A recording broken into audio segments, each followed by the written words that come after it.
I'm going to hang up on you now. Okay, I will creep on your stream. Okay.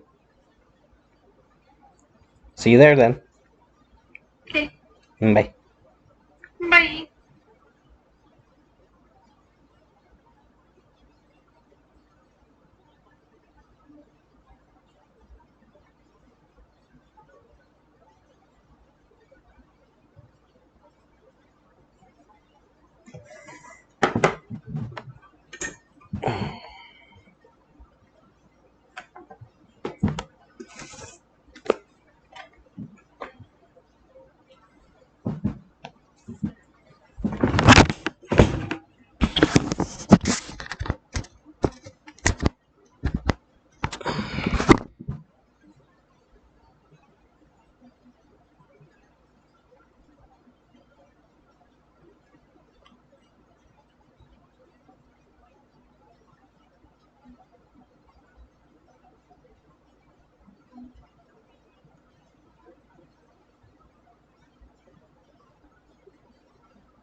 Alrighty.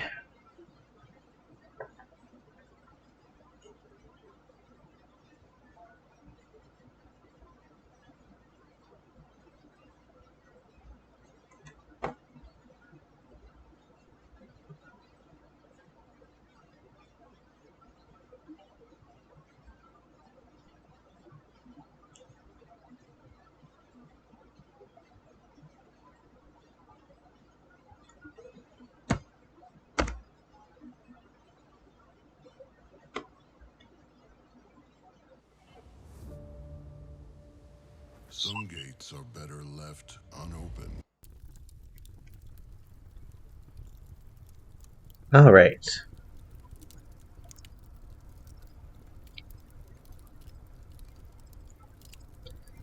Alrighty. Greetings, Lemons. It is Thursday night, and we are doing our general readings tonight, which is, if you are new, the saying of words for all beings. We are reading Artemis Fowl, the Eternity Code tonight, which was voted on by the community in the Lemon Patch on Discord. If you'd like to be part of future votes, please join us on Discord. The link shall appear in the comments. If you don't have time to listen to the full stream or you fall asleep, no worries. The entire video shall be posted on YouTube, the link for which shall also appear in the comments. So, are you sitting comfortably? Do you have a snack? Then we shall begin.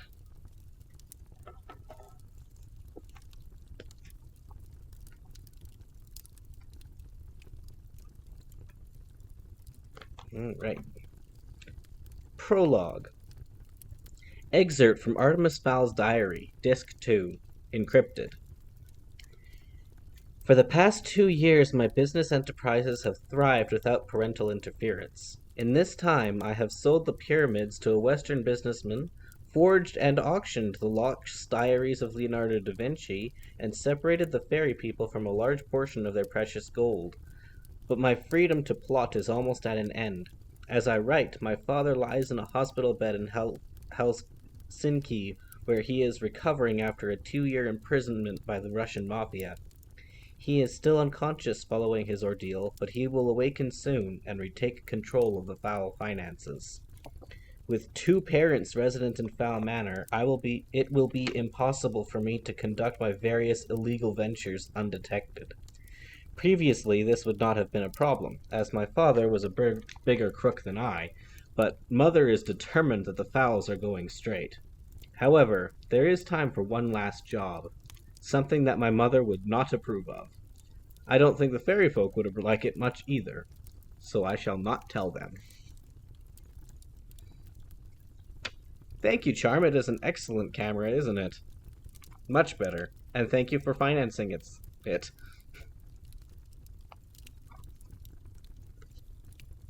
Right. Part 1. Attack. Chapter 1. The Cube.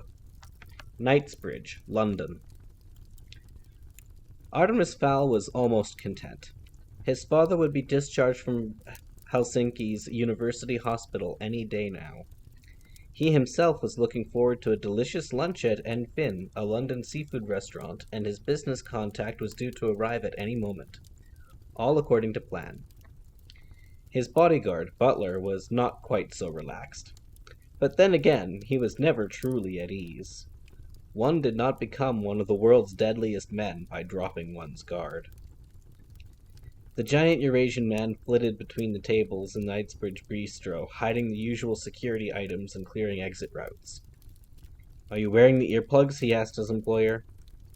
Artemis sighed deeply. "Yes, Butler, though I hardly think we are in danger here. It's a perfectly legal business meeting in broad daylight, for heaven's sake." The earplugs were actually sonic filter sponges cannibalized from Fairy Lower Elements police helmets. Butler had obtained the helmets, along with a treasure trove of fairy technology, from one of Artemis's schemes when one of Artemis's schemes had pitted him against a fairy SWAT team more than a year before. The sponges were grown in LEP labs and had tiny porous membranes that sealed automatically when decibel levels surpassed safety standards. "Maybe so, Artemis, but the thing about assassins is that they like to catch you unawares." "Perhaps," replied Artemis, perusing the menu's entree section. "But who could possibly have a motive to kill us?" Butler shot one of the half-dozen diners a fierce glare, just in case she might be planning something. The woman must have been at least 80. They might not be after us. Remember, John Spyro is a powerful man. He put a lot of companies out of business. We could get caught in crossfire. Artemis nodded. As usual, Butler was right, which explained why they were both still alive. John Spyro, the American he was meeting, was just the kind of man who attracted assassins' bullets. A successful IT billionaire with a shady past and alleged mob connections. Rumor had it that his company, Fish and Chips, had made it to the top on the back of stolen research. Of course, nothing was ever proven. Not that Chicago's district attorney hadn't tried. Several times. A waitress wandered over, smiling a dazzling smile. "Hello there, young man. Would you like to see the children's menu?" A vein pulsed in Artemis's temple. "No, mademoiselle, I would not like to see the children's menu. I have no doubt that the children's menu itself tastes better than the meals on it. I would like to order a la carte. Or don't you serve fish to minors?" The waitress's smile shrunk by a couple of molars. Artemis's vocabulary had that effect on most people. Butler rolled his eyes, and Artemis wondered who would want to kill him. Most of the waiters and tailors in Europe, for a start. "Yes, sir," stammered the unfortunate waitress. "Whatever you like." "What I would like is a medley of shark and swordfish, pan-seared, on a bed of julienne vegetables and new potatoes." "And to drink?" "Spring water. Irish, if you have it. And no ice, please. As your ice is no doubt made from tap water, which rather defeats the purpose of spring water." The waitress scurried to the kitchen, relieved to escape from the pale youth at table 6. She'd seen a vampire movie once. The undead creature had had the very same hypnotic stare. Maybe the kid spoke like a grown-up because he was actually 500 years old. Artemis smiled in anticipation of his meal, unaware of the consternation he'd caused. "You're going to be a big hit at the school dances," Butler commented. "Pardon?" "That poor girl was almost in tears. It wouldn't hurt you to be nice occasionally." Artemis was surprised. Butler rarely offered opinions on personal matters. "I don't see myself at school dances, Butler. Dancing isn't the point. It's all about communication." "Communication?" scoffed young Master Fowl. "I doubt there's a teenager alive with a vocabulary equal to mine." Butler was about to point out the difference between talking and communicating when the restaurant door opened. A small, tanned man entered, flanked by a veritable giant, John Spyro and his security. Butler bent low to whisper in his charge's ear. "Be careful, Artemis. I know the big one by reputation." Spyro wound through the tables, arms outstretched. He was a middle-aged American, thin as a javelin, and barely taller than Artemis himself. In the 80s, shipping had been his thing. In the 90s, he had made a killing in the stock market. Now it was communications. He wore his trademark white linen suit, and there was enough jewelry hanging from his wrists and fingers to gold-leaf the Taj Mahal. Artemis rose to greet his associate. Mr. Spyro, welcome. Hey, little Artemis Fowl, how the hell are you? Artemis shook the man's hand. His jewelry jangled like a rattlesnake's tail. I am well. Glad you could come. Spyro took a chair. Artemis Fowl calls with a proposition. I would walk across broken glass to be here. The bodyguards appraised each other openly. Apart from their bulk, the two were polar opposites. Butler was the essence of understated efficiency. Black suit, shaven head, as inconspicuous as it was possible to be at almost 7 feet tall. The newcomer had bleach blonde hair, a cut-off t-shirt, and silver pirate rings in both ears. This was not a man who wanted to be forgotten, or ignored. Arnold Blunt, said Butler, I've heard about you. Blunt took up his position at John Spyro's shoulder. Butler, one of the butlers, he said in a New Zealand drawl. I hear you guys are the best. That's what I hear. Let's hope we don't have to find out. Spyro laughed. It sounded like a box of crickets. Arno, please. We are among friends here. This is not a day for threats. Butler was not so sure. His soldier sense was buzzing like a nest of hornets in the base of his skull. There was danger here. So, my friend, to business, said Spyro, fixing Artemis with his close-set, dark eyes. I've been salivating all the way across the Atlantic. What have you got for me? Artemis frowned.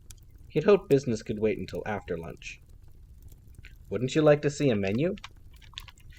No, I don't eat much anymore. Pills and liquids mostly. Gut problems. Very well, said Artemis, laying an aluminum briefcase on the table. To business, then. He flipped open the case's lid, revealing a blue cube the size of a mini-disc player nestled in blue foam. Spyro cleaned his spectacles with the tail end of his tie. What am I seeing here, kid? Artemis placed the shining box on the table. The future, Mr. Spyro. Ahead of schedule. John Spyro leaned in, taking a good look. Looks like a paperweight to me. Arnold Blunt snickered, his eyes taunting Butler. A demonstration, then, said Artemis, picking up the metal box. He pressed a button and the gadget spurred to life. Sections slid back to reveal speakers and a screen. Cute, muttered Spyro. I flew 3,000 miles for a micro-TV? Artemis nodded. A micro-TV. But also a verbally controlled computer, a mobile phone, a diagnostic aid. This little box can read any information on absolutely any platform, electronic or organic. It can play videos, laserdiscs, DVDs, go online, retrieve email, hack any computer. It can even scan your chest to see how fast your heart's beating. Its battery is good for 2 years, and of course it's completely wireless. Artemis paused to let it sink in.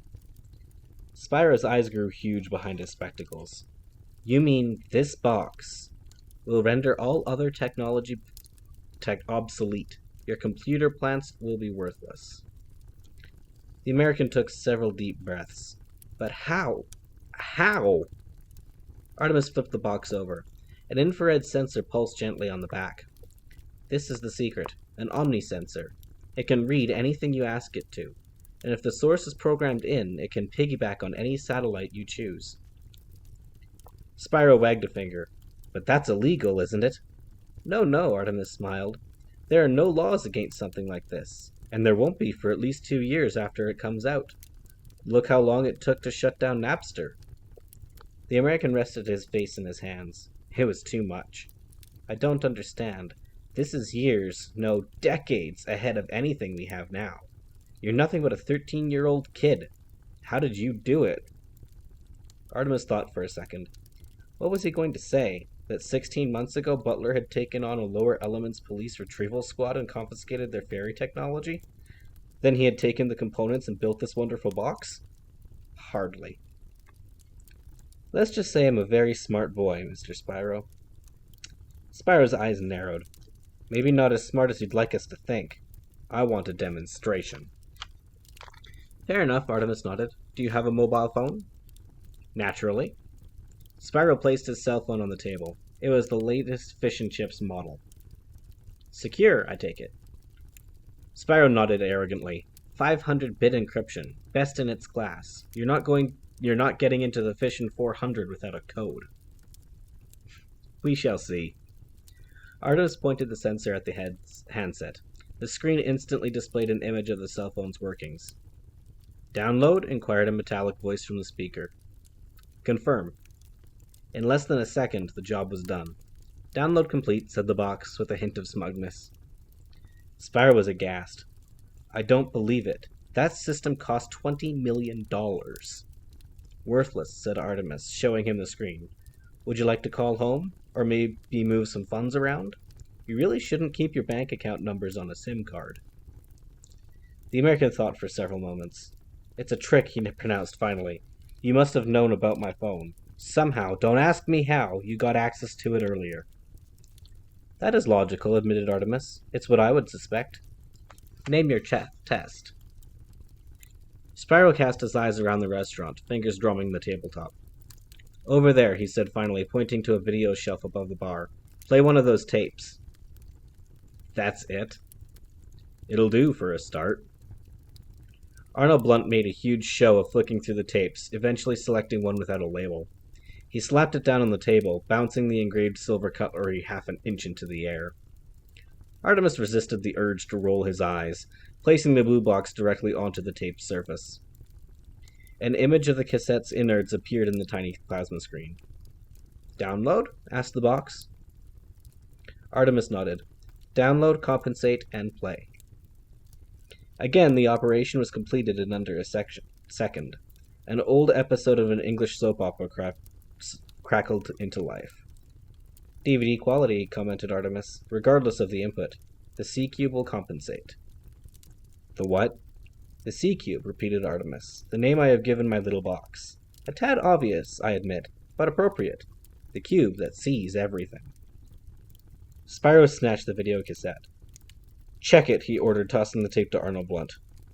The bleached blonde bodyguard activated the bar's TV, sliding the video into its slot.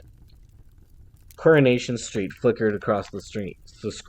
The same show, nowhere near the same quality.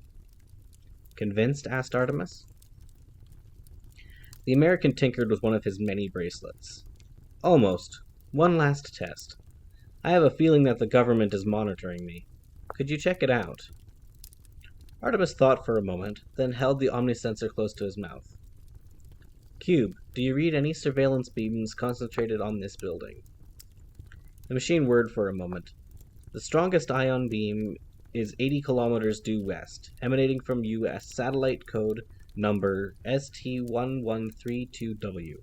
Registered to the Central Intelligence Agency. Estimated time of arrival, 8 minutes. There are also several LEP probes connected to... Artemis hit the mute button before the cube could continue. Obviously, the computer's fairy components could pick up lower elements technology, too. He would have to remedy that. In the wrong hands, that information would be devastating to fairy security. I think a lot of people want this device, starting with John Spyro. What's the matter, kid? The box was still talking. Who are the LEP? Artemis shrugged. No pay, no play, as you Americans say. One example is enough. The CIA, no less. CIA, breathed Spyro. They suspect me of selling military secrets. They've pulled one of their birds out of orbit just to track me. Or perhaps me, noted Artemis. Perhaps you, agreed Spyro. You're looking more dangerous by the second. Arnold Blunt chuckled derisively. Butler ignored it. One of them had to be professional. Spyro cracked his knuckles, a habit Artemis detested. We've got 8 minutes, so let's get down to the nitty-gritty, kid. How much for the box? Artemis was not paying attention, distracted by the LEP information that the cube had almost revealed. In a careless moment, he had nearly exposed his subterranean friends to exactly the kind of man who would exploit them. I'm sorry, what did you say? I said how much for the box. First, it's a cube, corrected Artemis, and second, it's not for sale. John Spyro took a deep, shuddering breath. Not for sale?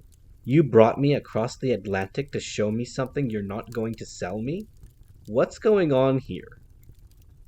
Butler wrapped his fingers around the handle of a pistol in his waistband. Arnold Blunt's hand disappeared behind his back. The tension cranked up another notch. Artemis steepled his fingers. Mr. Spyro, John, I am not a complete idiot. I realize the value of my cube. There is not enough money in the world to pay for this particular item. Whatever you could give me, the cube would be worth 1,000% more in a week. So what's the deal, Fowl? Asked Spyro through gritted teeth. What are you offering? I'm offering you 12 months. For the right price, I'm prepared to keep my cube off the market for a year. John Spyro toyed with his ID bracelet, a birthday present to himself. You'll suppress the technology for a year.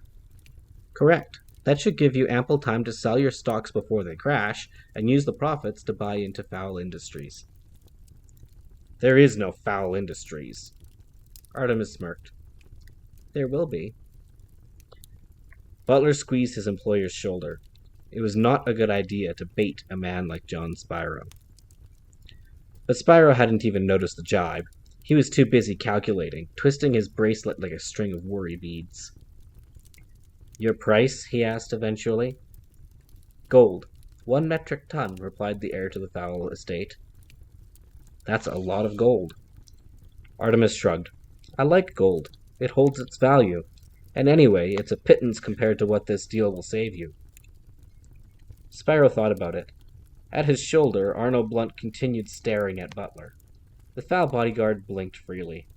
In the event of confrontation, dry eyeballs would only lessen his advantage. Staring matches were for amateurs.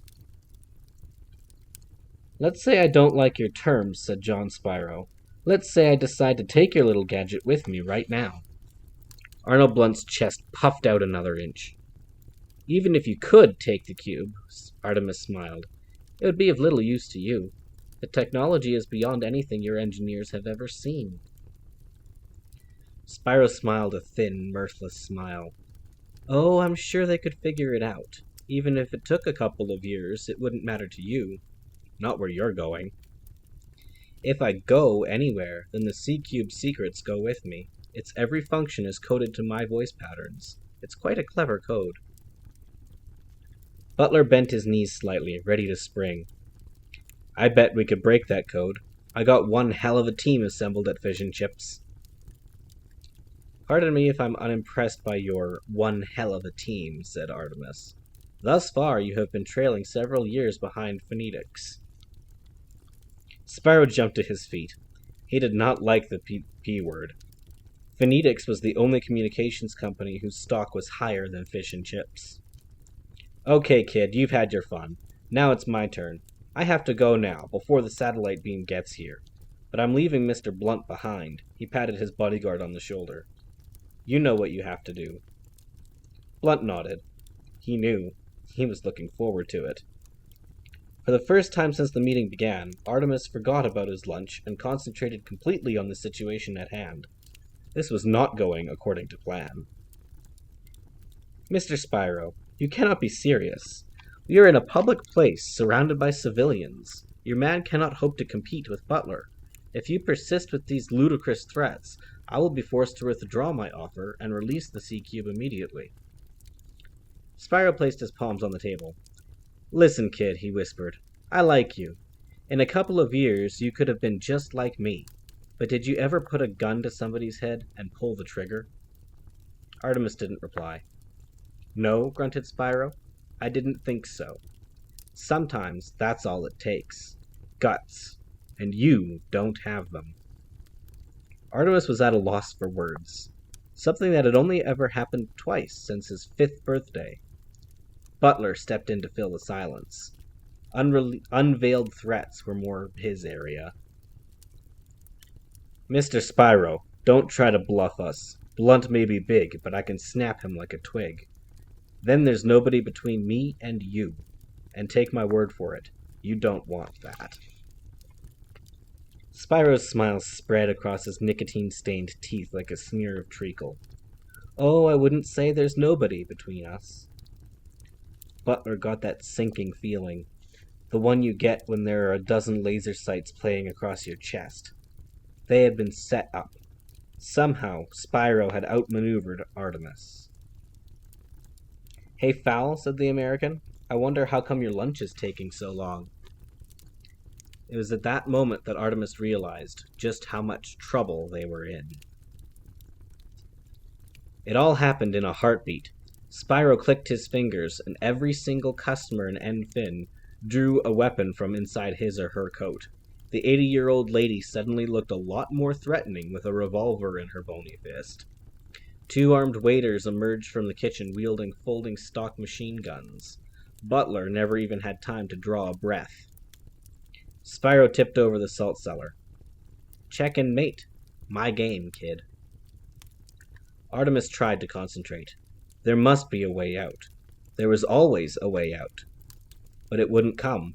He had been hoodwinked, perhaps fatally. No human had ever outsmarted Artemis Fowl.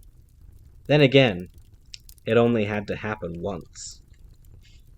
I'm going now, continued Spyro, pocketing the C-cube, before that satellite beam shows up, and those other ones.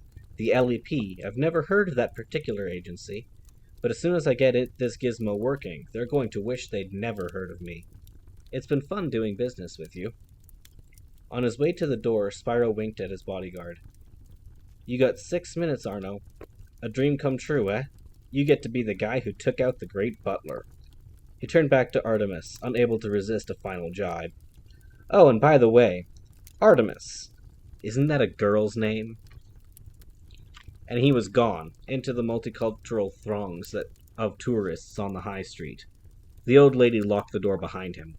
The click echoed around the restaurant. Artemis decided to take the initiative. Now, ladies and gentlemen, he said, trying to avoid staring down the black-eyed gun barrels, I'm sure we can come to an arrangement. Quiet, Artemis! It took a moment for Artemis's brain to process the fact that Butler had ordered him to be silent. Most impertinently, in fact. I beg your pardon? Butler clamped a hand over his employer's mouth. Quiet, Artemis. These people are professionals, not to be bargained with. Blunt rotated his skull, cracking the tendons in his neck. You got that right, Butler. We're here to kill you. As soon as Mr. Spyro got the call, we started sending people in. I can't believe you fell for it, man. You must be getting old. Butler couldn't believe it either. There was a time he would have staked out any rendezvous site for a week before giving it the thumbs up. Maybe he was getting old, but there was an excellent chance he wouldn't be getting any older. Okay, Blunt, said Butler, stretching his empty palms before him. You and me, one-on-one. Very noble, said Blunt. That's your code of honor, I suppose. Me? I don't have a code. If you think I'm going to risk your somehow getting out of here, you're crazy. This is an uncomplicated deal. I shoot you, you die. No face-off, no duel. Blunt reached lazily into his waistband. Why hurry? One move from Butler, and a dozen bullets would find their mark. Artemis's brain seemed to have shut down. The usual stream of ideas had dried up. I'm going to die, he thought. I don't believe it. Butler was saying something. Artemis decided he should listen. Richard of York gave battle in vain, said the bodyguard, enunciating clearly. Blunt was screwing a silencer into the muzzle of his ceramic pistol. What are you saying? What kind of gibberish is that? Don't say the great Butler is cracking up. Wait till I tell the guys. But the old woman looked thoughtful. Richard of York. I know that. Artemis knew it too. It was most of the verbal detonation code for the fairy Sonic's grenade magnetized to the underside of the table. One of Butler's little security devices. All they needed was one more word, and the grenade would explode, sending a solid wall of sound charging through the building, blowing out every window and eardrum. There would be no smoke or flame, but anyone within a 10-meter radius not wearing earplugs had about 5 seconds before severe pain set in. One more word. The old lady scratched her head with the revolver's barrel. Richard of York? I remember now. The nuns taught us that in school. Richard of York gave battle in vain. It's one of those memory tricks. The colors of the rainbow. Rainbow, the final word. Artemis remembered, just in time, to slacken his jaw. If his teeth were clenched, the sonic waves would shatter them like sugar glass. The grenade detonated in a blast of compressed sound. instantaneously hurling 11 people to the farthest extremities of the room until they came into contact with various walls. The lucky ones hit partitions and went straight through. The unlucky ones collided with solid cinderblock walls. Things broke. Not the cinder blocks.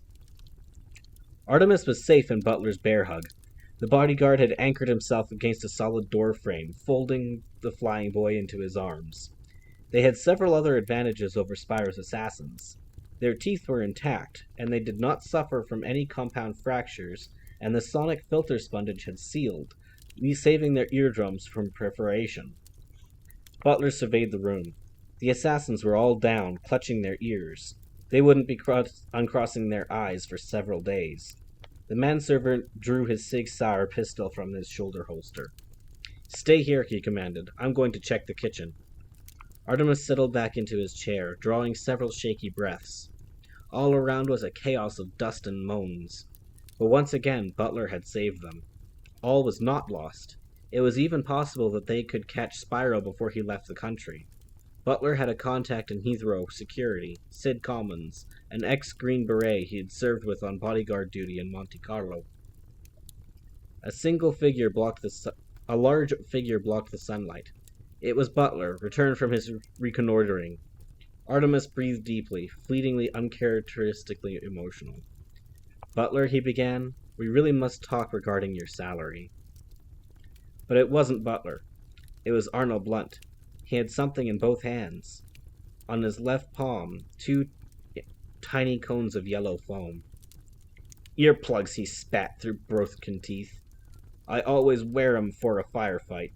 Good thing, too, eh?" In his right hand, Blunt held a silenced pistol. "You first," he said. "Then the ape." Arnold Blunt cocked the gun, took aim briefly, and fired.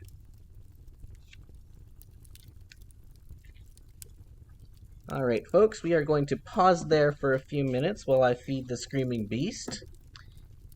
And we will be back very soon. Stay tuned. Get off my legs, Millie. Good girl.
Yes, please.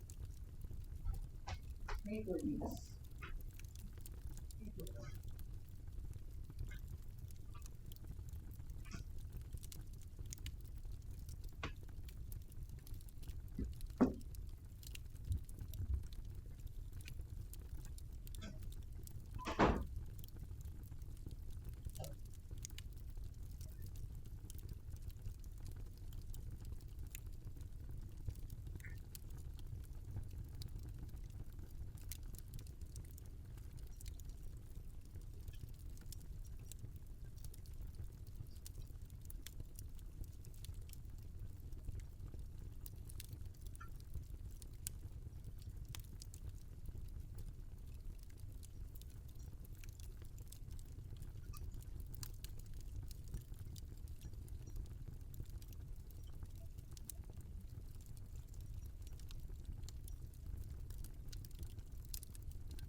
Alright, Lemons, we are back with Chapter 2, Lockdown.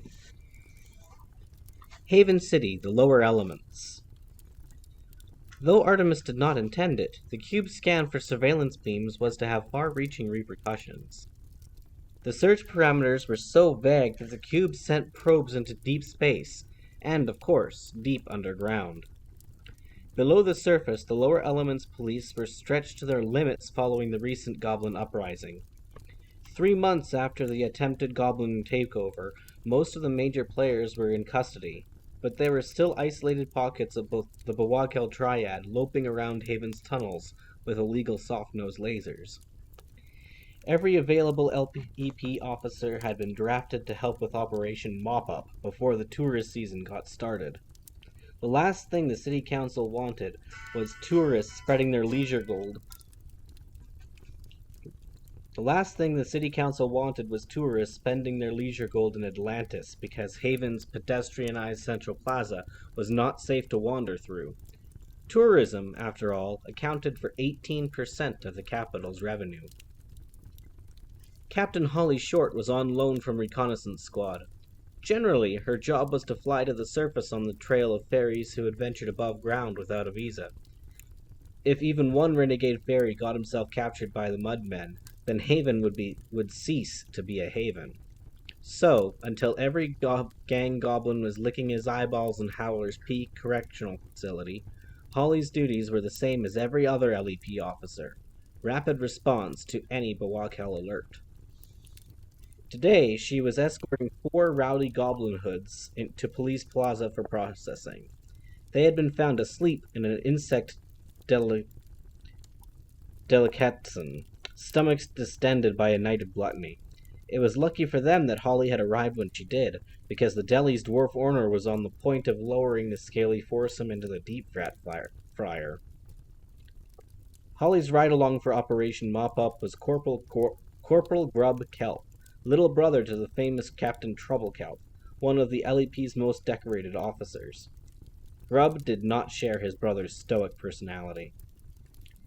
"I got a hangnail cuffing that last goblin," said the junior officer, chewing on his thumb.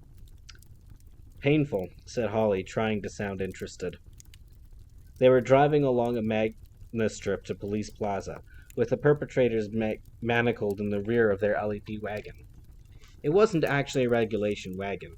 The Bawakal had managed to burn out so many police vehicles during their short-lived revolution that the LEP had been forced to commandeer anything with an engine and room in the back for a few prisoners. In reality, Holly was piloting a fast food van with the LEP acorn symbol sprayed on the side. The motor pool gnomes had simply bolted the serving hatch and removed the ovens. A pity they couldn't remove the grease smell. Grub studied his wounded finger. "Those cuffs have sharp edges. I should lodge a complaint." Holly concentrated on the road, though the magnastrip did the steering for her. If Grub did lodge a complaint, it wouldn't be his first or even his 20th. Trouble's little brother found fault with everything, except himself. In this instance, he was completely wrong. There were no sharp edges on the plexiglass vacuum cuffs. If there were, a goblin might think to poke a hole in the other mitt and allow oxygen to reach his hand, and nobody wanted goblins hurling fireballs in the back of their vehicles. I know it sounds petty to lodge a complaint over hangnails, but no one could accuse me of being petty. You? Petty? Perish the thought. Grub puffed up his chest. After all, I am the only member of LEP Retrieval 1 to have faced down the human butler. Holly groaned loudly.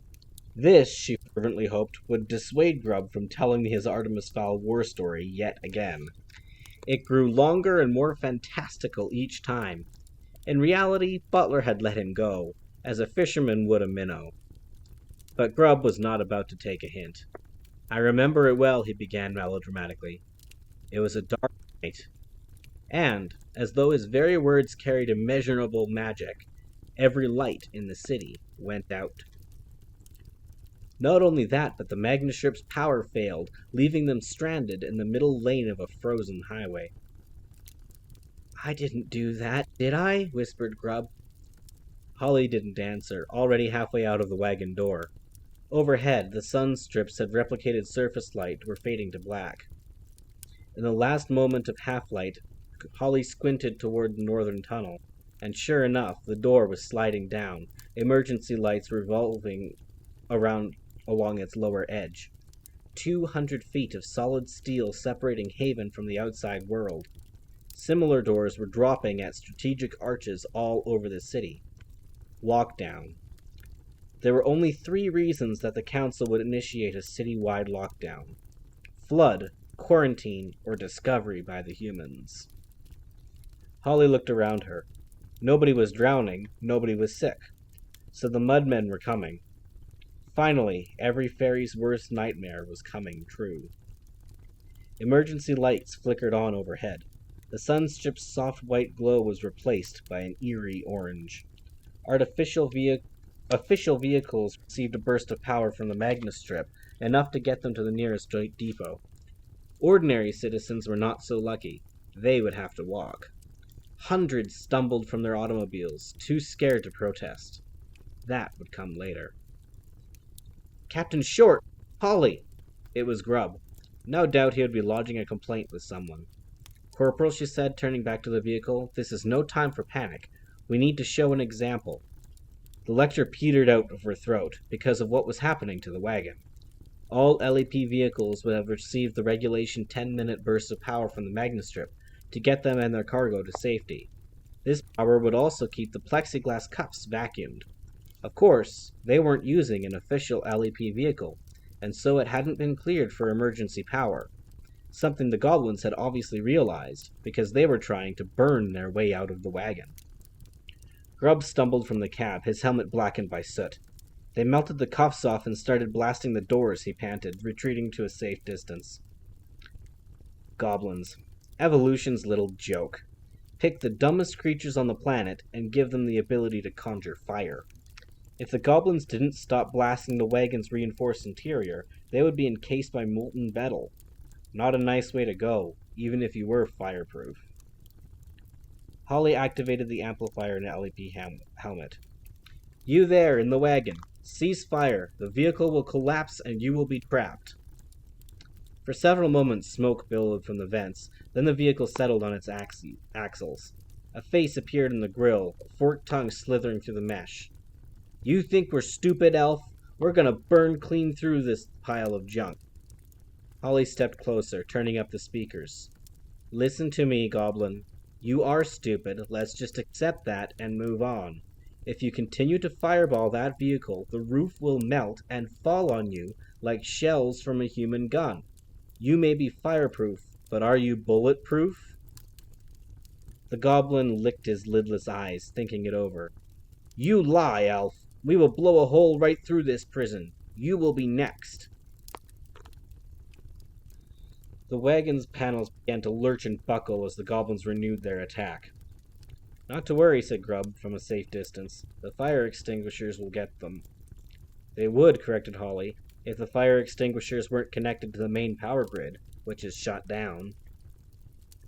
A mobile food preparation wagon such as this one would have to adhere to the strictest fire regulations before setting one magma wheel on the strip. In this case, several foam-packed extinguishers that would submerge the entire interior in flame-retardant foam in a matter of seconds. The nice thing about the flame foam was that it hardened on contact with air, but the not-so-nice thing about flame foam was that the trip switch was connected to the Magnestrip. No power, no foam. Holly drew her Neutrino 2000 from its holster. I'll just have to trip this switch myself. Captain Short sealed her helmet and climbed into the wagon's cab. She avoided touching metal wherever possible, because even though microfilaments in her LEP jumpsuit were designed to disperse extra heat, microfilaments didn't always do what they were designed to do. The Goblins were on their backs, pumping fireball after fireball into the roof panels. Knock it off, she ordered, pointing her laser's muzzle through the mesh. 3 of the Goblins ignored her. One, possibly the leader, turned his scaly face to the grill. Holly saw that he had gotten eyeball tattoos. This act of supreme stupidity probably would have guaranteed him promotion had the Bawakel not been effectively disbanded. "You will not be able to get us all, Elf," he said, smoke leaking from his mouth and slitted nostrils. "Then one of us will get you." The Goblin was right, even if he did not realize why. Holly suddenly remembered that she could not fire during a lockdown. Regulations stated that there were to be no unshielded power surges in case Haven was being probed. Her hesitation was all the proof the Goblin needed. "I knew it," he crowed, tossing a casual fireball at the grill. The mesh glowed red, and sparks cascaded against Holly's visor. Over the Goblin's heads, the roof sagged dangerously. A few more seconds, and it would collapse. Holly unclipped a pitton dart from her belt, screwing it into the launcher above the neutrino's main barrel. The launcher was spring-loaded, like an old-fashioned spear gun, and would not give off a heat flash. Nothing to alarm any sensors. The Goblin was highly amused, as goblins often are just before incarceration, which explains why so many are incarcerated. "A dart? You gonna prod us all to death, little elf?" Holly aimed at a clip protruding from the fire foam nozzle in the rear of the wagon. "Would you please be quiet?" she said, and launched the dart. It flew over the Goblin's head, jamming itself between the rods of the nozzle clip. The pitton cord stretched the length of the wagon. "Missed me," said the Goblin, wagging his forked tongue. It was a testament to the Goblin's stupidity that he could be trapped in a melting vehicle during a lockdown with an LEP officer firing at him and still think he had the upper hand. "I told you to be quiet," said Holly, pulling sharply on the pitton cord and snapping the clip. 800 kilograms of extinguisher foam blasted from the diffuser nozzle at over 200 miles per hour. Needless to say, all fireballs went out. The Goblins were pinned by the force of the already hardening foam. The Goblin leader was pressed so forcefully against the grill that his tattooed eyes were easily legible. One said Mommy, the other Duddy. A misspelling, though he probably didn't know it. "Ow," he said, more from disbelief than pain. He didn't say anything else, because his mouth was full of congealing foam. "Don't worry," said Holly. "The foam is porous, so you'll still be able to breathe, but it's also completely fireproof, so good luck trying to burn your way out." Grub was still examining his hangnail when Holly emerged from the van. She removed her helmet, wiping away the soot with the sleeve of her jumpsuit. The visor was supposed to be non-stick. Maybe she should send it in for another coating. "Everything all right?" asked Grub. "Yes, Corporal, everything is all right. No thanks to you." Grub had the audacity to look offended. "I was securing the perimeter, Captain. We can't all be action heroes." That was typical Grub, an excuse for every occasion. She could deal with him later. Now, it was vital that she get to Police Plaza and find out why the council had shut down the city. "I think we should get back to HQ," Grub offered. "The intelligence boys might want to interview me if humans are invading." "I think I should get back to HQ," said Holly. "You stay here and keep an eye on the suspects until the power comes back on. Do you think you can handle that? Or are you too incapacitated with that hangnail?" Holly's red hair stood out in sweat-sleek spikes. Her round hazel eyes dared Grub to argue. "No, Holly, Captain, you leave it to me. Everything is under control." "I doubt it," thought Holly, setting off at a run toward Police Plaza.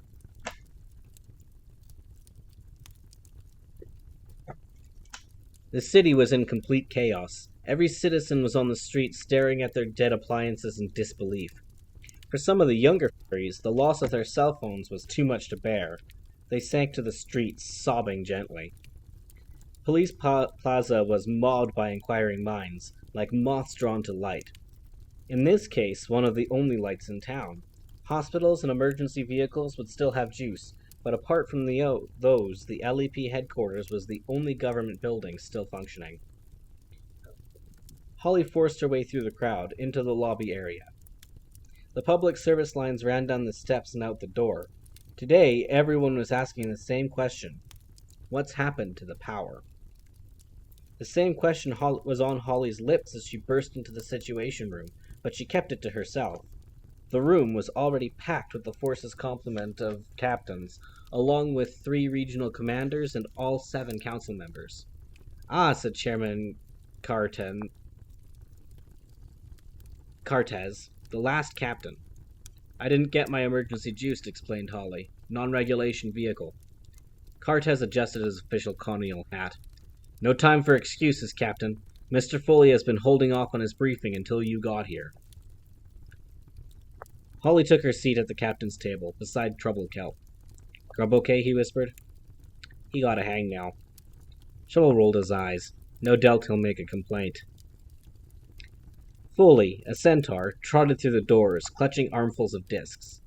Foley was the LEP's technical genius, and his security innovations were the main reason that humans had not yet discovered the subterranean ferry hideaway. Maybe that was about to change. The centaur expertly loaded the discs, opening several windows on a wall-sized plasma screen. Several complicated-looking algorithms and wave patterns appeared on the screen.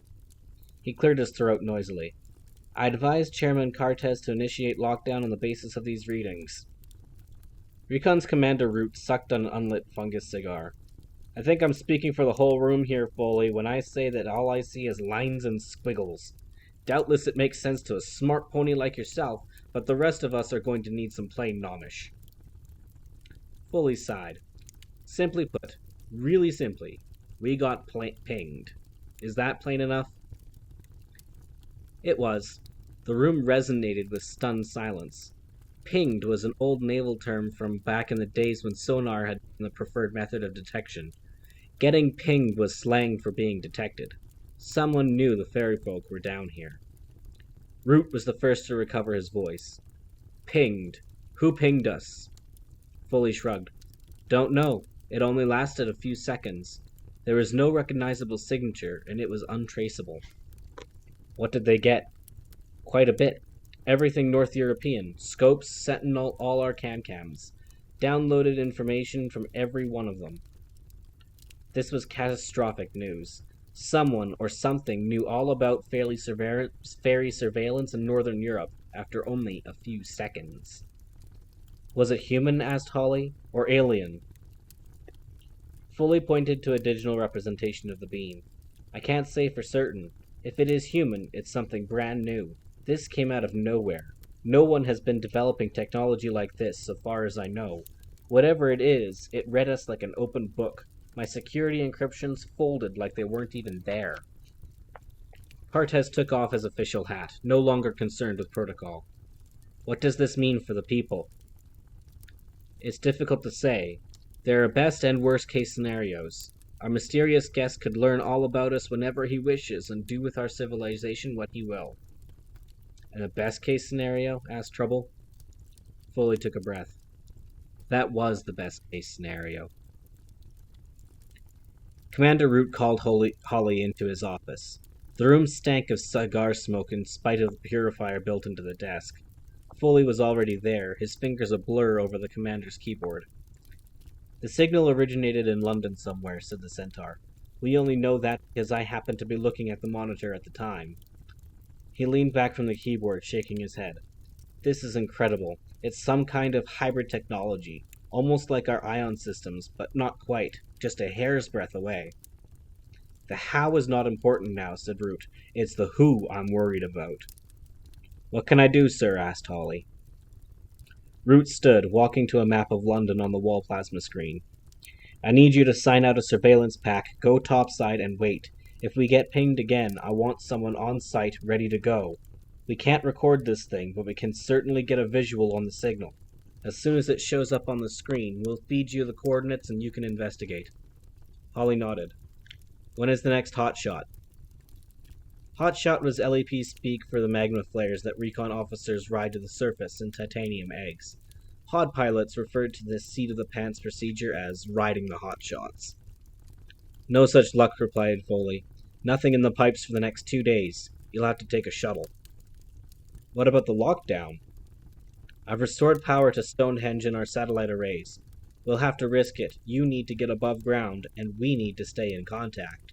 The future of our civilization could depend on it. Holly felt the weight of responsibility settle on her shoulders. This future of our civilization thing was happening more and more lately.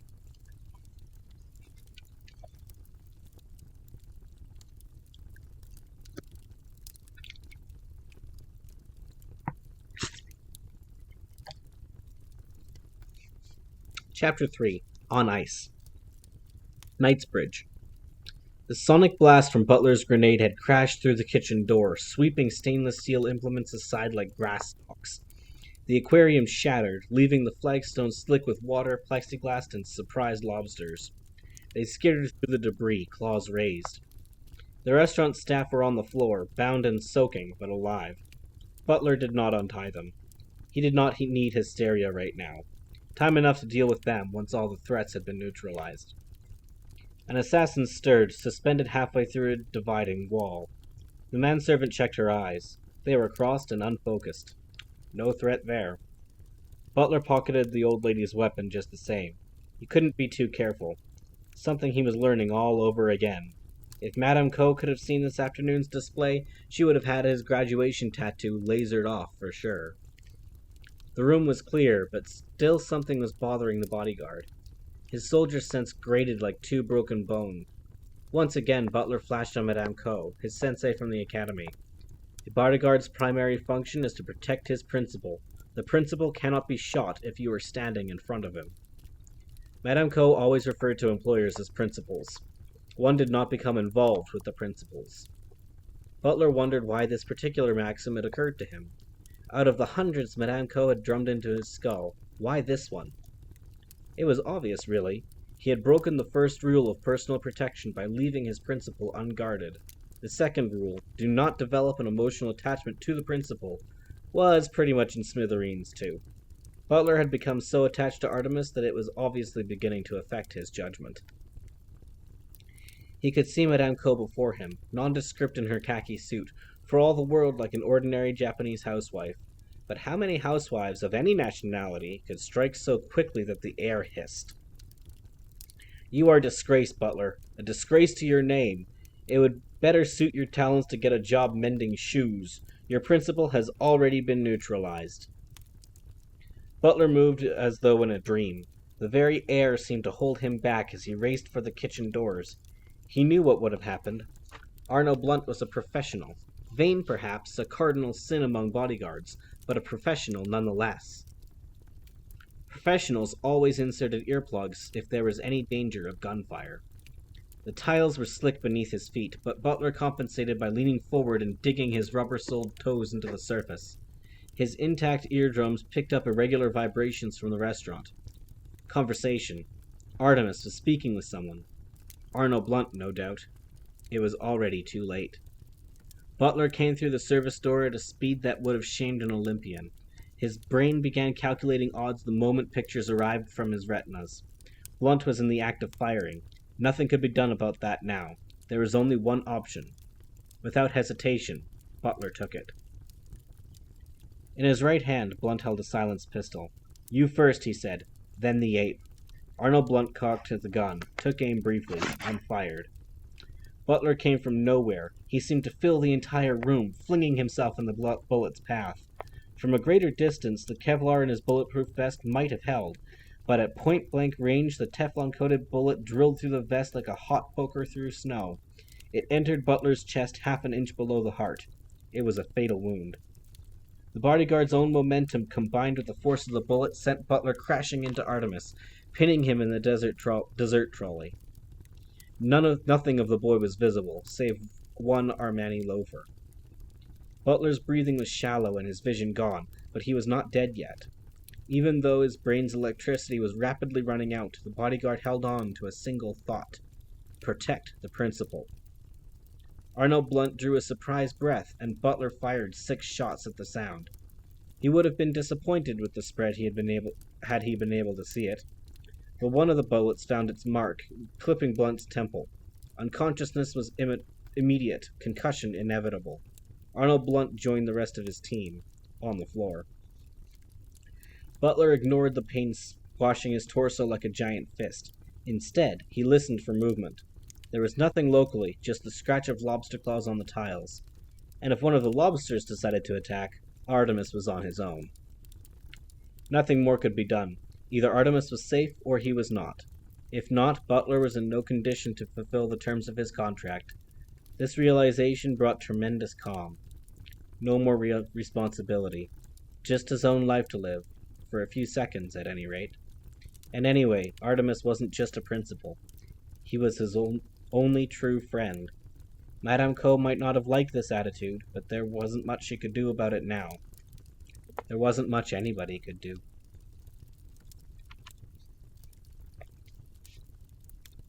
Artemis had never liked desserts, and yet he found himself submersed in eclairs, cheesecake, and pavlova.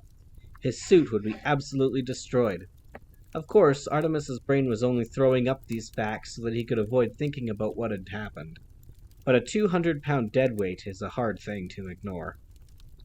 Luckily for Artemis, Butler's impact had actually driven him through to the trolley's second shelf, while the bodyguard remained on the ice cream ledge above. As far as Artemis could tell, the Black Forest Chateau had cushioned his impact sufficiently to avoid serious internal injury. Still, he had no doubt that a visit to the chiropractor would be called for. Possibly for Butler too, though the man had the constitution of a troll. Artemis struggled out from underneath his manservant. With each movement, malignant cream horns exploded over him. Really, Butler, grumbled the teenager, I must begin choosing my business associates more carefully. Hardly a day goes by when we aren't the victims of some plot. Artemis was relieved to see Arnold Blunt unconscious on the restaurant floor. Another villain dispatched. Good shooting, Butler, as usual. And one more thing, I have decided to wear bulletproof vests to all future meetings. That should make your job somewhat easier, hey? It was at this point that Artemis noticed Butler's shirt. The sight knocked the air from his chest like an invisible mallet. Not the hole in the material, but the blood leaking from it. Butler, you're injured. Shot. But the Kevlar. The bodyguard didn't reply, nor did he have to. Artemis knew science better than most nuclear physicists. Truth told, he often posted internet lectures on the subject under the pseudonym M.C. Squire. Obviously, the bullet's momentum had been too great for the jacket to withstand. Possibly it had been coated with Teflon for extra penetration. A large part of Artemis wanted to drape his arms across his bodyguard's frame and cry as he would for a brother. But Artemis repressed that instinct. Now was the time for quick thinking. Butler interrupted his train of thought. Artemis? Is that you? He said, the words coming in short gasps. Yes, it's me, answered Artemis, his voice trembling. Don't worry. Juliet will protect you. You'll be fine. Don't talk, Butler. Lie still. The wound is not serious. Butler spluttered. It was as close as he could get to a laugh. Very well, it is serious. But I will think of something. Just stay still. With his last vestige of strength, Butler raised a hand. Goodbye, Artemis, he said. My friend. Artemis caught the hand. The tears were streaming now, unchecked. Goodbye, Butler. The bodyguard's sightless eyes were calm. Artemis, call me Domovoy. The name told Artemis two things. First, his lifelong ally had been named for a Slavic guardian spirit. Second, graduates of the Madame Co school were instructed never to reveal their first names to their principals. It helped to keep things clinical. Butler would never have broken this rule. Unless it no longer mattered. Goodbye, Domovoy, sobbed the boy. Goodbye, my friend. The hand dropped. Butler was gone. No! Shouted Artemis, staggering backward. This wasn't right. This was not the way things should end. For some reason, he had always imagined that they would die together, perhaps facing insurmountable odds in some exotic location. On the lip of the Vesuvius, perhaps, or the banks of the mighty Ganges. But together, as friends. After all they had been through, Butler could not simply be defeated at the hands of some grandstanding second-rate muscle man. Butler had almost died before. The year before last, he had been mauled by a troll from the deep tunnels below Haven City. Holly Short had been using her fairy magic, but now there were no fairies around to save his bodyguard. Time was the enemy here. If Artemis had more of it, he could figure out how to contact the LEP and persuade Holly to use her magic once again, but time was running out. Butler had perhaps 4 minutes before his brain shut down. Not long enough, even for an intellect such as his. Artemis needed to buy some more time. Or steal some. Think, boy, think. Use what the situation provides. Artemis shut off the wellspring of tears. He was in a restaurant, a fish restaurant. Useless. Worthless. Perhaps in a medical facility he could do something, but here? What was here? An oven, sinks, utensils. Even if he did have the proper tools, he had not yet completed his medical studies. It was too late for conventional surgery at any rate, unless there was a method of heart transplant that took less than 4 minutes. The seconds were ticking by. Artemis was growing angry with himself. Time was against them. Time needed to be stopped. The idea sparked in Artemis's brain in a flash of neutrinos. Perhaps he couldn't stop time, but he could halt Butler's passage through it. The process was risky, certainly, but it was the only chance they had. Artemis propped the dessert trolley's brake with his foot and began hauling the contraption toward the kitchen. He had to pause several times to drag moaning assassins from the vehicle's path. Emergency vehicles were approaching, making their way down Knightsbridge. Obviously, the sonic grenade's detonation would have attracted attention. There were only moments left before he would have to fabricate some plausible story for the authorities. Better not to be here. Fingerprints wouldn't be a problem, as the restaurant would have had dozens of customers. All he had to do was get out of here before London's finest arrived. The kitchen was forged from stainless steel. Hobs, hoods, and work surfaces were littered with fallout from the sonic grenade. Fish flapped in the sink. Crustaceans clinked across the tiles, and caviar dripped from the ceiling. There, at the back, a line of freezers, essentials in any seafood bistro. Artemis put his shoulder against the trolley, steering it to the rear of the kitchen. The largest of the freezers was of the custom-built pull-out variety often found in large restaurants. Artemis hauled open the drawer, quickly evicting the salmon, sea bass, and hake that were encrusted in the ice shavings. Cryogenics. It was the only chance. The science of freezing a body until medicine had evolved sufficiently to retrieve it. Generally dismissed by the medical community, it nevertheless made millions each year from the estates of rich eccentrics who needed more than one lifetime to spend their money. Cryogenic chambers were generally built to very exact specifications, but there was no time for Artemis's usual standards now. This freezer would have to do as a temporary solution. It was imperative that Butler's head be cooled to preserve the brain cells.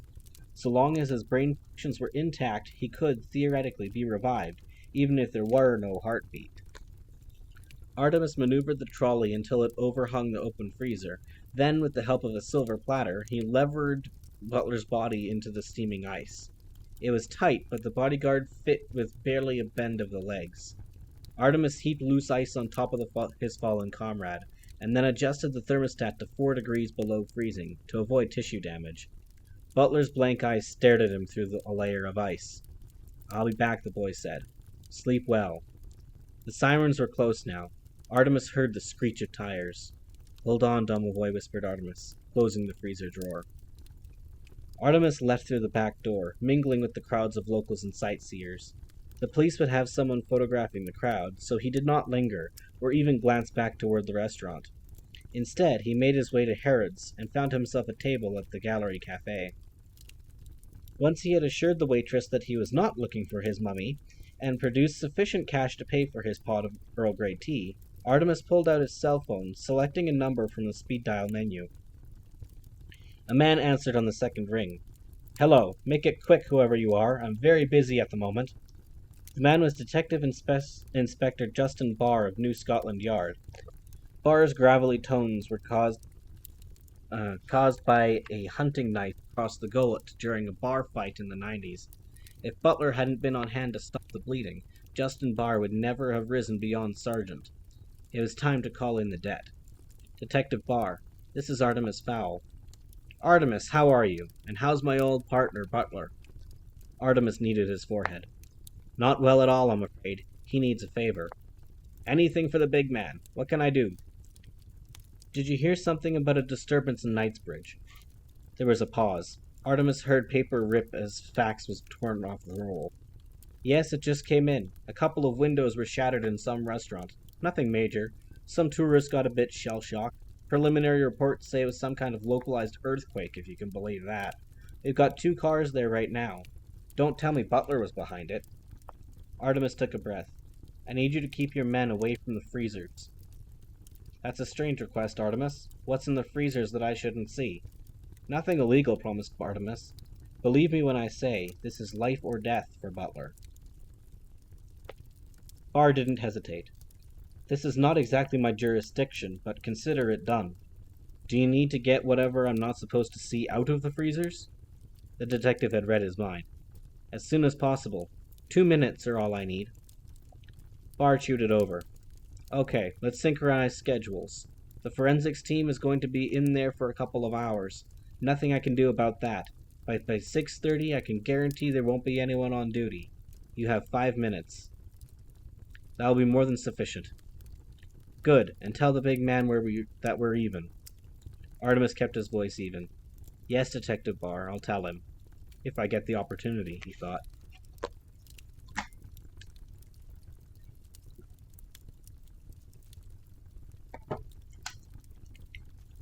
The Ice Age Cryogenics Institute was not actually on London Hartley Street. Technically, it was tucked away in Dickens Lane. No kidding, poor Butler. Though at the moment he's probably not going to remember much of this, if he lives. Technically, it was tucked away in Dickens Lane, a side alley on the famous Medical Boulevard's southern end.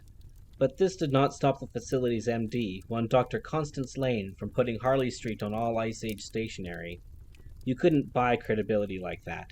When the upper classes saw those magic words on a business card, they fell over themselves to have their frail frames frozen. Artemis Fowl was not so easily impressed. But then, he had little choice. Ice Age was one of 3 cryogenic centers in the city, and the only one with free units. Though Artemis did consider the neon sign a bit much. Pods to rent. Honestly. The building itself was enough to make Artemis squirm. The facade was clad in brushed aluminum, obviously designed to resemble a spaceship, and the doors were of the whoosh Star Trek variety. Where was culture? Where was art? How did a monstrosity like this get planning permission in historic London? A nurse, complete with white uniform and 3-cornered hat, was supervising the reception. Artemis doubted she was an actual nurse. It must have been the cigarette between her false nails. Excuse me, miss. The nurse barely glanced up from her gossip magazine. Yes, are you looking for someone? Artemis clenched his fists behind his back. Yes, I would like to see Dr. Lane. She is the surgeon, is she not? The nurse ground out her cigarette in an overflowing ashtray. This is not another school project, is it? Dr. Lane says no more projects. No, not another school project. You're not a lawyer, are you? Asked the nurse suspiciously. One of those geniuses who gets a degree while they're still in diapers? Artemis sighed. A genius, yes. A lawyer, hardly. I am, mademoiselle, a customer. And suddenly the nurse was all charm. Oh, a customer! Why didn't you say so? I'll show you right in. Would sir care for tea, coffee, or perhaps something stronger? I am 13 years old, mademoiselle. A juice? Tea would be fine. Earl Grey if you have it. No sugar, obviously. It might make me hyperactive. The nurse was quite prepared to accept sarcasm from an actual paying customer, and directed Artemis to a lounge where the style was again space age. Plenty of shining velour and eternity mirrors. He had half finished a cup of something that was most definitely not Earl Grey when Dr. Lane's door swung open. Do come in, said the tall woman uncertainly. Shall I walk? Asked Artemis, or will you beam me up? The office walls were lined with frames. Along one side were the doctor's degrees and certificates. Artemis suspected that many of these certificates could be obtained over the weekend. Along the wall were several photographic portraits. Above these read the legend, Love Lies. Artemis almost left then, but he was desperate. Dr. Lane sat behind her desk. She was a very glamorous woman with flowing red hair and the tapered fingers of an artist. Even her smock was Dior. Constance Lane's smile was perfect. Too perfect. Artemis looked closer and realized that her entire face was the handiwork of a plastic surgeon. Obviously, this woman's life was all about cheating time. He had come to the right place. Now, young man, Tracy says you wish to become a customer. The doctor tried to smile, but the stretching made her face shine like a balloon. "Not personally, no," replied Artemis, "but I do wish to rent one of your units. Short term." Constance Lane pulled a company pamphlet from the drawer, ringing some figures in red. "Our rates are quite steep." Artemis did not even glance at the numbers. "Money is no object. We can set up a wire transfer right now from my Swiss bank. In 5 minutes you can have £100,000 sitting in your personal account. All I need is a unit for a single night." The figure was impressive. Constance thought of all of the nips and tucks it would buy, but she was reluctant. Generally, minors are not allowed to commit relatives to our chambers. It's the law, actually. Artemis leaned forward. "Dr. Lane, Constance, what I'm doing here is not exactly legal, but no one is being hurt either. One night and you're a rich woman. This time tomorrow and I was never here. No bodies, no complaints." The doctor's hand flew to her jawline. "One night. Just one. You won't even know we're here." Constance took a hand mirror from her desk drawer, studying her reflection closely. "Call your bank," she said. Stonehenge, southern England. 2 LEP shoots emerged from the South England. One in London itself, but that was closed to the people because the Chelsea Football Club had built their grounds 500 yards above the Shuttleport. The other port was in Wiltshire, beside what humans referred to as Stonehenge. Mud people had several theories as to the origins of the structure. Hypotheses ranged from spaceship landing port to pagan center of worship. The truth was far less glamorous. Stonehenge had actually been an outlet for a flat bread-based food, or in human terms, a pizza parlor. A gnome called Bog had realized how many tourists forgot their sandwiches on above-ground jaunts, and so had set up shop beside the terminal. It was a smooth operation. You drove up to one of the windows, named your toppings, and 10 minutes later you were stuffing your face. Of course, Bog had to shift his operation below ground once humans began talking in full sentences. And anyway, all that cheese was making the ground soggy. A couple of the service windows had even collapsed. It was difficult for civilians to get visas to visit Stonehenge because of the constant activity on the surface. Then again, hippies saw fairies every day and it never made the front page. As a police officer, Holly didn't have a visa problem. One flash of the recon badge opened a hole right through to the surface. But being a recon officer didn't help if there was no Magna Flare scheduled, and the Stonehenge shoot had been dormant for over 3 centuries.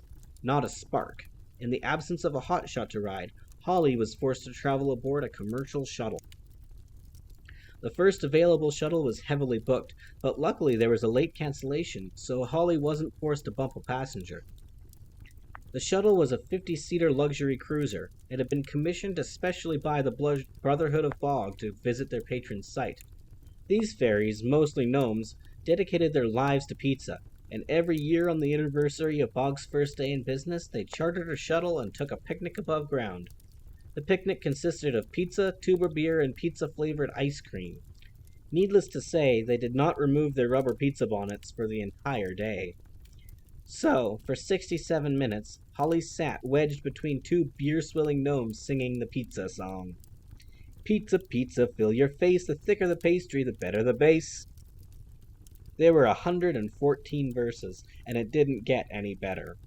Holly had never been happier to see the Stonehenge landing lights. The actual terminal was pretty comprehensive, boasting a 3-lane visa clearance booth, entertainment complex, and duty-free shopping. The current souvenir craze was a Mudman hippie doll that said, "Peace, man," when you pressed its tummy. Holly badged her way through the customs line, taking a security elevator to the surface. Stonehenge had become easier to exit recently, because the Mudmen had put up fencing. The humans were protecting their heritage, or so they thought. Strange that Mudmen seemed more concerned about the past than the present. Holly strapped on her wings, and once the control booth had given her the go-ahead, she cleared the airlock, soaring to a height of 7,000 feet. There was plenty of cloud cover, but nevertheless she activated her shield. Nothing could spot her now. She was invisible to human and mechanical eyes. Only rats and 2 species of monkey could see through a fairy shield. Holly switched on the onboard navigator and the wing's computer and let the rig do the steering for her. It was nice to be above ground again, and at sunset too, her favorite time of day. A slow smile spread across her face. In spite of the situation, she was content. This was what she was born to do, recon, with the wind against her visor and a challenge between her teeth.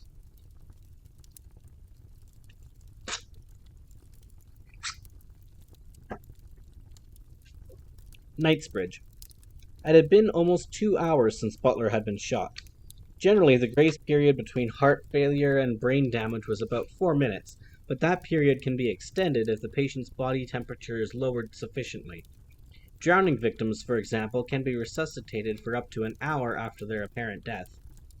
Artemis could only pray that his makeshift cryogenic chamber could hold Butler in stasis until he could be transferred to one of Ice Age's pods.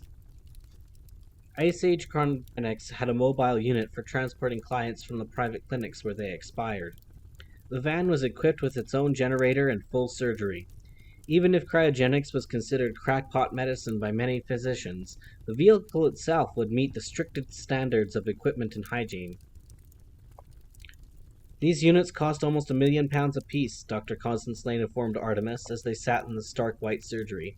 A cylindrical chiropod was strapped to a gurney between them. The vans are custom made in Munich, I think. Specially armored too. This thing could drive over a landmine and come out smiling. For once, Artemis was not interested in gathering information. That's very nice, Doctor, but can it go any faster? My associate's time is running out. It has already been 127 minutes. Constance tried to frown, but there wasn't enough slack skin across her brow. 2 hours. Nobody has ever been revived after that long. Then again, no one has ever been revived from a cryogenic chamber. The Knightsbridge traffic was, as usual, chaotic. Harrods was running a one-day sale, and the block was besieged by droves of eager customers lining up for access to the luxury store. It took a further 17 minutes to reach Enfinn's delivery entrance. Just as promised, there was no policeman present, except one. Detective Justin Barr himself was standing sentry at the rear door. The man was huge, a descendant of the Zulu nation, according to Butler. It was not difficult to imagine him at Butler's side in some faraway land. Incredibly, they found a parking space, and Artemis climbed down from the van. Cryogenics, said Barr, noting the vehicle's inscription. Do you think you can do anything for him? You looked in the freezer then, said Artemis. The detective nodded. How could I resist? Curiosity is my business. I'm sorry I checked now. He was a good man. Is a good man, insisted Artemis. I am not ready to give up on him yet.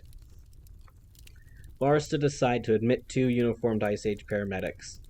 According to my men, a group of armed bandits attempted to rob the establishment, but they were interrupted by an earthquake. And if that's what really happened, I'll eat my badge. I don't suppose you can throw any light on the situation. A competitor of mine disagreed with the business strategy. It was a violent disagreement. Who pulled the trigger? Arnold Blunt, a New Zealander. Bleached hair, tattoos on his body and neck. Most of his teeth are missing. Barr took a note. I'll circulate the description to the airports. You never know. We might catch him. Artemis rubbed his eyes. Butler saved my life. The bullet was meant for me. That's Butler, all right, Barr nodded. If there's anything I can do? You'll be the first to know, said Artemis. Did your officers find anyone on the scene? Barr consulted his notebook. Some customers and staff. They all checked out, so we let them go. The thieves escaped before we arrived. No matter. Better I deal with the culprits myself. Barr made a concerted effort to ignore the activity in the kitchen behind him. Artemis, can you guarantee this is not going to come back to haunt me? Technically, we're looking at a homicide. Artemis looked Barr in the eye, which was quite an effort. Inspector Barr, no body, no case, and I guarantee that by tomorrow Butler will be alive and kicking. I shall instruct him to call you, if that would set your mind at rest. It would. The paramedics rolled Butler past on a gurney, a frosting of ice covering his face. Tissue damage was already turning his fingers blue. Any surgeon who could fix this would have to be a real magician. Artemis glanced downward. That's the plan, Inspector Barr. That's the plan. Dr. Lane administered glucose injections on the van. These are to stop the cells collapsing, she informed Artemis, massaging Butler's chest to circulate the medication. Otherwise, the water in his blood will freeze in spikes and puncture the cell walls. Butler was lying in an open cryo unit with its own gyroscopes. He had been dressed in a special silver freezer suit, and cold packs were heaped on his body like sachets of sugar in a bowl. Constance was unaccustomed to people actually paying attention when she explained the process, but this pale youth absorbed facts faster than she could present them. Won't the water freeze anyway? Glucose can't prevent that. Constance was impressed. Why, yes, it will, but in small pieces, so it can float safely between the cells. Artemis jotted a note in his handheld computer. Small pieces, I understand. The glucose is only a temporary measure, continued the doctor. The next step is surgery. We need to completely wash out his veins and replace the blood with a preservative. Then we can lower the patient's temperature to minus 30 degrees. We'll have to do that back at the Institute. Artemis shut down the computer. No need for that. I just need him held in stasis for a few hours. After that, it won't make any difference. I don't think you understand, young man, said Dr. Lane. Current medical practices have not evolved to the point where this kind of injury can be healed. If I don't do a complete blood substitute soon, there will be severe tissue damage.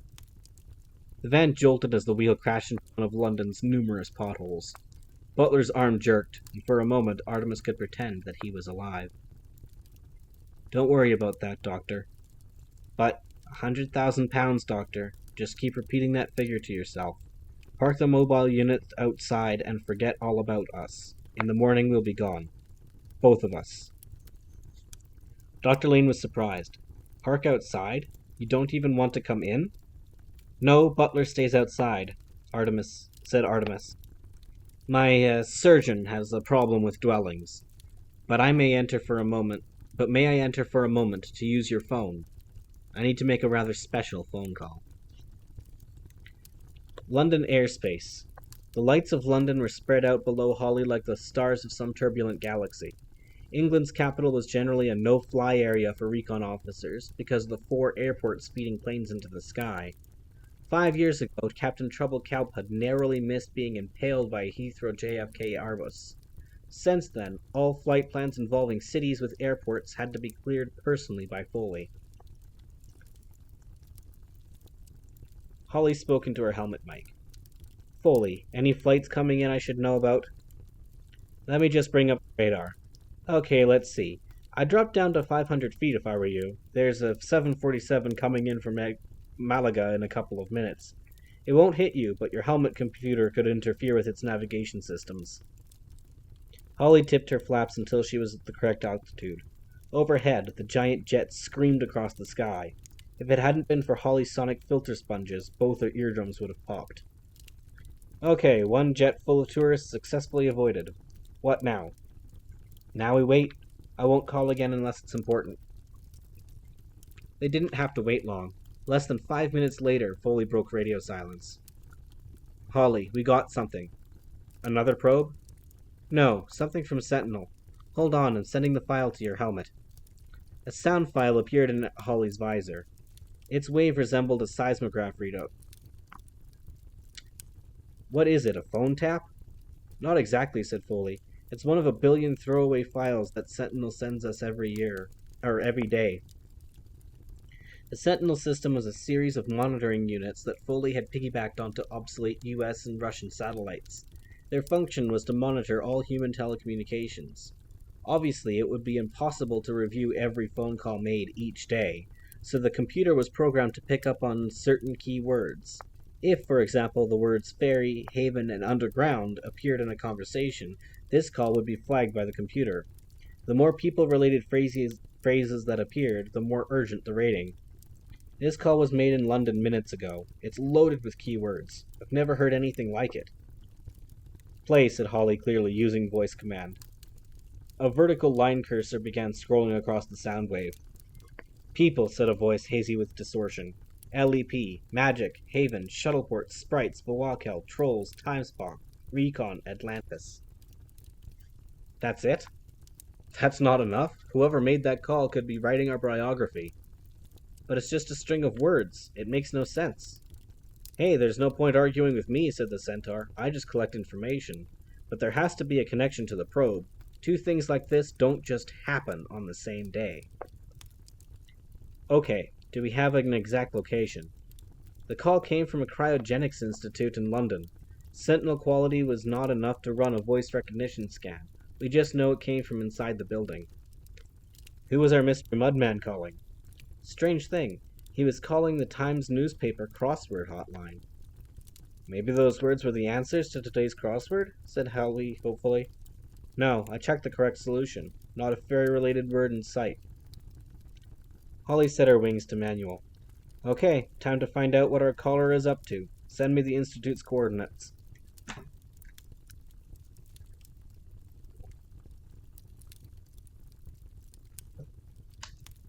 Holly suspected that it was a false alarm. Hundreds of these calls came in every year. Foley was so paranoid that he believed the Mudmen were invading every time someone mentioned the word magic on a phone line. And with the recent trend for human fantasy movies and video games, magical phrases cropped up quite a lot. Thousands of police hours were wasted staking out the residents of dwellings where these phone calls originated, and it usually turned out to be some kid playing on his PC. More than likely, this phantom phone call was the result of a crossed line, or some Hollywood hack pitching a screenplay, or even an undercover LEP operative trying to phone home. But then, today of all days, everything had to be checked. Holly kicked up her legs behind her, dropping into a steep dive. Diving was against recon regulations. All approaches were supposed to be controlled and gradual. But what was the point of flying if you couldn't feel the slipstream tugging at your toes? Ice Age Cryogenics Institute, London. Artemis leaned against the cryogenics mobile unit's rear bumper. It was funny how quickly a person's priorities could change. That morning, he had been worried about which loafers to wear with his suit, and now his dearest friend's life hung in the balance. And the balance was rapidly shifting. Artemis wiped a coating of frost from the spectacles he'd retrieved from his bodyguard's jacket. These were no ordinary spectacles. Butler had 20/20 vision. These particular eyeglasses had been specially tooled to accommodate filters taken from an LED helmet. Anti-shield filters. Butler had carried them since the time when Holly Short almost got the jump on him at Fowl Manor. You never know, he had said. We're a threat to LAP security, and someday Commander Root could be replaced with someone who isn't quite so fond of us. Butler wasn't convinced. The fairies were, by and large, a peaceful people. He couldn't believe they would harm anyone, even a mudman, on the basis of past crimes. After all, they had parted friends. Or, at least, not enemies. That was presuming the call worked, but there was no reason to believe it wouldn't. Several government security agencies monitored phone lines using the keyword system, recording conversations that could compromise national security. And if humans were doing it, it was safe to bet that Foley was 2 steps ahead. Artemis donned the glasses, climbing into the vehicle's cabin. He had placed the call 10 minutes ago. Presuming Foley got working on a trace right away, it could still be another 2 hours before the LEP could get an operative on the surface.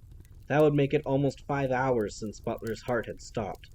The record for a revival was 2 hours and 50 minutes for an alpine skier frozen in an avalanche. There had never been a revival after 3 hours. Maybe there shouldn't be. Artemis glanced at the tray of food sent out by Miss Dr. Lane. On another day he would have complained about just about everything on the plate, but now the meal was simply sustenance to keep him awake until the cavalry arrived. Artemis took a long drink from a polystyrene cup of tea. It sloshed audibly around in his empty stomach. Behind him in the van's surgery, Butler's cryo unit hummed like a common household freezer. Occasionally, the computer emitted electronic beeps and whirs as the machine ran self-diagnostics. Artemis was reminded of the weeks spent in Helsinki waiting for his father to regain consciousness, waiting to see what the fairy magic would do for him. Excerpt from Artemis Fowl's diary, Disc 2, encrypted. Today my father spoke to me. For the first time in over 2 years I heard his voice, and it is exactly as I remembered it. But not everything is the same. It had been over 2 months since Holly Short used her healing magic on his battered body, and still he lay in his Helsinki hospital bed, immobile, unresponsive. The doctors could not understand it. He should be awake, they informed me. His brain waves are exceptionally so, and his heart beats like a horse. It is incredible this man should be at death's door, yet he has the muscle tone of a 20-year-old. Of course, it is no mystery to me. Holly's magic has overhauled my father's entire being, with the exception of his left leg, which was lost when his ship went down off the coast of Murmansk. He has received an infusion of life in body and mind. The effect of the magic on his body does not worry me, but I cannot help but wonder what effect this positive energy will have on my father's mind. For my father, a change like this could be traumatic. He is the foul patriarch, and his life revolves around money-making. For 16 days we sat in my father's hospital room, waiting for some sign of life. I had by then learned to read the instruments and noticed immediately the morning my father's brainwaves began spiking. My diagnosis was that he would soon regain consciousness, and so I called the nurse. We were ushered from the room to admit a medical team of at least a dozen. 2 heart specialists, an anesthesiologist, a brain surgeon, a physiologist, and several nurses. In fact, my father had no need of medical attention.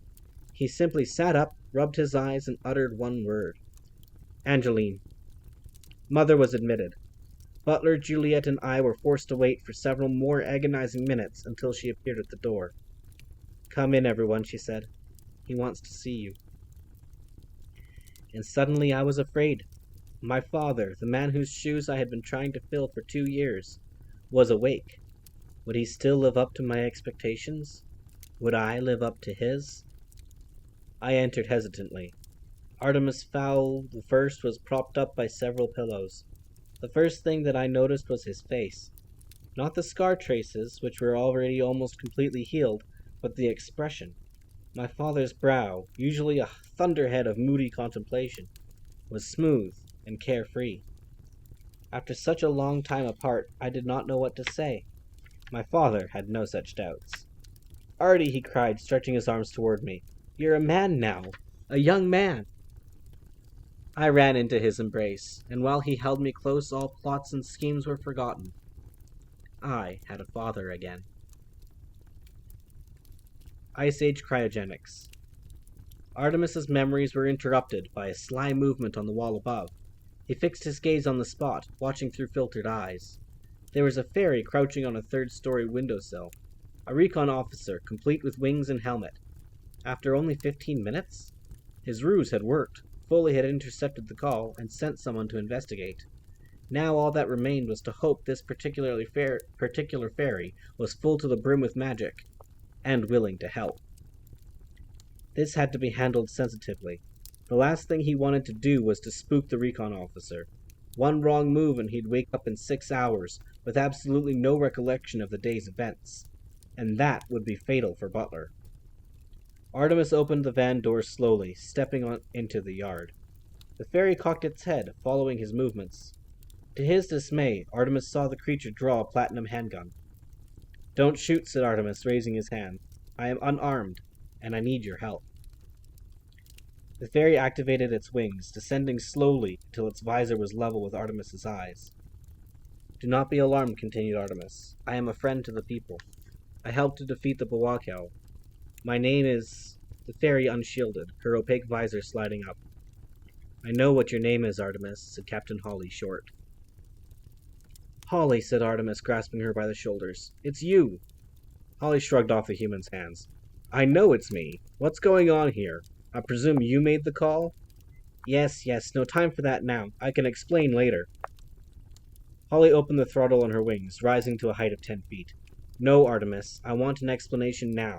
If you needed help, why didn't you call on your own phone? Artemis forced himself to answer the question. You told me that Foley had pulled surveillance on my communications, and anyway, I wasn't sure you'd come. Holly considered it. Okay, maybe I wouldn't have. She noticed something. Where's Butler? Watching our backs as usual, I suppose. Artemis didn't answer, but his expression told Holly exactly why the Mudman had summoned her. or Mudboy had summoned her. Artemis pressed a button, and a pneumatic pump opened the cryopod's lid. Butler lay inside, encased in an inch of ice. "Oh no," sighed Holly. "What happened?" "You stopped a bullet that was meant for me," replied Artemis. "When are you going to learn, Mudboy?" snapped the fairy. "Your little schemes have a tendency to get people hurt. Usually the people who care about you." Artemis didn't answer. The truth was the truth, after all. Holly peeled back a cold pack from the bodyguard's chest. "How long?" Artemis consulted the clock on his cell phone. 3 hours, give or take a few minutes. Captain Short wiped off the ice, laying her hand flat on Butler's chest. 3 hours. I don't know, Artemis. There's nothing here. Not a flicker. Artemis faced her across the cryopod. "Can you do it, Holly? Can you heal him?" Holly stepped back. "Me? I can't heal him. We need a professional warlock to even attempt something like this." "But you healed my father." "That was different. Your father wasn't dead. He wasn't even critical. I hate to say it, but Butler is gone. Long gone." Artemis pulled a gold medallion from a leather thong around his neck. The disc was perforated by a single circular hole. Dead center. "Remember this. You gave it to me for ensuring that your trigger finger got reattached to your hand. You said it would remind me of the spark of decency inside me. I'm trying to do something decent now, Captain." "It's not a question of decency. It just can't be done." Artemis drummed his fingers on the gurney, thinking. "I want to talk to Foley," he said finally. "I speak for the people, Fowl," said Holly testily. "We don't take orders from humans." "Please, Holly," said Artemis. "I can't just let him go. It's Butler." Holly couldn't help herself. After all, Butler had saved all their hides on more than one occasion. "Very well," she said, fishing a spare comm set from her belt. "But he's not going to have any good news for you." Artemis hooked the speaker over one ear, adjusting the spike stem so it would wound across his mouth. "Foley, are you listening?" "Are you kidding?" came the reply. "This is better than human soap operas." Artemis composed himself. He would have to present a convincing case, or Butler's last chance was gone. "All I want is a healing. I accept that it may not work, but what does it cost to try?" "It's not that straightforward, Mudboy," replied the centaur. "Healing isn't a simple process. It requires talent and concentration. Holly is pretty good, I grant you, but for something like this, we need a trained team of warlocks." "There's no time," snapped Artemis. "Butler has already been under too long. This has to be done now, before the glucose is absorbed into his bloodstream. There is already tissue damage to the fingers." "Maybe his brain too," suggested the centaur. "No, I got his temperature down in minutes. The cranium has been frozen since the incident." "Are you sure about that? We don't want to risk bringing Butler's body back, but not his mind." "I'm sure. The brain is fine." Foley didn't speak for several moments. "Artemis, if we agree to try this, I have no idea what the results could be. The effect on Butler's body could be catastrophic, not to mention his mind. An operation of this kind has never even been attempted on a human." "I understand." "Do you, Artemis? Do you really? Are you prepared to accept the consequences of this healing? There could be any number of unforeseeable problems. Whatever emerges from this pod is yours to care for. Will you accept this responsibility?" "I will," said Artemis, without hesitation. "Very well, then it's Holly's decision. Nobody can force her to use her magic. It's up to her." Artemis lowered his eyes. He could not bring himself to look at the LEP elf. "Well, Holly, will you do it? Will you try?" Holly brushed the ice from Butler's brow. He had been a good friend to the people. "I'll try," she said. "No guarantees, but I'll do what I can." Artemis's knees almost buckled with relief. Then he was in control again. Time enough for weak knees later. "Thank you, Captain. I realize this could not be an easy decision to make. Now, what can I do?" Holly pointed to the rear doors. "You can get out. I need a sterile environment. I'll come get you when it's over, and whatever happens, whatever you hear, don't come in until I call."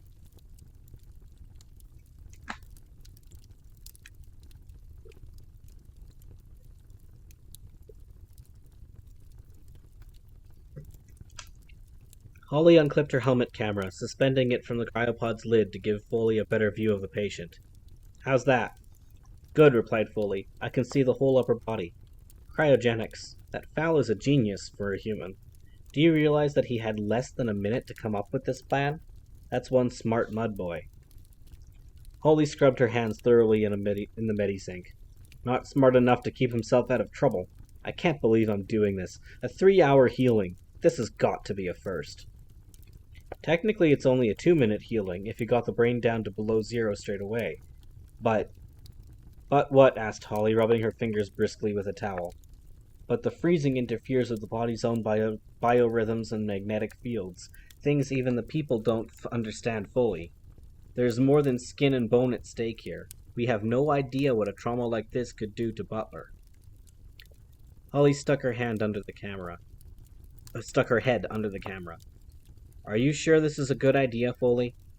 "I wish we had time for discussion, Holly, but every second costs our old friend a couple of brain cells. I'm going to talk you through it. The first thing we need to do is take a look at the wound."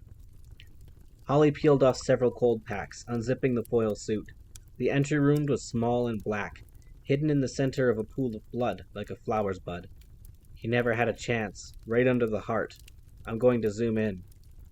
Holly closed her visor, using the helmet's filters to magnify Butler's wound. "There are fibers trapped in there. Kevlar, I'd say." Foley groaned over the speakers. "That's all we need. Complications." "What difference do fibers make? And this really is not the time for jargon. I need plain Nomish." "Okay, surgery for morons it is.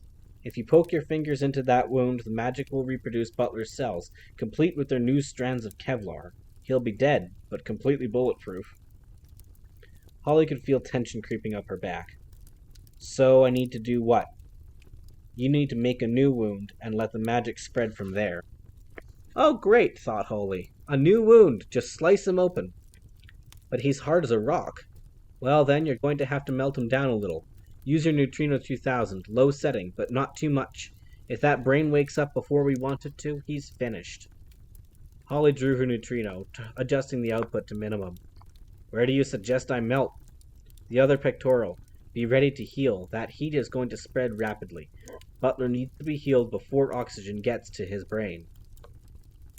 Holly pointed the laser at the bodyguard's chest. "Just say the word."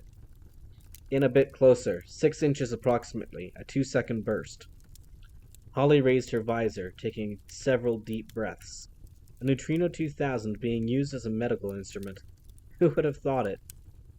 Holly pulled her trigger to the first click. One more click would activate the laser. 2 seconds. "Okay, go." Click. An orange beam of concentrated heat spilled from Neutrino's snout, blossoming across Butler's chest. Had the bodyguard been awake, he would have been knocked unconscious.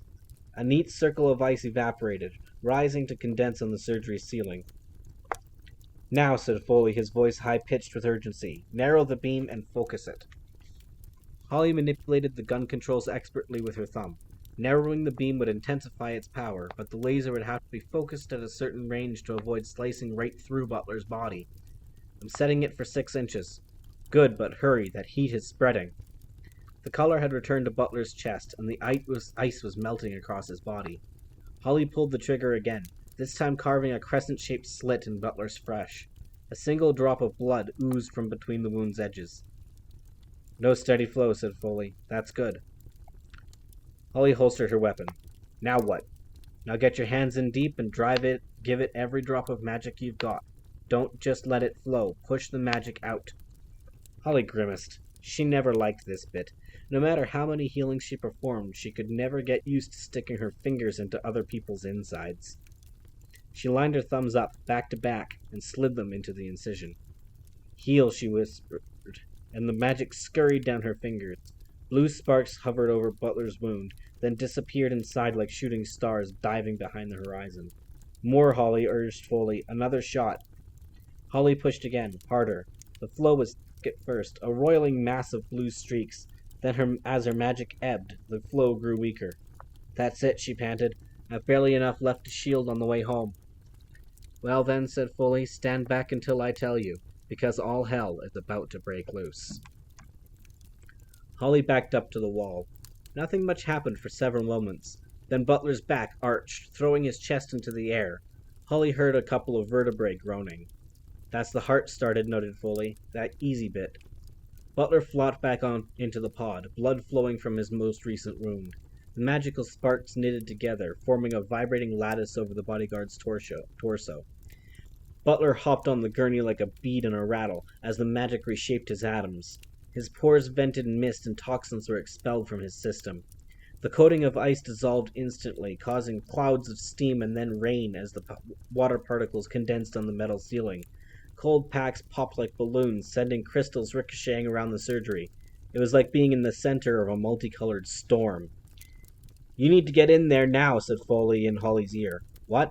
Get in there. The magic is spreading up his spinal column. Hold his head still for the healing, or any damaged cells could be replicated. And once something's been healed, we can't undo it." Great, thought Holly. Hold Butler still. No problem. She battled her way through the debris, cold-packed crystals popping against her visor. The human's frame continued thrashing in the cryopod, shrouded by a cloud of steam. Holly clamped a hand on either side of Butler's head. The vibrations traveled the length of her arms and through her body. "Hold him, Holly, hold him!" Holly leaned across the pod, placing the weight of her body on the bodyguard's head. In all the confusion, she couldn't tell if her efforts were having any effect whatsoever. "Here it comes," said Foley in her ear. "Brace yourself." The magical lattice spread across Butler's neck and across his face. Blue sparks targeted the eyes, traveling along the optic nerve into the brain itself. Butler's eyes flew open, rolling in their sockets. His mouth was reactivated too, spewing out long strings of words in various languages, none of which made any sense. "His brain is running tests," said Foley, "just to check that everything's working." Each muscle and joint was tested to its limit, rolling, swiveling, stretching. Her hair follicles grew at an accelerated rate, covering Butler's normally shaven dome with a thick growth of hair. Nails shot out of his fingers like tiger claws, and a raggedy beard snaked from his chin. Holly could only hang on. She imagined that this was how it must feel to be a rodeo cowboy straddling a particularly bad-tempered bull. Eventually, the sparks dissipated, spiraling into the air like the embers in a breeze. Butler calmed and settled, his body sinking into 6 inches of water and coolant. His breathing was slow and deep. "We did it," said Holly, sliding off the pod to her knees. "He's alive." "Don't start celebrating just yet," said Foley. "There's still a long way to go. He won't regain consciousness for a couple of days at least, and even then who knows what shape his mind will be in. And of course, there's the obvious problem." Holly raised her visor. "What obvious problem?" "See for yourself." Captain Short was almost afraid to look at whatever lay in the pod. Grotesque images crowded her imagination. What kind of misshapen mutant human had they created? The first thing she noticed was Butler's chest. The bullet hole itself had completely disappeared, but the skin had darkened with a red line amidst the black. It looked like a capital I. "Kevlar," explained Foley. "Some of it must have replicated. Not enough to kill him, thankfully, but enough to slow down his breathing. Butler won't be running any marathons with those fibers clinging to his ribs." "What's the red line?" "At a guess, I'd say die. There must have been writing on the original bulletproof jacket." Holly glanced around the surgery. Butler's vest lay discarded in the corner. The letters FBI were printed in red across the chest. There was a small hole in the center of the eye. "Ah, well," said the centaur. It's a small price to pay for his life. He can pretend it's a tattoo. They're very popular among medmen these days." Holly had been hoping the Kevlar reinforced skin was the obvious problem Foley had been referring to. But there was something else. The something else became immediately apparent when her gaze landed on the bodyguard's face. Or, more accurately, the hair sprouting from his face. "Oh God," she breathed. "Artemis is not going to like this."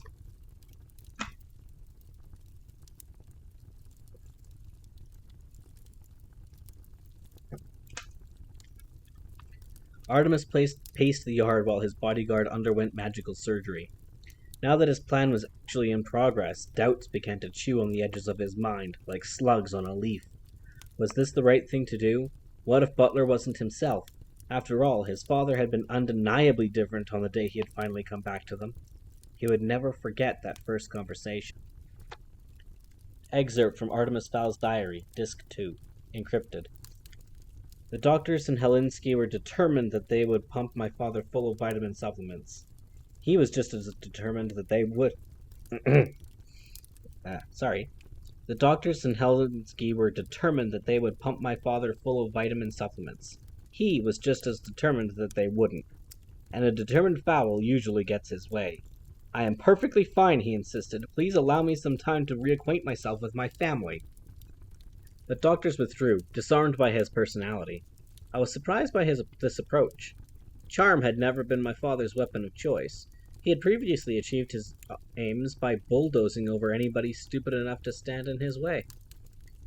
Father sat in the hospital room's only armchair, his shortened leg resting on a footstool. My mother was perched on the armrest, resplendent in white Armani fox fur.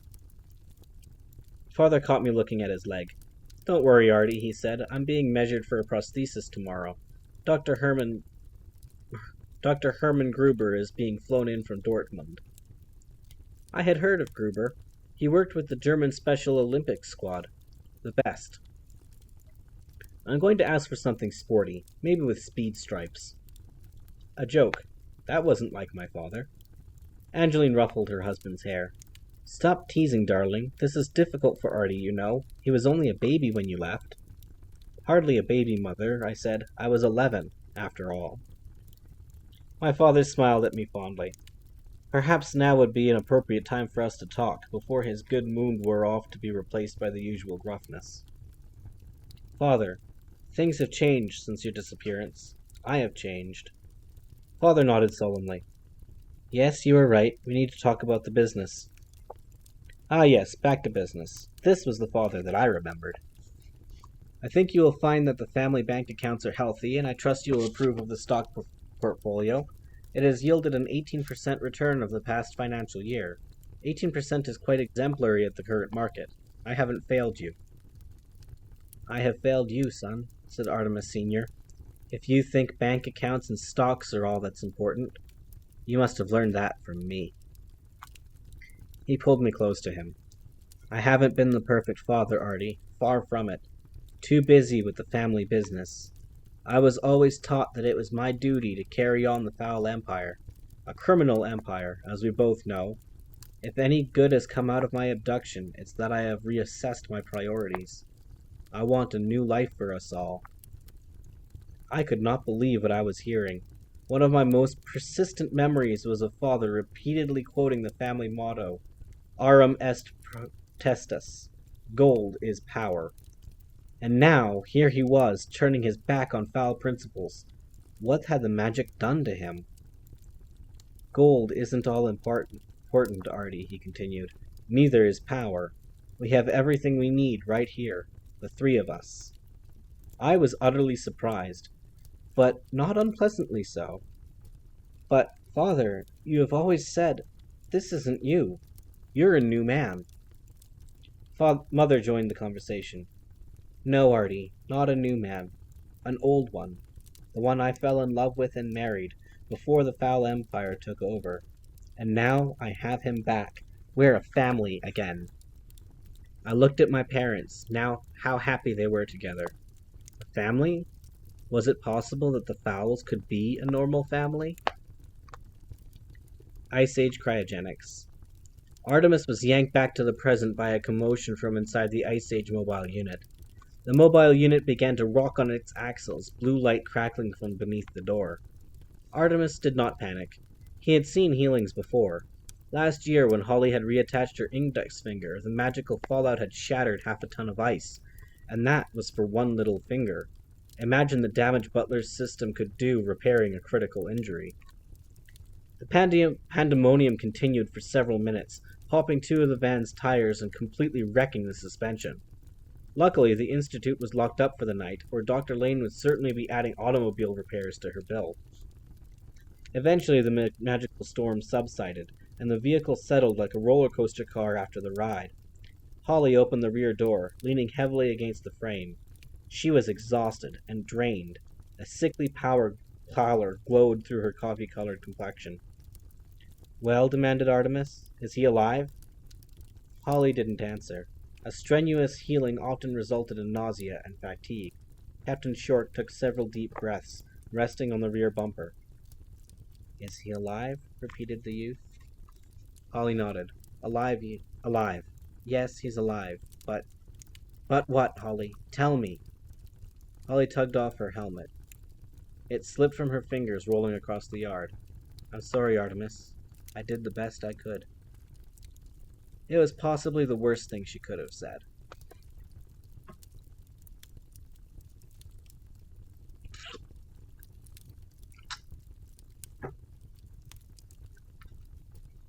Artemis climbed into the van.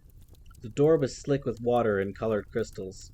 Smoke leaked from the fractured grill of the air conditioning system, and the overhead neon strip flickered like lightning in a bottle. The cryopod lay half off-kilter in one corner, its gyroscopes leaking fluid. One of Butler's arms flopped over the unit's edge, throwing a monster shadow on the wall. The cryptopod's instruments panel was still operating. Artemis was relieved to see the heartbeat icon blipping gently on the display. Butler was alive. Holly had done it again. But something had been worrying the ferry captain. There was a problem. As soon as Artemis looked inside the pod, it became immediately apparent what the problem was. The newly grown hair was heavily streaked with gray. Butler had gone into the cryo chamber 40 years of age. The man before him now was at least 50, possibly older. In the space of 3 hours, Butler had grown old. Holly appeared at Artemis's shoulder. He's alive at least, said the fairy. Artemis nodded. When will he wake up? A couple of days, maybe. How did this happen? Asked the boy, brushing a lock of hair from Butler's brow. Holly shrugged. I'm not exactly sure. That's Foley's area. Artemis took the spare headset from his pocket, unhooking the speaker wire over his ear. Any theories, Foley? I can't be sure, the centaur replied, but I'm guessing that Holly's magic wasn't enough. Some of Butler's own life force was needed for the healing. About 15 years' worth, by the looks of it. Can anything be done? Afraid not. A healing can't be undone. If it's any consolation, he'll probably live longer than he would have naturally. But there's no reclaiming his youth, and what's more, we can't be sure about the state of his mind. The healing could have wiped his brain cleaner than a magnetized disc. Artemis sighed deeply. What have I done to you, old friend? No time for that, said Holly briskly. You both should get out of here. I'm sure all the commotion will have attracted attention. Do you have transport? No, we flew over on a public flight, then took a taxi from Heathrow. Holly shrugged. I'd like to help, Artemis, but I've already given up enough time here. I'm on a mission, an extremely important mission, and I have to get back to it. Artemis stepped away from the cryo unit. Holly, about your mission. Captain Short turned slowly. Artemis? You were probed, weren't you? Something got past Foley's defenses? Holly pulled a large sheet of camouflage foil from her surveillance pack. We need to go somewhere to talk. Somewhere private. The following 45 minutes were something of a blur to Artemis. Holly wrapped both humans in camouflage foil from her surveillance pack and clipped them to the moon belt. The belt effectively reduced their weight to 1/6 of Earth's norm. Even then, it was a struggle for her mechanical wings to hoist the three of them into the night sky. Holly had to open the throttle wide just to bring them 500 feet above sea level. I'm going to shield now, she said into her mic. Try not to thrash about too much. I don't want to have to cut one of you loose. Then she was gone, and in her place hovered a slightly shimmering holly-shaped patch of stars. The vibration rattled through the belt links, shaking Artemis's teeth in his head. Artemis felt like a bug in a cocoon, trussed up in foil with only his face exposed to the night air. Initially, the experience was almost enjoyable, riding high above the city watching the cars flicker along the motorways. Then Holly picked up a westerly wind and threw them into the air currents over the English Channel. Suddenly, Artemis's universe was a maelstrom of cutting wind, buffeted passengers, and startled birds. Beside him, Butler hung limply in his makeshift foil trusses. The foil absorbed the local colors, reflecting dominant hues. It was by no means a perfect recreation of the surroundings, but certainly good enough for a night flight across the Channel to Ireland. Is this foil visible to radar? Said Artemis into the headset. I don't want to be mistaken for a UFO by some eager Harrier jump jet pilot. Holly considered it. You're right, maybe I should take us down a bit, just in case. 2 seconds later, Artemis deeply regretted breaking radio silence. Holly tilted her wing rig deep into a steep dive, sending the three of them hurtling toward the midnight waves below. She pulled up at the last moment, when Artemis could have sworn the skin was about to peel from his face. Low enough for you? Asked Holly, with the barest hint of humor in her voice. They skimmed the wave tops, spray sparkling against the camouflage foil. The ocean was rough that night, and Holly followed the water patterns, dipping and climbing to match the swell's curve. A school of humpback whales sensed Holly's presence, and broke through the storm foam, leaping 30 meters across the trough, before disappearing beneath the black water. There were no dolphins. The small mammals were taking shelter from the elements in the inlets and coves along the Irish coasts. Holly skirted the hull of a passenger ferry, flying close enough to feel the engine's pulse.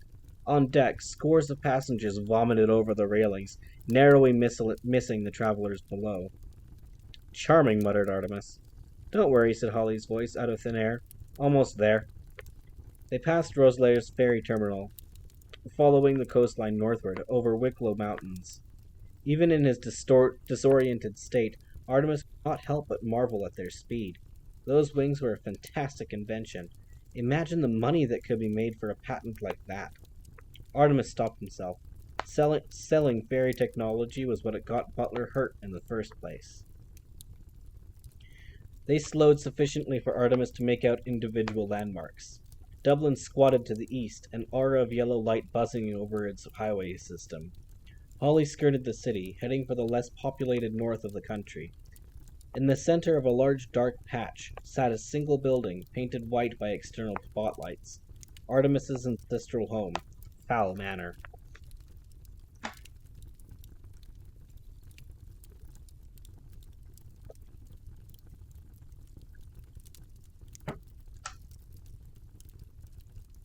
Fowl Manor, Ireland.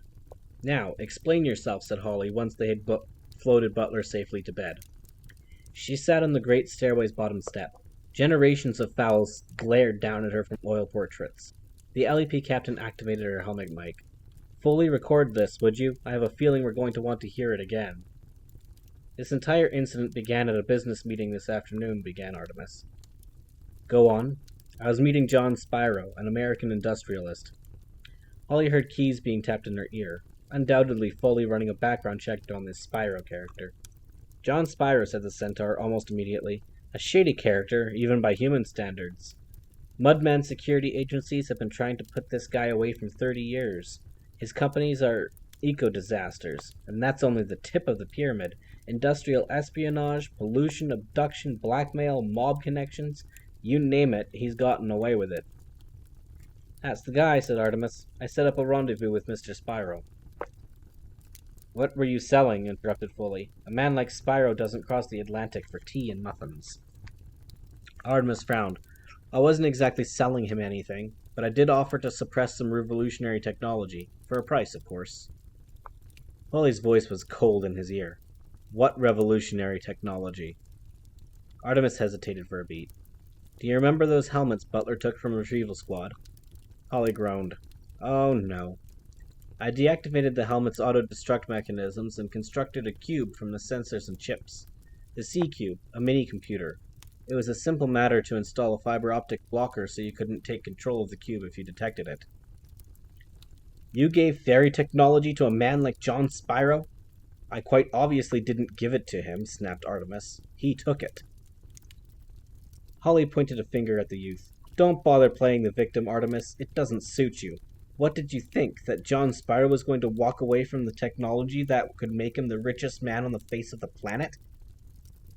So it was your computer that pinged us, said Foley. Yes, admitted Artemis. Unintentionally. Spyro asked for a surveillance scan, and the cube's ferry circuits picked up LEP satellite beams. Can't we block any future probes? Asked the LEP captain. Haven's deflectors will be useless against our own technology. Sooner or later, Spyro will find out about the people, and if that happens, I can't see a man like him just allowing us to live in harmony. Holly glared pointedly at Artemis. Remind you of anyone? I am nothing like John Spyro, objected the boy. He is a cold-blooded killer. Give yourself a few years, said Holly. You'll get there. Foley sighed. Put Artemis Fowl and Holly Short together in a room, and sooner or later there was bound to be a fight.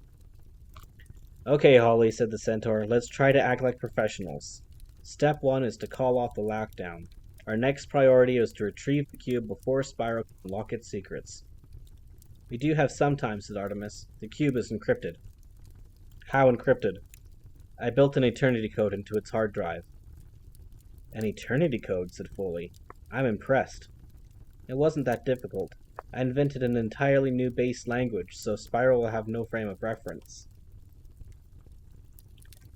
Holly was feeling a bit left out. How long will it take to crack this eternity code? Artemis couldn't resist raising an eyebrow.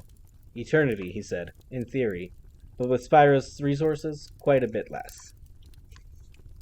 Holly ignored the tone. Okay, then, we're safe. No need to go hunting Spyro if all he has is a box of useless circuits. Far from useless, countered Artemis. The chip design alone will lead his research and development team in interesting directions. But you're right about one thing, Holly. There is no need to go hunting Spyro. Once he realizes that I am still alive, he will come looking for me. After all, I am the only one who can unlock the full potential of the CQ. Holly dropped her head into her hands. So, any moment now, a team of hitmen could come blasting in here looking for the key to your eternity code. It's at times like these we could do with someone like Butler. Artemis plucked the wall phone from its cradle. There's more than one Butler in the family, he said.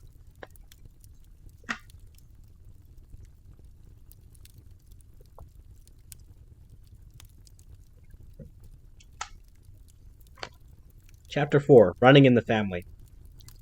Sifax, Tunisia, North Africa. I apologize in advance about how often I am going to butcher the names of these places. I am sorry. For her 18th birthday, Juliet Butler asked for, and received, a ribbed judo crash vest, 2 weighted throwing knives, and a World Wrestling grudge match video.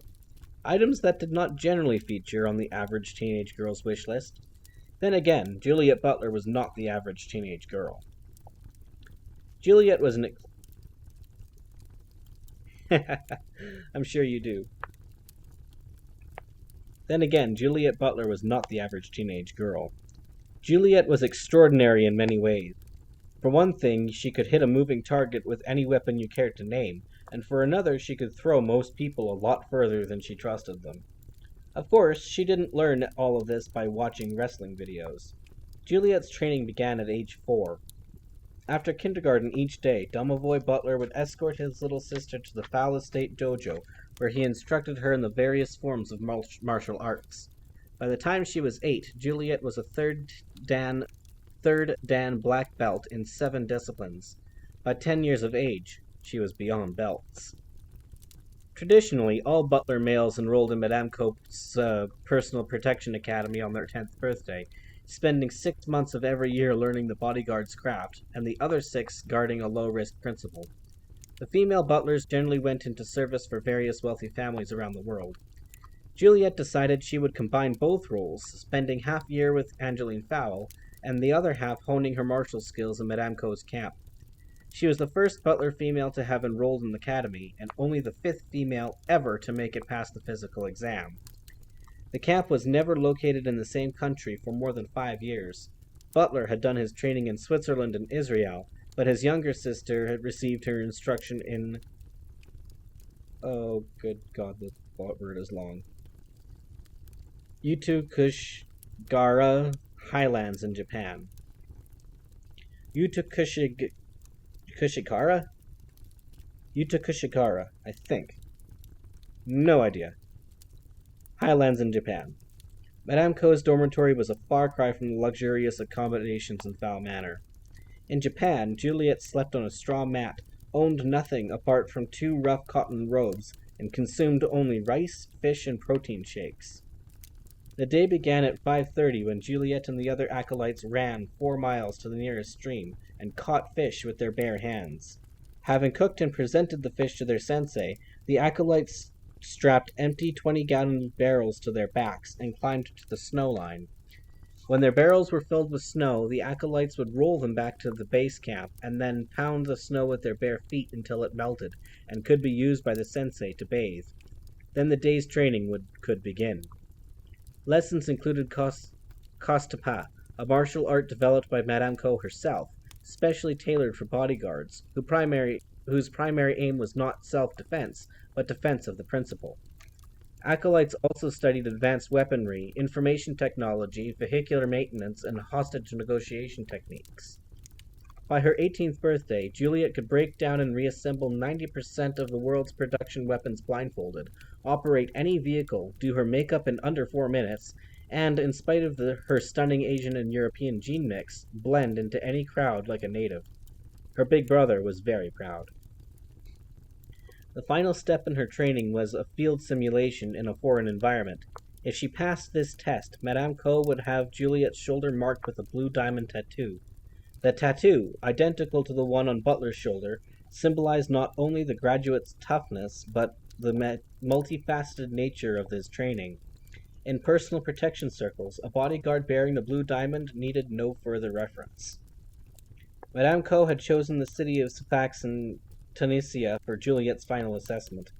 Her mission was to guide the principal through the city's tumultuous market, or Medina.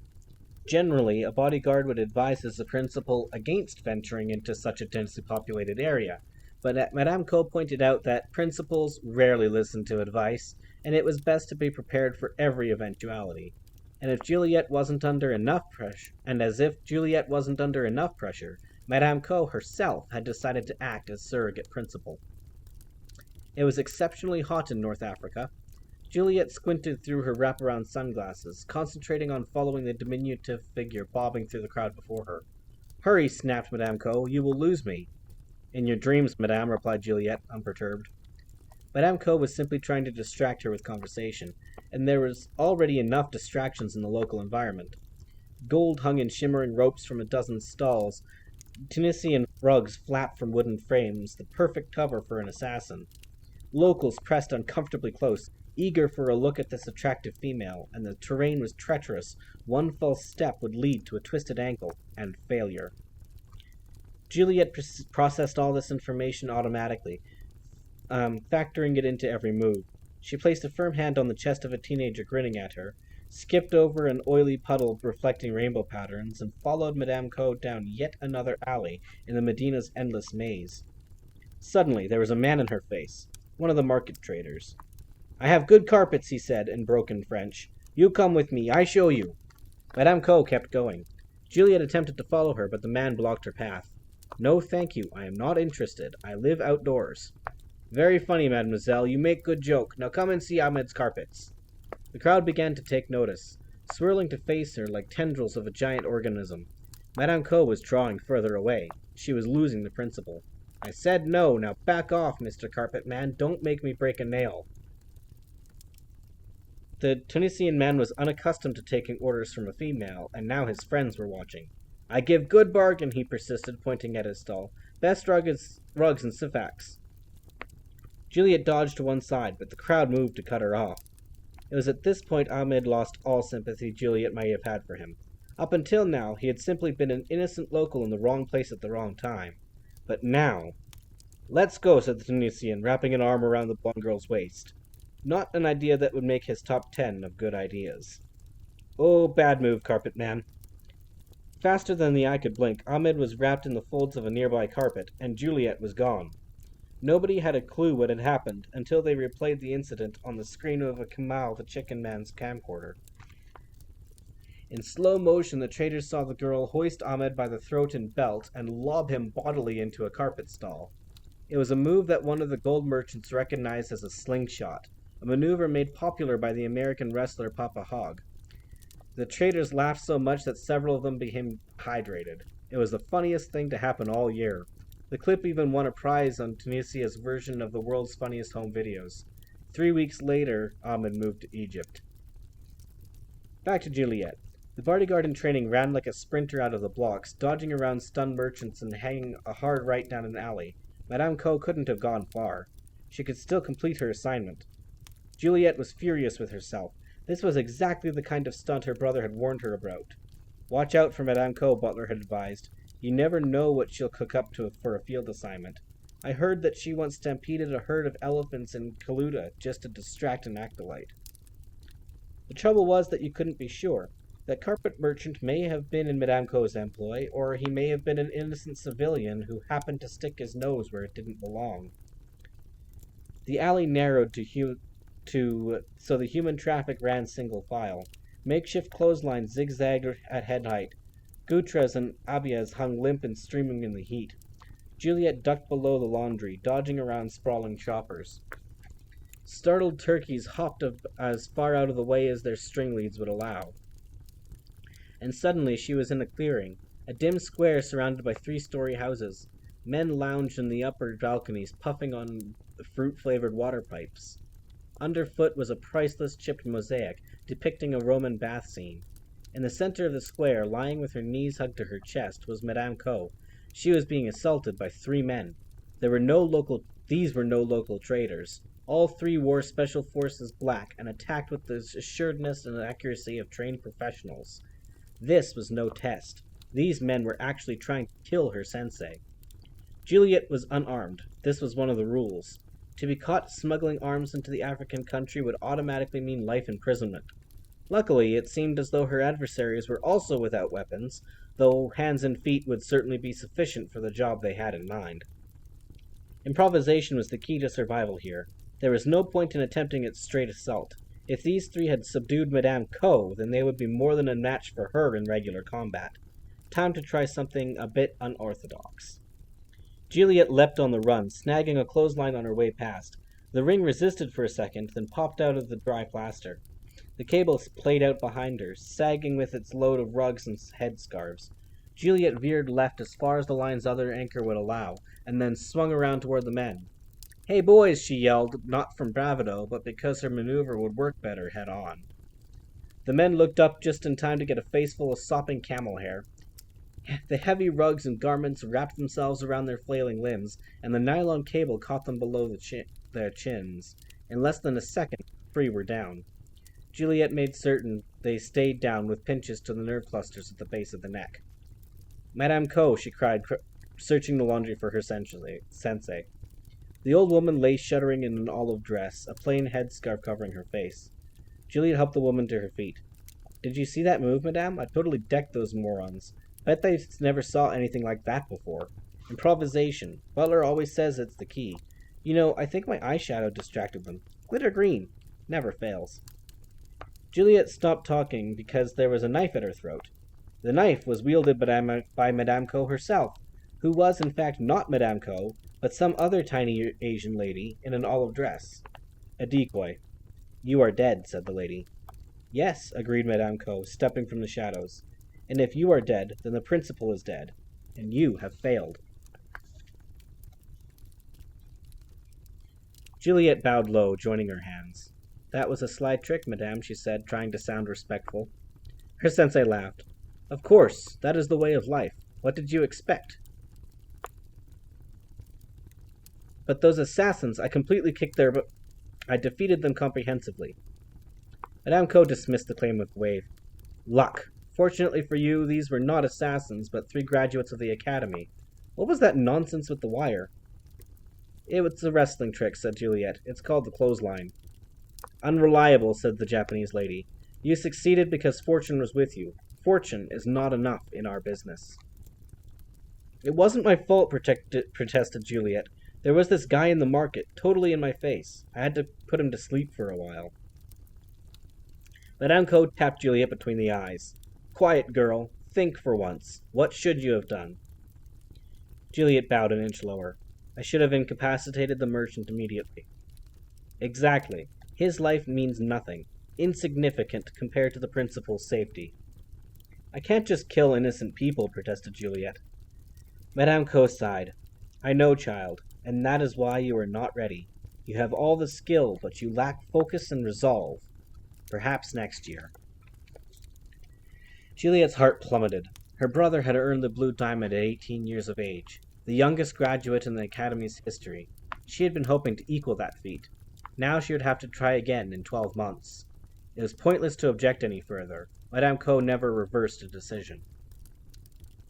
A young woman in acolyte's robes emerged from the alley, holding a small briefcase.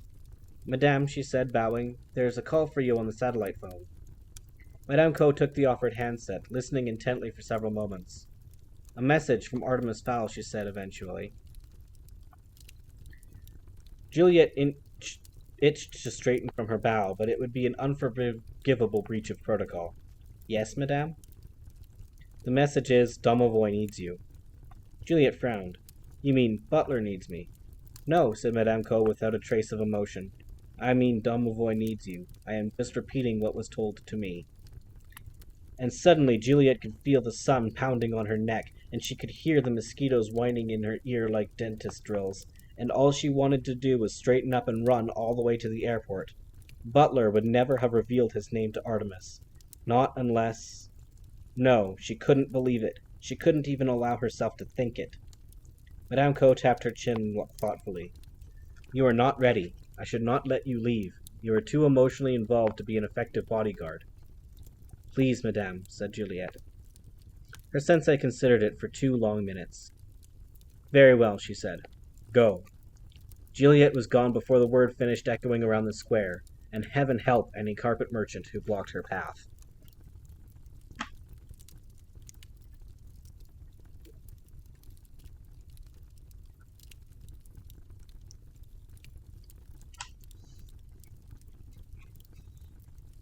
Chapter 5. The Metal Man and the Monkey. The Spyro Needle, Chicago. John Spyro took the Concorde from Heathrow O'Hare International Airport in Chicago. A stretch limousine ferried him downtown to Spyro Needle, a sliver of steel and glass rising 86 stories above the Chicago skyline. Spyro Industries was located on floors 50 through 85. The 86th floor was Spyro's personal residence, accessible either by private elevator or helipad. John Spyro hadn't slept for the entire journey, too excited by the little cube sitting in his briefcase. The head of his technical staff was equally excited when Spyro informed him what this harmless-looking box was capable of, and immediately scurried off to unravel the C-Cube's secrets. 6 hours later, he scurried back to the conference room for a midnight meeting. It's useless, said the scientist, whose name was Dr. Pearson. Spyro swirled an olive in his martini glass. I don't think so, Pearson, he said. In fact, I know that little gizmo is anything but useless. I think that maybe you're the useless one in this equation. Spyro was in a terrible mood. Arnold Blunt had just called to inform him of Fowl's survival. When Arno was in a dark mood, people had been known to disappear off the face of the earth. If they were lucky. Pearson could feel the stare of the conference room's third occupant bouncing off his head. This was not a woman you wanted angry with you. Pearson knew that if John Spyro decided to have him thrown out the window, this particular individual would have no problem signing an affidavit swearing that he had jumped. Pearson chose his words carefully. This device, the C-Cube, that's what it's called. I told you that, so use the name. The C-Cube undoubtedly has enormous potential, but it's encrypted. Spyro threw the olive out at his head scientist. It was a humiliating experience for a Nobel Prize winner. So break the encryption. What do I pay you guys for? Pearson could feel his heart speeding up. It's not that simple. This code, it's unbreakable. Let me get this straight, said Spyro, leaning back in his oxblood leather chair. I'm putting $200 million a year into your department, and you can't break one lousy code set up by a kid? Pearson was trying not to think about the sound his body would make hitting the pavement. His next sentence would save him or damn him. The cube is voice-activated and coded to Artemis Fowl's voice patterns. Nobody can break the code. It's not possible. Spyro did not respond. It was a signal to continue. I've heard of something like this. We scientists theorize about it. An eternity code, it's called. The code has millions of possible permutations, and not only that, but it's based on an unknown language. It seems as though this boy has created a language that is spoken only by him. We don't even know how it corresponds to English. A code like this is not even supposed to exist. If Fowl is dead, then I'm sorry to say, Mr. Spyro, but the Sea Cube died with him. John Spyro stuck a cigar into the corner of his mouth. He did not light it. His doctors had forbidden it. Politely. And if Fowl were alive? Pearson knew a lifeline when it was being thrown to him. If Fowl were alive, he would be a lot easier to break than an eternity code. Okay, Doc, said Spyro. You're dismissed. You don't want to hear what's coming next. Pearson gathered his notes and hurried for the door. He tried not to look at the face of the woman at the table. If he didn't hear what came next, he could kid himself that his conscience was clear, and if he hadn't actually seen the woman at the conference table, then he couldn't pick her out of a lineup. It looks like we had a problem, said Spyro to the woman in the dark suit. The woman nodded. Everything she wore was black. Black power suit, black blouse, black stilettos. Even the radar watch on her wrist was jet black. Yes, but it's my kind of problem.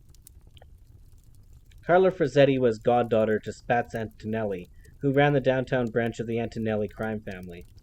Carla operated as liaison between John Spyro and Antonelli, possibly the two most powerful men in Chicago. Spyro had learned early in his career that business allied to the mob tended to flourish. Carla checked her manicured nails. It seems to me that you only have one option. You nab the Fowl Kid and squeeze him for the code. Spyro sucked on his unlit cigar, thinking about it. It's not that straightforward. The kid runs a tight operation. Foul Manor is like a fortress. Carla smiled. This is a 13-year-old kid we're talking about, right? He'll be 14 in 6 months, said Spyro defensively. Anyway, there are complications. Such as? Arno is injured. Somehow Fowl blew his teeth out. Ouch, said Carla, wincing. He can't even stand in a breeze, never mind head up an operation. That's a shame. In fact, the kid incapacitated all my best key people. They're on a dental plan, too. It's going to cost me a fortune. No, I need some outside help on this one. You want to contract the job to us? Exactly, but it's got to be the right people. Ireland is an old world kind of place. Wise guys are going to stick out a mile. I need guys who blend in and can persuade a kid to accompany them back here. Easy money. Carla winked. I read you, Mr. Spyro. So, you got guys like that? Guys who can take care of business without drawing attention to themselves? The way I see it, you need a metal man and a monkey. Spyro nodded, familiar with mob slang. A metal man carried the gun, and a monkey got into hard-to-reach places. We have 2 such men in our books. I can guarantee they won't attract the wrong kind of attention in Ireland. But it won't be cheap. Are they good? Asked Spyro. Carla smiled. One of her incisors was inset with a tiny ruby. Oh, they're good, she replied. These guys are the best.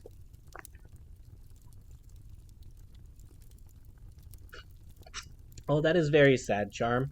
You should go get more tea.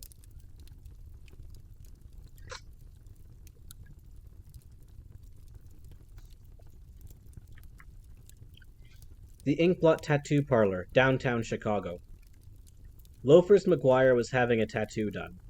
A skull's head in the shape of the ace of spades. It was his own design, and he was very proud of it. So proud, in fact, that he'd wanted the tattoo on his neck. Inky Burton, the tattooist, managed to change Loafer's mind, arguing that neck tattoos were better than a name tag when the cops wanted to ID a suspect. Loafers relented. Okay, he'd said, put it on my forearm. Loafers had a tattoo done after every job. There wasn't much skin left on his body that still retained its original color. That was how good Loafers McGuire was at his job. Loafer's real name was Aloysius, but he hailed from the Irish town of Kilkenny. He'd come up with the nickname Loafers himself because he thought it sounded more mob-like than Aloysius. All his life, Loafers had wanted to be a mobster, just like the guys in the movies. When his efforts to start a Celtic mafia had failed, Loafers came to Chicago. The Chicago mob welcomed him with open arms. Actually, one of their enforcers grabbed him in a bear hug. Loafers sent the man and 6 of his buddies to the Mother of Mercy Hospital. Not bad for a guy 5 feet tall. 8 hours after stepping off the plane, Loafers was on the payroll. And here he was, 2 years and several jobs later, already the Antonelli's top metal man.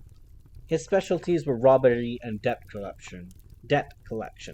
Not the usual line of work for 5-footers. But then, Loafers was not the usual 5-footer. Loafers leaned back in the tattooist's adjustable chair. You like the shows, Inky? Inky blinked sweat from his eyes. You had to be careful with Loafers. Even the most innocent question could be a trap. One wrong answer and you could find yourself making your excuses to St. Peter. Yeah, I like 'em. What are they called? Loafers, snapped the tiny gangster. Loafers, idiot. They're my trademark. Oh yeah, loafers. I forgot. Cool. Want a trademark? Loafers checked the progress on his arm. You ready with that needle yet? Just ready, replied Inky. I'm finishing painting on the guidelines. I just gotta put in a fresh needle. It's not gonna hurt, is it? Of course it is, moron, thought Inky. I'm sticking a needle in your arm. But out loud he said, Not too much. I gave your arm a swab of anesthetic. It had better not hurt, warned Loafers, or you'll be hurting shortly afterward. Nobody threatened Inky, except Loafers McGuire. Inky did all the mob's tattoo work. He was the best in the state. Carla Frazzetti pushed through the door. Her black-suited elegance seemed out of place in the dingy establishment. Hello, boys, she said. Hello, Miss Carla, said Inky, blushing deeply. You didn't get too many ladies in the ink blot. Loafers jumped to his feet. Even he respected the boss's goddaughter. Miss Frazzetti, you could have beaten me. No need for you to come down to this dump. No time for that. This is urgent. You leave straight away. I'm leaving. Where am I going? Ireland. Your Uncle Pat is sick. Loafers frowned. Uncle Pat? I don't have an Uncle Pat. Carla tapped the toe of one stiletto. He's sick, Loafers. Real sick, if you catch my drift. Loafers finally caught on. Oh, I get it. So I gotta pay him a visit. That's it. That's exactly how sick he is. Loafers used a rag to clean the ink off his arm. Okay, I'm ready. Are we going straight to the airport? Carla winked at the tiny gangster. Soon, Loafers. But first we need to pick up your brother. I don't have a brother, protested Loafers. Of course you do. The one with the keys to Uncle Pat's house. He's a regular little monkey. Oh, said Loafers. That brother. Loafers and Carla took the limo out to the east side. Loafers was still awed by the sheer size of American buildings.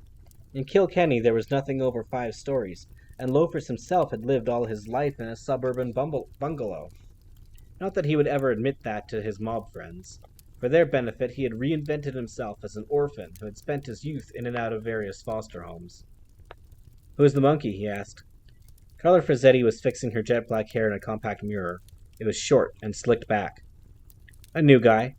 Mo Diggins. He's Irish, like you. It makes things very convenient.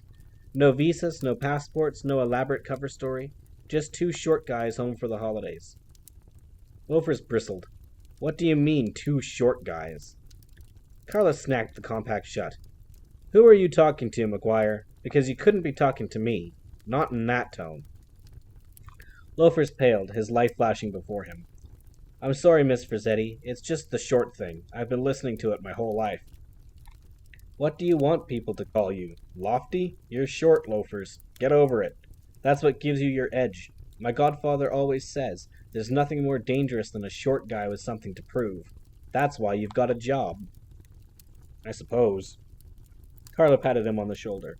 Cheer up, Loafers. Compared to this guy, you're a regular giant. Loafers perked up considerably. Really? Just how short is Mo Diggins? He's short, said Carla. I don't know the exact inches, but any shorter and I'd be changing his diaper and stuffing him in a stroller. Loafers grinned. He was going to enjoy this job. Mo Diggins had seen better days. Less than 4 months ago, he had been living it up in a Los Angeles penthouse with more than $1 million in the bank. Now, his funds had been frozen by the Criminal Assets Bureau, and he was working for the Chicago mob on a commission basis. And Spats Antonelli was not known for the generosity of his commissions. Of course, Mo could always leave Chicago and go back to L.A., but there was a police task force there with his name on it, just waiting for him to return to the scene of the crime. In fact, there was no safe haven for Mo above ground or below it. because Mo Diggins was actually Mulch Diggums, kleptomaniac dwarf and fugitive from the LEP.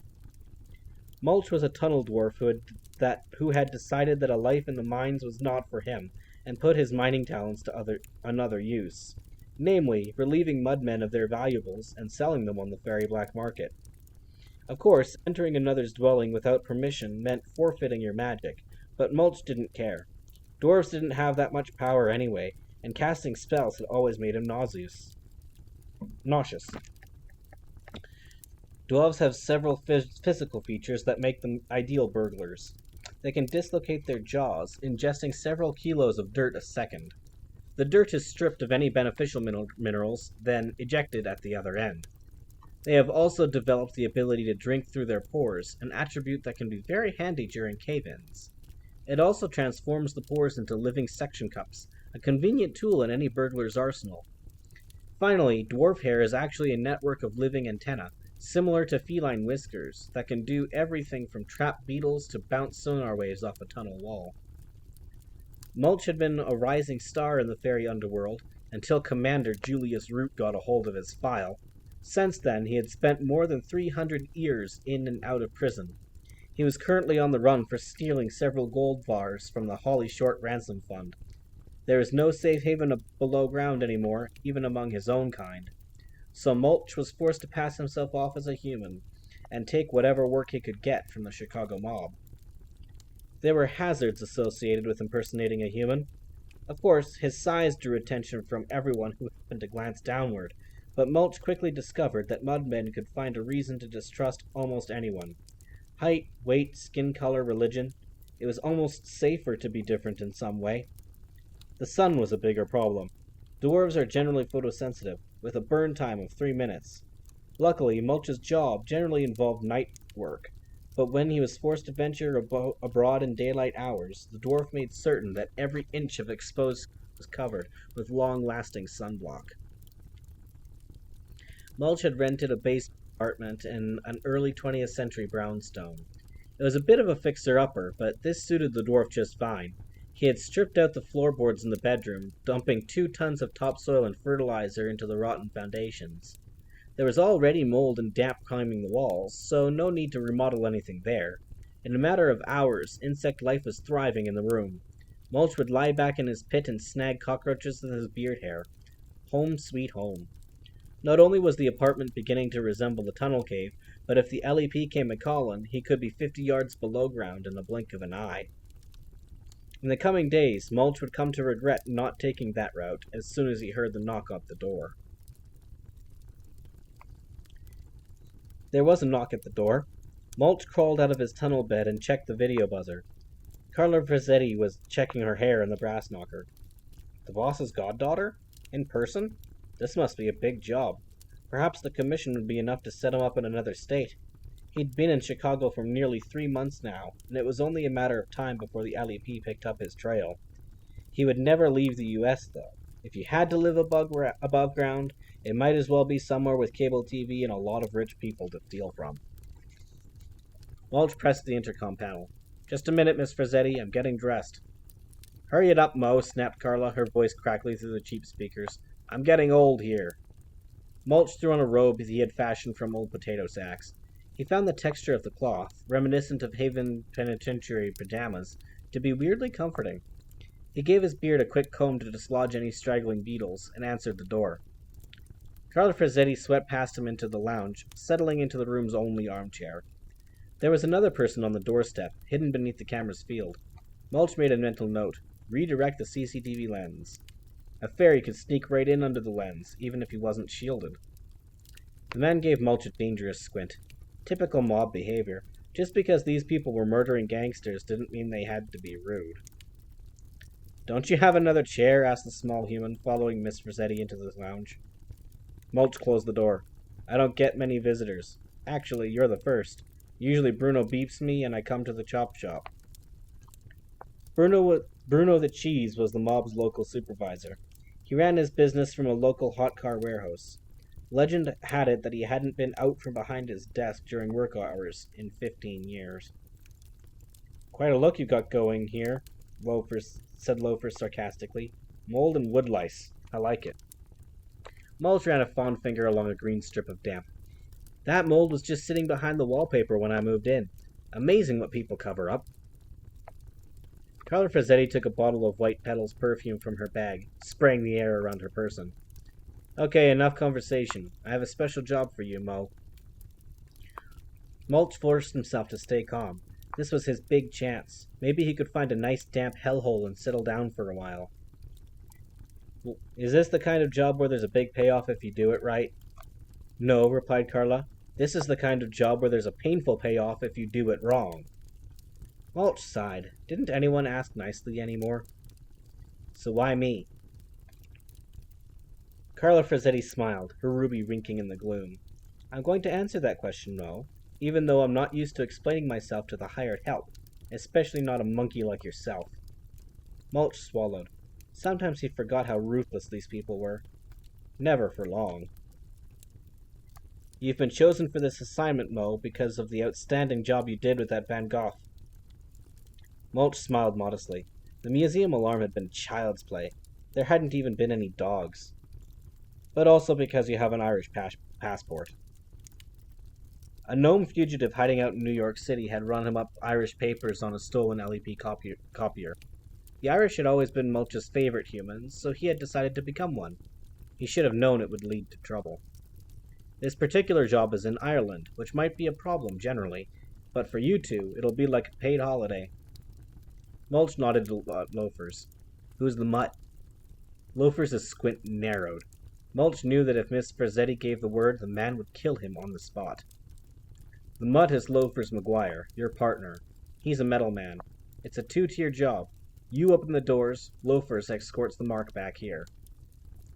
Escorting the mark. Mulch knew what that term meant, and he didn't want any part of it. Robbery was one thing, but kidnapping was another. Mulch knew that he couldn't actually turn down this assignment. What he could do was ditch the metal man at the first opportunity and head to one of the southern states. Apparently Florida had some lovely swamps. So, who's the mark? Said Mulch, pretending that it mattered. That's need-to-know information, said Loafers. And let me guess, I don't need to know. Carla Frazzetti pulled a photograph from her coat pocket. The less you know, the less you have to feel guilty about. This is all you need. The house. This photograph is all we have for the moment. You can case the joint when you get there. Mulch took the photo. What he saw on the paper hit him like a gas attack. It was foul manner. Therefore, Artemis was the target. This little psychopath middleman was being sent to kidnap Artemis. Frazzetti sensed his discomfort. Something wrong, Mo? Don't let it show on your face, thought Mulch. Don't let them see. No, that's quite a setup. I can see alarm boxes and outdoor spots. This isn't going to be easy. If it was easy, I'd do it myself, said Carla. Loafers took a step forward, looking down at Mulch. What's the matter, little man? Too tough for you? Mulch was forced to think on his feet. If Carla Frazzetti thought he wasn't up to the job, then they would send somebody else. Somebody with no qualms about leading the mob to Artemis's door.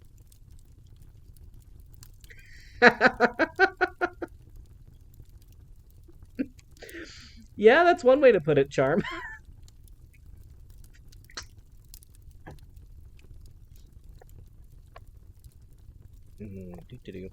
Somebody with no qualms about leading the mob to Artemis's door. Mulch was surprised to realize that he couldn't let that happen.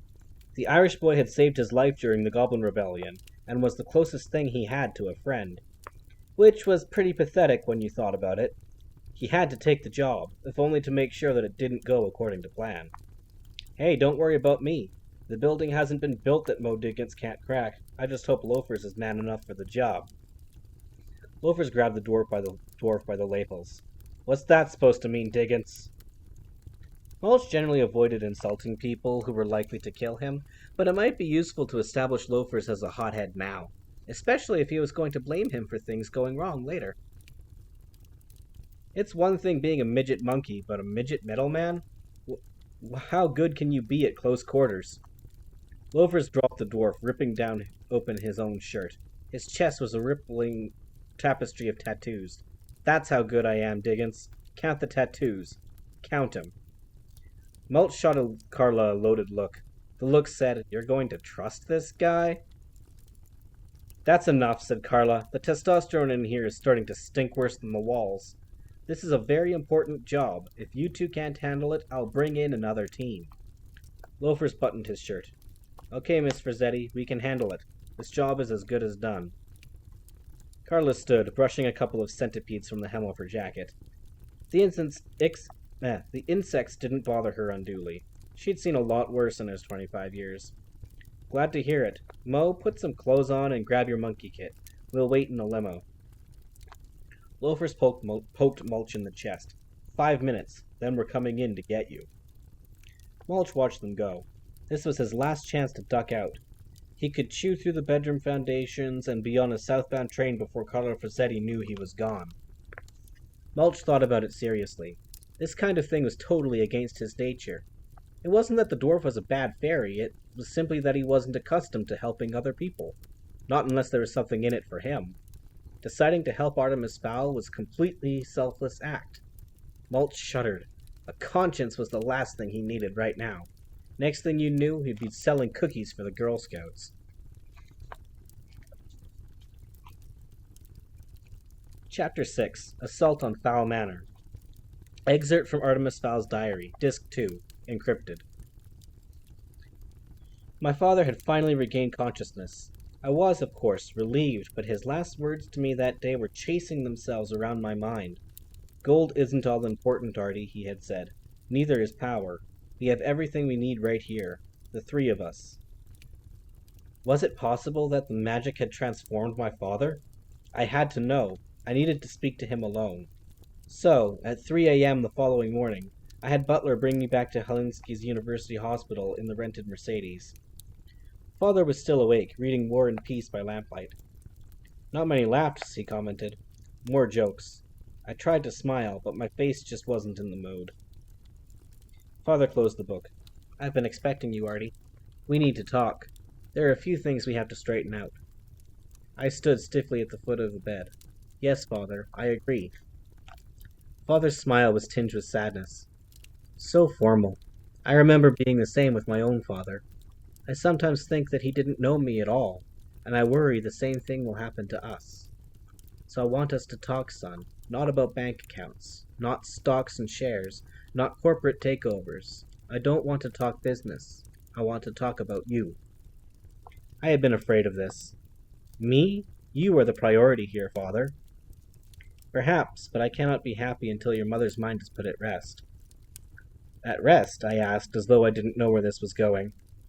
Don't play the innocent, Artemis. I've called a few of my law enforcement contacts around Europe. Apparently you have been active in my absence. Very active. I shrugged, unsure whether I was being scolded or praised. Not so long ago I would have been very impressed by your antics. Such audacity, and still a minor. But now, speaking as a father, I am telling you that things have to change. Artie, you must reclaim your childhood. It is my wish, and your mother's, that you return to school after the holidays and leave the family's business to me. But, Father, trust me, Artie, I've been in business a lot longer than you. I have promised your mother that the Fowls are on the straight and narrow from now on. All the Fowls. I have another chance, and I will not waste it on greed. We are a family now, a proper one. From now on, the Fowl name will be associated with honor and honesty. Agreed? Agreed, I said, clasping his hand. But what of my meeting with Chicago's John Spyro? I decided to proceed as planned. One last adventure, then the Fowls could be a proper family. After all, Butler would accompany me. What could go wrong? Fowl Manor.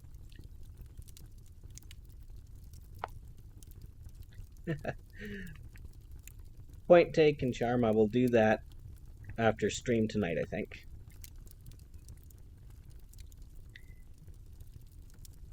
Fowl Manor.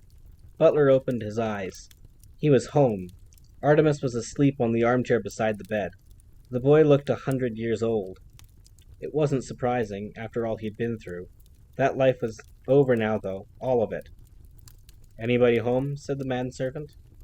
Artemis was instantly alert. "Butler, you've come back to us." Butler struggled onto his elbows. It was quite an effort. It's a surprise to me. I never expected to see you, or anyone, again. Artemis poured a glass of water from the bedside jug. Here, old friend, just rest. Butler drank slowly. He was tired, but it was more than that. He had felt battle fatigue before, but this went deeper. Artemis, what happened? I shouldn't be alive at all. And if I accept that I am alive, then I should be experiencing massive amounts of pain right around about now. Artemis crossed to the window, looking out over the estate. Blunt shot you. It was a fatal wound, and Holly wasn't around to help, so I froze you until she arrived. Butler shook his head. Cryogenics? Only Artemis Fowl. You use the fish freezers, I suppose. Artemis nodded. I trust I am not part fish, freshwater trout now, huh? When Artemis turned to face his friend, he was not smiling. There were complications. Complications? Artemis took a breath. It was a difficult healing, no way to predict the outcome. Foley warned that it might be too much for your system, but I insisted we pressed on. Butler sat up. Artemis, it's all right. I'm alive. Anything is better than the alternative. Artemis was not reassured.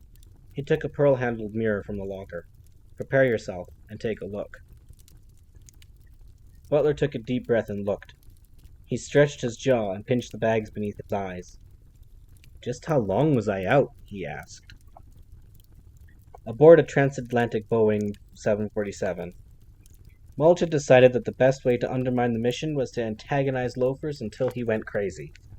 Driving people crazy was a talent of his, and one that he did not get to exercise often enough. The two diminutive individuals were seated side by side in a 747 watching the clouds shoot past below. First class. One of the perks of working for the Antonellis. Mulch sipped delicately from a champagne flute. So, slippers. That's loafers. Ah yes, loafers. What's the story behind all the tattoos? Loafers rolled up his sleeve, revealing a turquoise snake with drops of blood for eyes. Another of his own designs. I get one done after every job. Oh, said Mulch. So if you paint a kitchen, then you get a tattoo? Not that kind of job, stupid. What kind of job, then? Loafers grit his teeth. Do I have to spell it out for you? Mulch swiped some peanuts from a passing tray. No point. I never got no schoolin'. Plain English will be fine. You can't be this stupid. Spats Antonelli doesn't hire morons. Mulch winked a smarmy wink. You sure about that? Loafers patted his shirt, hoping to find a weapon of some kind. You wait until this is over, smart aleck. Me and you will settle our differences. You keep telling yourself that, Boots. Loafers! Whatever. Mulch hid behind the airline magazine. This was too easy. The mobster was half crazed already. A few more hours in Mulch's company should be enough to have Loafers McGuire foaming at the mouth. Dublin Airport. Mulch and Loafers passed through the Irish customs without incident. After all, they were simply citizens returning home for the holidays. It wasn't as if they were a mob team up to no good. How could they be? Who ever heard of little people being involved in organized crime? Nobody. But maybe that was because they were very good at it. Passport control provided Mulch with another opportunity to infuriate his partner. The officer was doing his best not to notice Mulch's height, or lack of it. So, Mr. Diggins, home to visit the family? Mulch nodded. That's right, my brother's folks are from Killarney. Oh, really? O'Reilly, actually, but what's a vowel between friends. Very good, you should be on the stage. It's funny you should mention that. Passport officer groaned. 10 more minutes and his shift would have been over. I was being sarcastic, actually. Because my friend, Mr. McGuire, and I are going to a stint in a Christmas pantomime. It's Snow White. I'm Doc, and he's Dopey. The passport officer forced a smile. Very good. Next? Mulch spoke for the entire line to hear. Of course, Mr. McGuire here was born to play Dopey, if you catch my drift. Loafers lost it right there in the terminal. You little freak, he screamed. I'll kill you. You'll be my next tattoo. You'll be my next tattoo. Mulch tuttered as Loafers disappeared beneath half a dozen security guards. Actors, he said. Highly strung. They released Loafers 3 hours later after a full search and several phone calls to the parish priest in his hometown. Mulch was waiting in the pre-ordered rental car, a specially modified model with elevated accelerator and brake pedals. "Your temper is seriously jeopardizing this operation," commented the dwarf, straight-faced. "I'll have to phone Miss Frazzetti if you can't control yourself." "Drive," said the metal man hoarsely. "Let's get this over with." "Okay then, but you're on your very last chance. One more episode like that, and I'm going to have to crush your head between my teeth." Loafers noticed his partner's teeth for the first time. They were tombstone-shaped blocks of enamel, and there seemed to be an awful lot of them for just one mouth. Was it possible that Diggins could actually do what he threatened? No, Loafers decided. He was just a bit spooked after the customs interrogation. Still, there was something about the dwarf's smile, a glint that spoke of hidden and frightening talents. Talents that the metal man would prefer to stay hidden. Mulch took care of the driving, while Loafers made a couple of calls on his cell phone.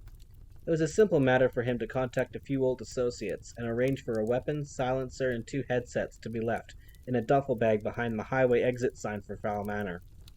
Loafers' associates even took credit cards, so there was no need for the usual macho trade-off that generally accompanied black market transactions. Loafers checked the weapons action and sights in the car. He felt in control again. "So, Mo," said Loafers, chuckling as if that simple rhyme was the funniest joke he had ever made. Sadly, it was. "Have you put together a plan yet?" Mulch didn't take his eyes from the road. "Nope, I thought you were the head honcho here. Plans are your department. I just break and enter." "That's right. I'm the head honcho, and believe me, Master Fowl is going to realize that too when I'm finished talking to him." "Master Fowl?" said Mulch innocently. "We're here for some kid?" "Not just some kid," revealed Loafers, against orders. "Artemis Fowl, heir to the Fowl criminal empire. He has something in his head that Miss Frazzetti wants. So we're supposed to impress upon the little brat how important it is that he come with us and spill the beans." Mulch's grip tightened on the wheel. He should have made his move before now, but the trick was not to incapacitate Loafers. It was to convince Carla Frazzetti not to send another team. Artemis would know what to do. He had to get to the boy before Loafers did. A cell phone and a visit to the bathroom were all he needed. A pity he had never bothered purchasing a phone, but there had never been anybody to call before. Besides, you could never be too careful with Foley. That center could triangulate a chirping cricket. "We better stop for supplies," said Loafers. "It could take days to check this place out." "No need. I know the layout. I burgled this place before in my youth. Piece of cake." "And you didn't mention this before because—" Mulch made a rude gesture at a truck driver hogging both lanes. "You know the way it is. I work on commission. The commission is calculated on hardship basis. The second I say I turn this place over before, 10 grand is cut off my fee." Loafers didn't argue. It was true. You always exaggerated the difficulty of the job. Anything to squeeze a few more bucks out of your employer. "So you can get us in there?" "I can get me in there. Then I come back out for you." Loafers was suspicious. "Why don't I just come with you? It would be a lot easier than hanging around in broad daylight. First, I'm not going until after dark. And second, sure you can come with me, if you don't mind crawling through a septic tank and up 30 feet of effluent pipe." Loafers had to open a window at the thought of it. "Okay, you come get me, but we stay in contact over the headsets. Anything goes wrong, you let me know." "Yes, sir, boss," said Mulch, screwing the earpiece into the hairy ear and clipping the mic to his jacket. "Wouldn't want you to miss your appointment intimidating a kid." The sarcasm made a slight whistling noise as it flew over Loafers' head. "That's right," said the Kilkenny man. "I am the boss, and you don't want to make me late for my appointment." Mulch had to concentrate to keep his beard hair curling. Dwarf hair is very mood sensitive, especially to hostility, which was flowing out of this man's every pore. Mulch's bristles had never been wrong yet. This little partnership was not going to end well. Mulch parked on the shadow of Found Estate's boundary wall. "You certain this is the place?" asked Loafers. Mulch pointed a stubby finger at the ornate iron gate. "You see where it says Fowl Manor?" "Yes. I'd say it was probably the place." Even Loafers couldn't make a direct jibe like that. "You better get me in there, Diggins, or—" Mulch showed him his teeth. "Or what?" "Or Miss Frazzetti will be extremely annoyed," completed Loafers lamely. well aware that he was losing the tough guy banter battle. Loafers resolved to teach Mo Dickens a lesson as soon as possible. "We wouldn't want to annoy Miss Rossetti," said Mulch. He climbed down from their elevated seat and reclaimed his gear bag from the trunk. There were certain unorthodox burglary tools in the bag supplied by his ferry fence in New York. He hoped none of them would be needed. Not the way he intended to gain entrance to the manor. Mulch rapped on the passenger window. Loafers buzzed it down. "What? Remember, you stay here until I come and get you." "That sounds like an order, Dickens. Giving me orders now?" "Me?" said Mulch, revealing the full expanse of his teeth. "Giving orders? I wouldn't dream of it." Loafers buzzed the window back up. "You better not be," he said, as soon as there was a layer of reinforced glass between him and those teeth. Inside Fowl Manor, Butler had just finished clipping and shaving. He was beginning to look like his old self again. His older self. "Kevlar, you say?" he said, examining the darkened tissue on his chest. Artemis nodded. Apparently some fibers were trapped in the wound. The magic replicated them. According to Foley, the new tissue will restrict your breathing, but it isn't dense enough to be bulletproof, except for a small caliber bullet. Butler buttoned his shirt. "Everything is different, Artemis. I can't guard you anymore." "I won't need guarding. Holly was right. My grand schemes generally lead to people getting hurt. As soon as we have dealt with Spyro, I intend to concentrate on my education." "As soon as we have dealt with Spyro? You make it sound like a foregone conclusion. John Spyro is a dangerous man, Artemis. I thought you would have learned that." "I have, old friend. Believe me, I won't underestimate him again. I've already begun to formulate a plan. We should be able to retrieve the C-Cube and neutralize Mr. Spyro, providing Holly agrees to help." "Where is Holly? I need to thank her. Again." Artemis glanced out the window. "She has gone to complete the ritual. You can guess where." Butler nodded. They had first encountered Holly at a sacred fairy site in the southeast while she was conducting the power-restoring ritual. Although encountered was not the term Holly would have used. Abducted would have been closer to the truth. "She should be back within the hour. I suggest you rest until then." Butler shook his head. "I can rest later. Right now I have to check the grounds. It's unlikely that Spyro could put a team together so quickly, but you never know." The bodyguard crossed to a wall panel that linked his room to the security system control booth. Artemis could see that each step was an effort. With Butler's new chest tissue, just climbing the stairs would seem like a marathon. Butler split-screened his monitor so he could view all the CCTV simultaneously. One of the screens interested him more than the others, so he punched it up on the entire monitor. "Well, well," he chuckled. "Look who's dropped in to say hello." Artemis crossed the security panel. There was a very small individual making rude gestures at the kitchen door camera. "Mulch Dickens," said Artemis. "Just the dwarf I wanted to see." Butler transferred Mulch's image to the main screen. "Perhaps, but why does he want to see you?" Melodramatic as always, the dwarf insisted on a sandwich before explaining the situation. Unfortunately for Mulch, it was Artemis who volunteered to prepare it for him. He emerged from the pantry with something that resembled nothing so much as an explosion on a plate. "It's more difficult than it looks," explained the boy.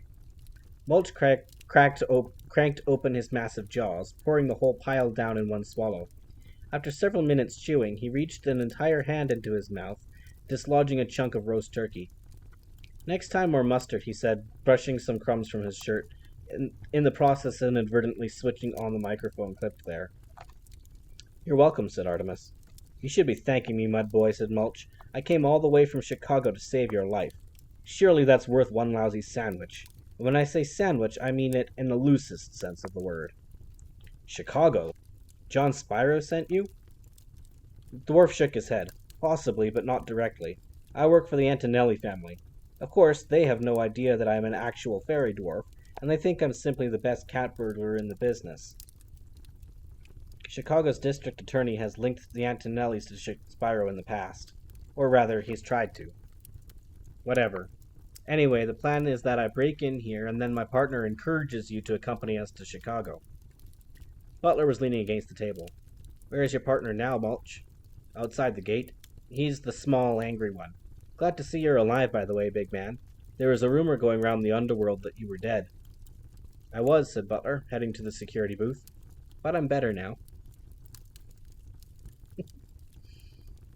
Loafers took a small Spyro pad from his breast pocket. In it, he had recorded any quips that he felt really had worked in dangerous situations. Snappy dialogue, that was the trademark of a good gangster, according to the movies at any rate. He flicked through the pages, smiling fondly. It's time to close your account, permanently. Larry Ferrigamo, Bent Banker, August 9th. I'm afraid your hard drive has been wiped. David Spinsky, Computer Hacker, September 23rd. I'm doing this because I need the dough. Morty the Baker, July 17th. It was good material. Maybe he would write his memoirs someday. Loafers was still chuckling when he heard Mo talking in his earpiece. At first he thought the monkey was speaking to him, but then he realized that his so-called partner was spilling the beans to their pigeon. You should be thanking me, mud boy, said Diggins. I came all the way from Chicago to save your life. To save his life? Mo was working for the other side, and the little idiot had forgotten about the microphone. Loafers climbed out of the car, being careful to lock it. He would lose his deposit if the rental was stolen, and Miss Frazzetti would take it out of his commission. There was a small pedestrian entrance in the wall beside the main gate. Mo Diggins had left it open. Loafers slipped through and hurried down the avenue, careful to stay in the shadow of the trees. In his ear, Mo kept chattering on. He laid out their entire plan to the foul kid without so much as the threat of torture. It was completely voluntary. Diggins had somehow been working for the Irish kid all along. And what's more, Mo was not Mo, he was Mulch. What kind of a name was that? Mulch, who was apparently a fairy dwarf. This was getting weirder and weirder. Maybe the fairy dwarfs was some kind of gang, although it wasn't much of a gang name. The fairy dwarfs were hardly going to strike terror into the hearts of the competition. Loafers trotted up the avenue past a line of elegant silver birches and an honest-to-God croquet pitch. 2 peacocks strutted around the edge of a water feature. Loafers snorted. Water feature. In the days before TV gardeners, it would have been called a pond. Loafers was wondering where the delivery entrance was when he saw the sign. Deliveries at rear. Thank you very much. He checked his silencer and load one more time, and tiptoed across the gravel driveway. Artemis sniffed the air. What's that smell? Mulch poked his head around the refrigerator door. Me, I'm afraid, he mumbled, an unfeasible amount of food revolving inside his mouth. Sunblock. Disgusting, I know, but I'd smell a whole lot worse without it. Think bacon strips on a flat rock in Death Valley. A charming image. Dwarves are subterranean creatures, explained Mulch. We live underground, even during the Frond dynasty. Frond had been the first elfin king. During his reign, fairies and humans had shared the Earth's surface. Being photosensitive makes it difficult to exist among humans. To be honest, I'm a bit fed up with this life. Your wish is my command, said a voice. It was Loafers. He was standing at the kitchen door, brandishing a very large gun. In fairness to Mulch, he recovered well. I thought I told you to wait outside. It's true, you did, but I decided to come in anyway. And guess what? No septic tank, no effluent pipe. The back door is wide open. Mulch tended to grind his teeth when he thought. It sounded like nails being scraped on a chalkboard. Ah, yes, a stroke of luck there. I took advantage of it, but unfortunately I was interrupted by the boy. I had just gained his confidence when you burst in. Don't bother, said Loafers. Your microphone is on. I heard the whole thing, Mo. Or should I say Mulch, the fairy dwarf. Mulch swallowed the half-chewed mass of food. Once again his big mouth had gotten him into trouble. Maybe it could get him out of trouble, too. It was just possible that he could unhinge his jaw and swallow the little hitman. He'd eaten bigger. A quick burst of dwarf gas should be enough to propel him across the room. He'd just have to hope that the gun didn't go off before he could pass it. Loafers caught the look in Mulch's eye. That's right, little man, he said, cocking his pistol. You go for it. See how far you get. Artemis was thinking too. He knew that he was safe for the moment. The newcomer would not harm him against orders, but Mulch's time was running out, and there was no one to save him. Butler was too weak to intervene even if he had been there. Holly was away completing the ritual, and Artemis himself was not the best in physical situations. He would have to negotiate. I know what you're here for, he began. The cube's secrets. I'll tell you, but not if you harm my friend. Loafers waved the gun barrel. You'll do whatever I ask, when I ask. Possibly you'll cry like a girl, too. Sometimes that happens. Very well. I'll tell you what you want to know. Just don't shoot anyone. Loafer swallowed a grin. Sure, that's fine. You just come with me nice and quiet, and I won't hurt a soul. You have my word. Butler entered the kitchen. His face was slick with perspiration, and his breath came in short gasps. I checked the monitor, he said. The car is empty, the other empty. The man must be... Here, said Loafers. Old news to everyone except you, Grandpa. Now, no sudden moves, and you might not have a heart attack. Artemis saw Butler's eyes flitting around the room. He was searching for an angle, some way to save them. Maybe yesterday's butler could have done it, but today's butler was 15 years older, and not yet fully recovered from magical surgery. The situation was desperate. You could tie the others up, ventured Artemis. Then we could leave together. Loafer smacked his own head. What a great idea! Then maybe I could agree to come to some other delaying tactic on account of me being a complete amateur. Loafers felt a shadow fall across his back. He spun around to see a girl standing in the doorway. Another witness. Carla Frazzetti would be getting the bill for all these sundries. This whole job had been misrepresented from the start. Okay, miss, said Loafers. Go join the others. Don't do anything stupid. The girl at the door flicked her hair over one shoulder, blinking glittering green eyelids. I don't do stupid things, she said. Then her hand flicked out, brushing against Loafer's weapon. She grabbed the pistol's slide and deftly twisted it from the stock. The gun was now completely useless, except for hammering nails. Loafers jerked backward. Hey, watch it! I don't want to wound you by accident. This gun could go off. That's what he thought. Loafers continued brandishing his piece of harmless metal. Back off, little girl, I won't say it again. Juliet dangled the slide under his nose. Or what? You'll shoot me with this? Loafers stared cross-eyed at the piece of metal. Hey, that looks just like... Then Juliet hit him in the chest so hard he crashed through the breakfast bar. Mulch stared over at the unconscious mobster, then at the girl in the doorway. Hey, Butler, just a shot in the dark here, but I'd say that's your sister. You're right, said the manservant, hugging Juliet tightly. How on earth did you guess?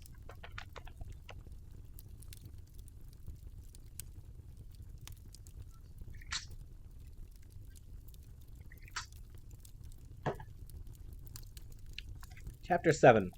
The Best Laid Plans. Fowl Manor. It was time for consultation. That night, the group sat in the Manor's conference room facing two monitors that Juliet had brought down from the security booth.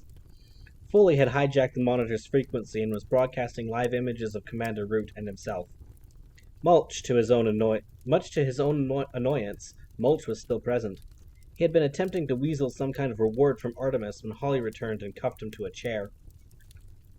Root's cigar smoke was hazing the screen.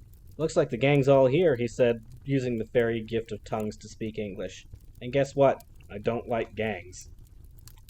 He doesn't like much, Root. Holly had placed her headset in the center of the conference table, so all the room's occupants could be picked up. I can explain, Commander. Oh, I'll just bet you can. But strangely, I have a premonition that your explanation is going to cut no ice with me whatsoever, and I will have your badge in my drawer by the end of this shift. Artemis tried to intervene. Really, Commander, Holly, Captain Short was only here because I tricked her. Is that a fact? And then, pray tell, why is she still there? Doing lunch, are we? This is no time for sarcasm, Commander. We have a serious situation here. Potentially disastrous. Root exhaled a cloud of greenish smoke. What you humans do to each other is your own affair. We are not your personal police force, Fowl. Foley cleared his throat. We are involved whether we like it or not. Artemis was the one who pinged us. And that's not the worst of it, Julius.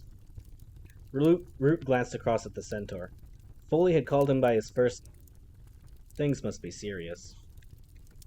Very well, Captain, he said. Continue with your briefing. Holly opened a report on her handheld computer. Yesterday I responded to a recording from the Sentinel warning system. The call was sent by Artemis Fowl, a mudman well known to the LEP for his part in repressing the Bawakel uprising. Fowl's associate, Butler, had been mortally injured on the orders of another mudman, John Spyro, and he requested my assistance with a healing, which you refused, and then requested technical backup to perform a mind wipe as per regulations. Holly could have sworn the screen was heating up. No, taking into account Butler's considerable assistance during the Goblin Revolution, I performed the healing and transported Butler and Fowl back to the domicile. Tell me you didn't fly them. There was no alternative. They were wrapped in camofoil. Root rubbed his temples. 1 foot. If there was so much as 1 foot sticking out, we could be all over the internet by tomorrow. Holly, why do you do this to me? Holly didn't reply. What could she say? There's more. We have detained one of Spyro's employees. A nasty piece of work. Did he see you? No, but he heard Mulch say that he was a fairy dwarf. No problem, said Foley. Do a block mind wipe and send him home. It's not that simple. The man is an assassin. He could be sent back to finish the job. I think we need to relocate him.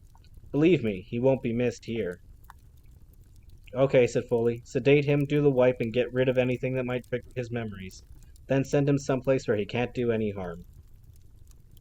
The commander took several long puffs to calm himself. Okay, tell me about the probe. And if Fowl is responsible, is the alert over? No, the human businessman John Spyro had stolen the fairy technology from Artemis.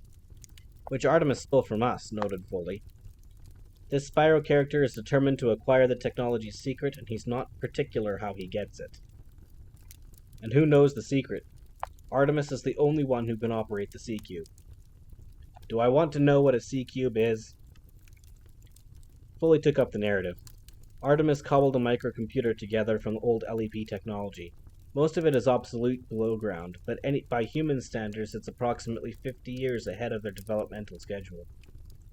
And therefore worth a fortune, concluded the commander. And therefore absolutely worth a fortune, agreed Foley. Suddenly Mulch was listening. A fortune? Exactly how much of a fortune? Root was relieved to have someone to shout at. Shut your mouth, convict. This doesn't concern you. You just concentrate on enjoying your last few breaths of free air. This time tomorrow you'll be shaking hands with your cellmate, and I hope he's a troll. Mulch was unbowed. Give me a break, Julius. Every time there's a foul situation, I'm the one who saves your sorry hide. I have no doubt that whatever plan Artemis concocts will feature yours truly, probably in some ridiculously dangerous capacity. Root's complexion went from rosé to full-bodied red. Well, Artemis, do you plan on using the convict? That depends. On what? On whether or not you give me Holly. Root's head disappeared behind a fog of cigar smoke. With the red tip glowing, he looked like a steam train coming out of a tunnel. Some of the smoke drifted across to Foley's screen. It doesn't look good, commented the centaur. Eventually, Root calmed down sufficiently to talk. Give you Holly? Gods give me patience. Have you any idea the amount of red tape I'm ignoring just for this conference? Quite a lot, I'd imagine. A mountain of the stuff, Artemis. A mountain. I wouldn't be talking to you at all if it wasn't for the Bawakel thing. If this ever leaked out, I'd end up directing sewage treatment subs in Atlantis. Mulch winked at the screen. I probably shouldn't have heard that. The commander ignored him. You have 30 seconds, Artemis. Sell me. Artemis rose, standing directly before the screen. Spyro has fairy technology. It is unlikely that he will be able to use it, but it will put his scientists onto ion technology. The man is a megalomaniac, with no respect for life or the environment. Who knows what ghastly machine he will construct from fairy technology? There's also the definite chance that his new technology will lead him to discover Haven itself, and if that happens, the life of every creature on the planet, and under it, is at risk. Root wheeled his chair off camera, reappearing on Foley's monitor. He leaned close to the centaur's ear, whispering in low tones. It doesn't look good, said Holly. I could be on the next shuttle home. Artemis drummed his fingers on the table. It was difficult to see how he could take on Spyro without fairy assistance. After several moments, the commander reappeared on his own screen. This is serious. We cannot afford to risk that this Spyro person will activate another probe. However small the possibility, there's still a chance. I have to put together an insertion team. The works, fully tooled up retrieval team. A full team, protested Holly, in an urban area? Commander, you know what retrieval are like. This could turn into a disaster. Let me take a crack at it. Root considered. It will take 48 hours to clear an operation, so that's what you have. I can cover for you for a couple of days. I can't let you have Foley. He'll have enough to do putting this operation together. Diggums can help if he wants, but it's his choice. I might drop a couple of the burglary charges, but he's still facing 5 to 10 for the bullion robbery. That's all I can do. If you fail, the retrieval team is waiting in the wings. Artemis thought about it. Very well. Root took a breath. There is a condition. I thought as much, said Artemis. You want a mind wipe, correct? That's right, Artemis. You're becoming a severe liability to the people. If we are to assist you in this matter, then you and your staff will have to submit to mind wipes. And if we don't, then we go straight to Plan B, and you get wiped anyway. No offense, Commander, but this is a technical matter. Foley stepped in. There are two kinds of mind wipe. A block wipe, which takes out everything in the chosen period. Holly can do that with the equipment in her bag. And a fine-tune wipe, which only deletes certain memories. This is a more specialized procedure, but there is less danger of a drop in IQ. We do a fine-tune wipe on all of you. I detonate a data charge in your computer systems that automatically deletes any fairy-related files. Also, I will need your permission to do a sweep of your house, just in case there's any fairy memorabilia lying around. In practical terms, you will wake up the day after this operation with absolutely no record or memory of the fairy people. You're talking about nearly 2 years of memories. You won't miss them. Your brain will invent some new ones to fill the gaps. It was a tough decision. On the one hand, his knowledge of the fairy people was now a large part of Artemis's psychological makeup. On the other, he could no longer put the people's lives at risk. Very well, said the teenager. I accept your offer. Root tossed the cigar into a nearby incinerator. Okay then, we have a deal. Captain Short, keep a channel open at all times. Yes, sir. Holly. Commander? Be careful on this one. Your career won't survive another blow. Understood, sir, said Holly. Oh, and convict! Mulch sighed. You mean me, I suppose, Julius? Root scowled. It's over, Mulch. You won't escape again, so get your brain ready for cold food and hard walls. Mulch stood, presenting his back to the screen.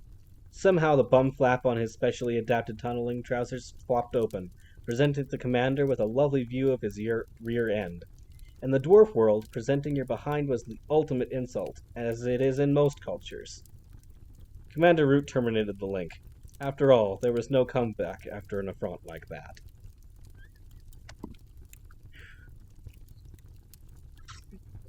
Only Mulch. West of Wajir, Kenya. Loafers McGuire woke up with a debilitating headache. It was so painful that he felt obliged to come up with some imagery, in case he had to describe it later. His head felt, he decided, like there was an angry porcupine crawling around inside his cranium. Not bad, he thought. I should put that in the book. Then he thought, what's a book? His next thought was, who am I? Shoes. Something to do with shoes. It was always this way when memory implant subjects first regain consciousness. The old identity hangs around for a few moments, trying to assert itself, until outside stimuli wash it away. Loafer sat up, and the porcupine went crazy, jamming needles into every square inch of his soft brain tissue. Oh, groaned Loafers, cradling his aching skull. What did all this mean? Where was he, and how did he get here? Loafers looked at his arms. For a second, his brain projected tattoos onto the skin, but the images quickly disappeared. His skin was unblemished. Sunlight rolled across his forearms like white lightning. All around him was scrubland. Terracotta earth stretched off into indigo hills in the distance. A golden disk of sun blasted cracks in the shimmering earth. 2 figures ran through the heat waves, elegant as cheetahs. The men were giants, easily 7 feet tall. Each carried an oval hide-covered shield, a thin spear, and a cell phone. Their hair, necks, and ears were decorated with multicolored beads. Loafers jumped to his feet. Feet that, he noticed, were clad in leather sandals. The men were wearing Nikes. Help, he cried. Help me! The men altered their course, jogging across the confused mobster. Jambo, brother, are you lost? Asked one. I'm sorry, said Loafers, in perfect Swahili. I don't speak Swahili.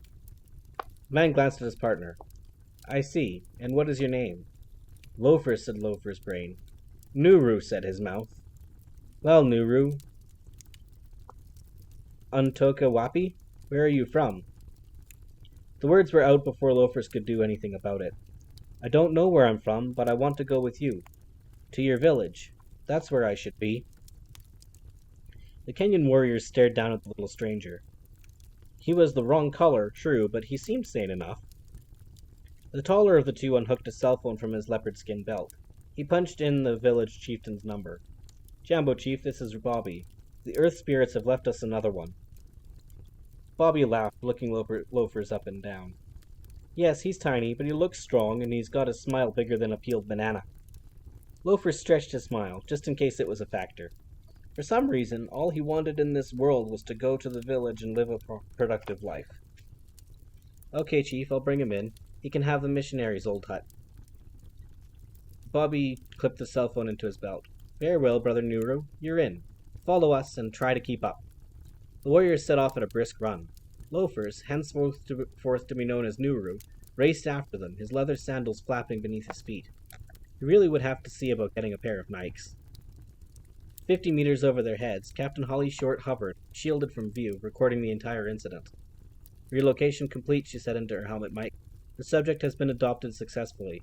No apparent signs of original personality, but he will be monitored at monthly intervals, just in case.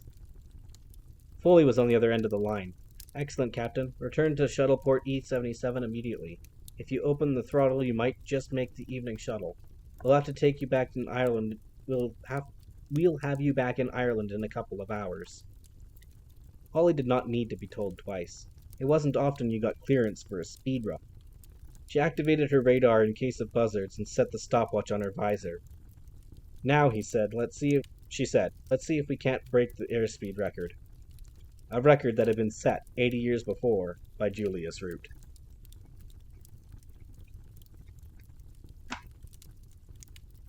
Zoom zoom indeed.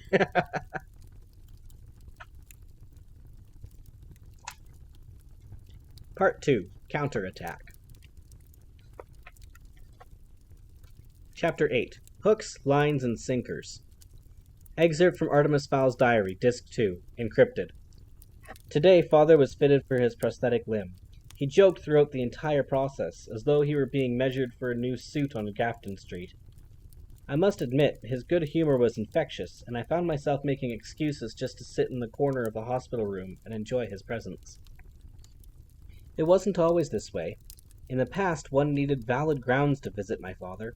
Of course, he wasn't generally available, and even when he was, his time was limited. One did not burst into the Fowl study without good reason. But now I feel welcome at his side. It is a nice feeling. My father always liked to impart wisdom, but now is more philosophical than financial. In the old days, he would direct my attention to the latest share prices in the Financial Times. Look, Artemis, he would say, everything else falls, but gold stays steady. That's because there's not enough of it, and there never will be. Buy gold, boy, and keep it safe. I liked to listen to these pearls, but now they are harder to understand. In the third day of his consciousness, I fell asleep in the hospital bed while my father did his walking exercises. I woke to find him regarding me thoughtfully. Shall I tell you something, Artie? He said. I nodded, unsure what to expect. While I was a prisoner, I thought about my life, how I had wasted it gathering riches, whatever the cost to my family and others around me. In a man's life, he gets few chances to make a difference, to do the right thing, to be a hero, if you will. I intend to become involved in that struggle. This was not the kind of wisdom I was accustomed to hearing from my father. Was this his natural personality, or the fairy magic, or a combination of both? I never got involved before. I always thought the world could not be changed. Father's gaze was intense, burning with new passion. But things are different now. My priorities are different. I intend to seize the day, be the hero that every father should be. He sat on the bed beside me. And what about you, Artie? Will you make the journey with me? When the moment comes, will you take your chance to be a hero? I couldn't respond. I did not know the answer. I still do not. Fowl Manor. For 2 hours, Artemis locked himself in his study, sitting cross-legged in the meditative position taught to him by Butler. Occasionally, he would voice an idea aloud, to be picked up by a voice-activated digital recorder placed on the mat before him. Butler and Juliet knew better than to interrupt the planning process. This period was crucial to the success of their mission. Artemis had the ability to visualize a hypothetical situation and calculate the likely outcomes. It was almost a dream state, and any disturbance could send the thread of his ideas flying like vapors. Eventually, Artemis emerged, tired but satisfied. He handed the team members 3 writable CDs. "I want you to study these files," he said. "They contain details of your assignments. When you have memorized the contents, destroy the discs." Holly took the discs. A CD. How quaint. We have these in museums. "There are several computers in the study," continued Artemis. "Use any terminal you wish." Butler was empty-handed. "Nothing for me, Artemis?" Artemis waited until the others had gone. "I needed to give you your instructions verbally. I don't want to risk Foley's picking them up from the computer." Butler sighed deeply, sinking into a leather armchair by the fireplace. "I'm not going with you, am I?" Artemis sat on the chair's arm. "No, old friend, but I have an important task for you." "Really, Artemis," said Butler, "I've skipped right over my midlife crisis. You don't have to invent a job just to make me feel useful." "No, Butler, this is of vital importance. It concerns the mind wipes. If my plan succeeds, we will have to submit to them. I see no way to sabotage the process itself, so I must ensure that something survives Foley's search. Something that will trigger our memories of the people. Foley once told me that a strong enough stimulus can result in total recall." Butler shifted his position in the chair, wincing. His chest was still giving him trouble. Not surprising, really. He had been alive again less than 2 days. "Any ideas?" Artemis asked. "Need to lay a couple of false trails. Foley will be expecting that." "Of course. A hidden file on the server. I could send an email to ourselves, but not pick it up. Then the first time we check our email, all this information will come through." Artemis handed the butler a folded sheet of paper. "No doubt we will be mesmerized and questioned. In the past, we have hidden from the mesmer behind mirrored sunglasses. We won't get away with that on this occasion. So we need to come up with something else. Here are the instructions." Butler studied the plans. "It's possible. I know someone in Limerick. Best man in the country for this kind of specialized work." "Excellent," said Artemis. "After that, you need to put everything we have on the people on a disk. All documents, videos, schematics, everything. And don't forget my diary. The whole story is there." "And where do we hide this disk?" asked the bodyguard. Artemis untied the fairy pendant from around his neck. "I'd say this is about the same size as the laser disc. Wouldn't you?" Butler tucked the gold medallion into his jacket pocket. "It soon will be," he said. Butler prepared them a meal. Nothing fancy. Vegetarian spring rolls, followed by mushroom risotto with cream caramel to finish. That sounds plenty fancy to me. Mulch opted for a bucket of diced worms and beetles, sautéed in rainwater and moss vinaigrette. "Has everybody studied their files?" Artemis asked when the group had adjourned to the library. "Yes," said Holly, "but I seem to be missing a few key pieces." "Nobody has the entire plan, just the parts concerning them. I think it's safer that way. Do we have the equipment I specified?" Holly dumped the contents of her pack on the rug. "A complete LEP surveillance kit, including camouflage foil, mics and video clips, and a fat first aid box. Plus, we will have still have two intact LEP helmets and 3 laser handguns left over from the siege," added Butler. "And of course one of the prototype cubes from the lab." Artemis passed the cordless phone to Mulch. "Very well then, we may as well get started." The Spyro Needle. John Spyro sat in his opulent office, staring glumly at the C-cube on his desk. People thought it was easy being him. How little they knew. The more money you had, the more pressure you were under. He had 800 employees in this building alone, all relying on him for a paycheck. They wanted yearly salary reviews, medical plans, daycare centers, regular coffee breaks, double pay for overtime, and even stock options, for heaven's sake. Sometimes Spyro missed the times when a troublesome worker could be thrown out a high window, and that was the end of him. These days, if you threw someone out of a window, they'd phone their lawyer on the way down.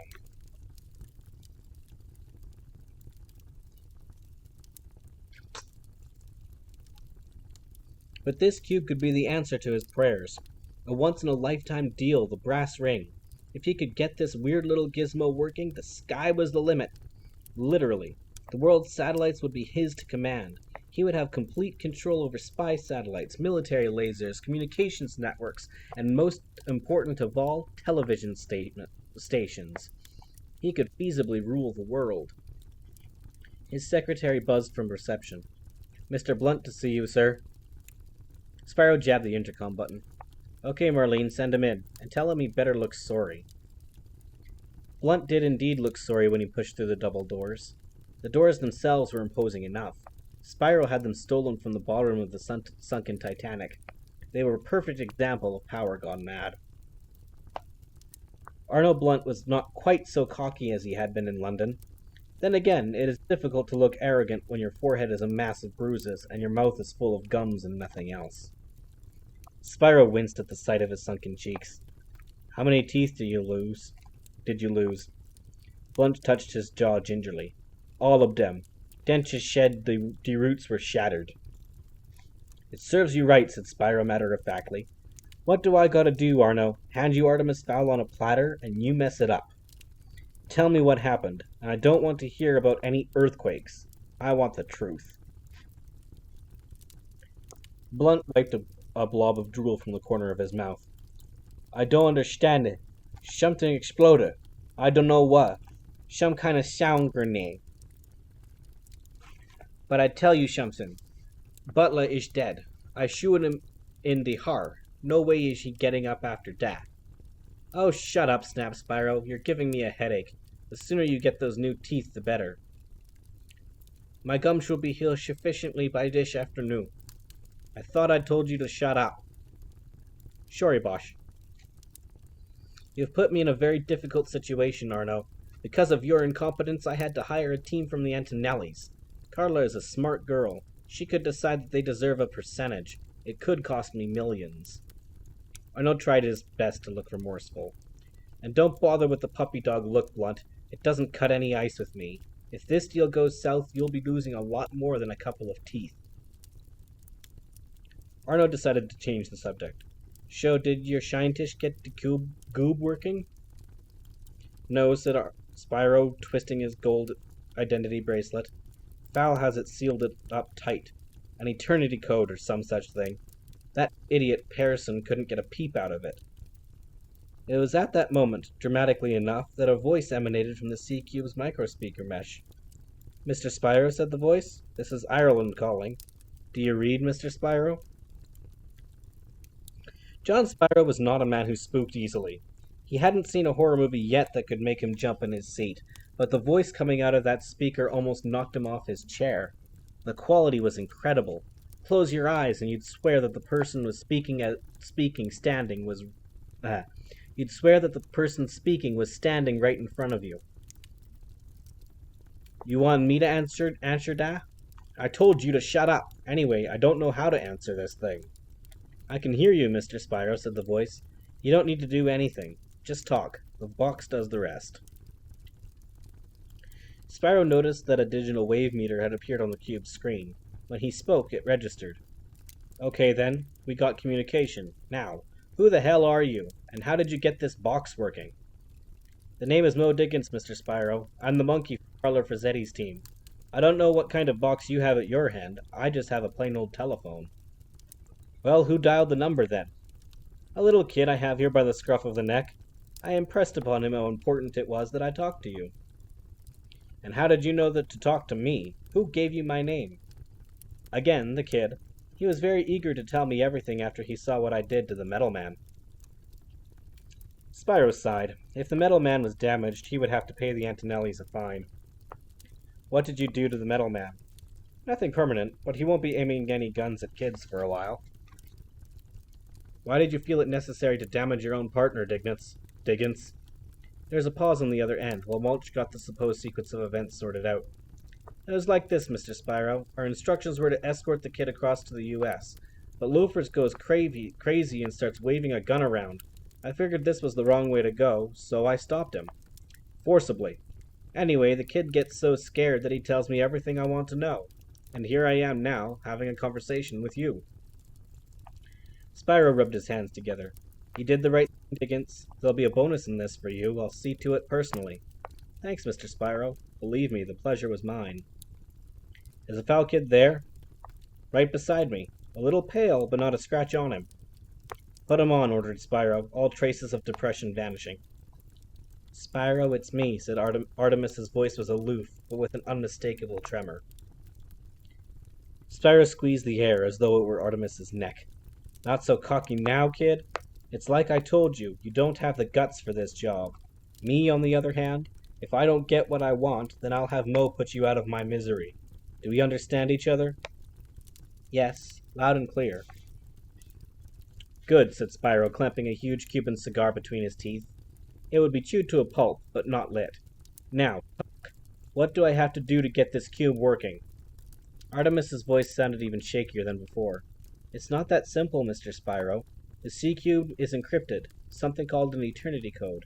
I can remotely access certain basic functions, the phone, MP3 player, and so on, but to disable the code completely and unlock the cube's potential, I need to have it here in front of me. If you could just bring the cube here. Cat spat out the cigar. Hold it right there, Fowl. Just how stupid do you think I am? I'm going to bring this priceless technology back to Europe? Forget it. If you're going to disable this thing, you're going to do it here. In the Spyro Needle. But my tools, my lab. I got tools here, and a lab. The best in the world. You do it here. Hello, Grease Monster. Welcome to the channel.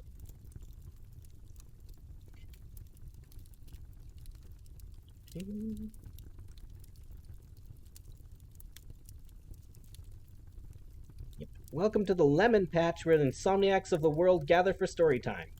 We're reading Artemis Fowl, the Eternity Code tonight, and we're about a little more than halfway through. Don't worry if you missed the start of our previous books. The entire stream will be posted on YouTube in the next day or two, and you can watch the whole thing there. So, are you sitting comfortably? Do you have a snack? Good. Then we'll continue.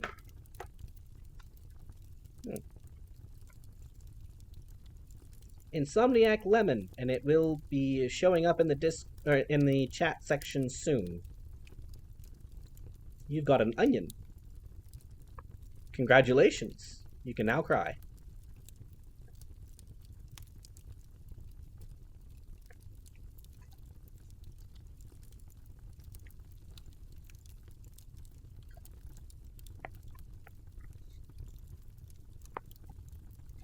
Where were we?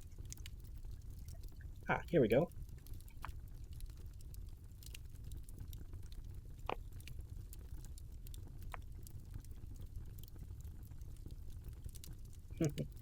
Eventually, Charm. When I get around to it.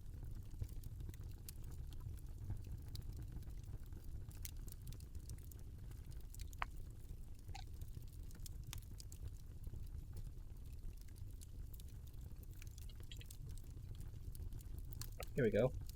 I got tools here, and a lab. The best in the world. You do it here. Yes, whatever you say. That's right, kid, whatever I say. I want you to fuel up the Learjet, which I happen to know you have, and do a quick hop across to O'Hare Airport. I'll have a chopper waiting for you. I don't suppose I have a choice. That's right, kid, you don't. But do this right and I might just let you go. Did you get all that, Diggins? Loud and clear, Mr. Spyro. Good, I'm counting on you to get the kid here safely. Consider it done. The line went dead. Spyro chuckled. I think I'm going to celebrate, he said, punching the intercom button. Marlene, send in a pot of coffee, and no low-caffeine junk either. I want the real thing. But, Mr. Spyro, your doctor said... Spyro waited for his secretary to realize who she was arguing with. I'm sorry, sir. Right away, sir. Spyro leaned back in his chair, lacing his fingers behind his head. You see, Blunt, this is going to turn out fine, in spite of your incompetence. I got that kid just where I want him. Yes, sure. Masterfully done, sure. Spyro laughed. Shut up, you clown. You sound like some cartoon character. Yes, most amusing, sure. Spyro licked his lips, anticipating his coffee.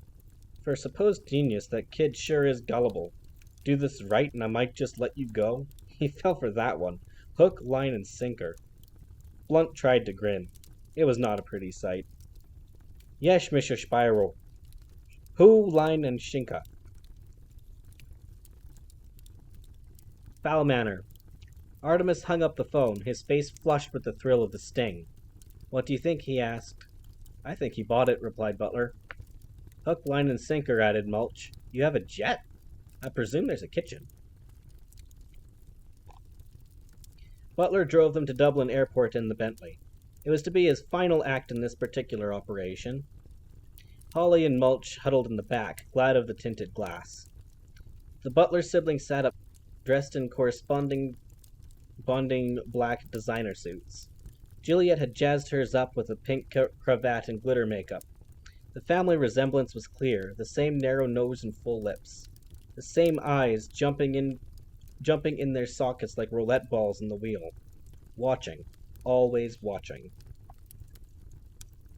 You don't need a traditional gun on this trip, said Butler. Use an LEP blaster. They don't need reloading. They shoot in a straight line forever, and they're non-lethal. I gave Holly a couple from my stash. Got it, Dom.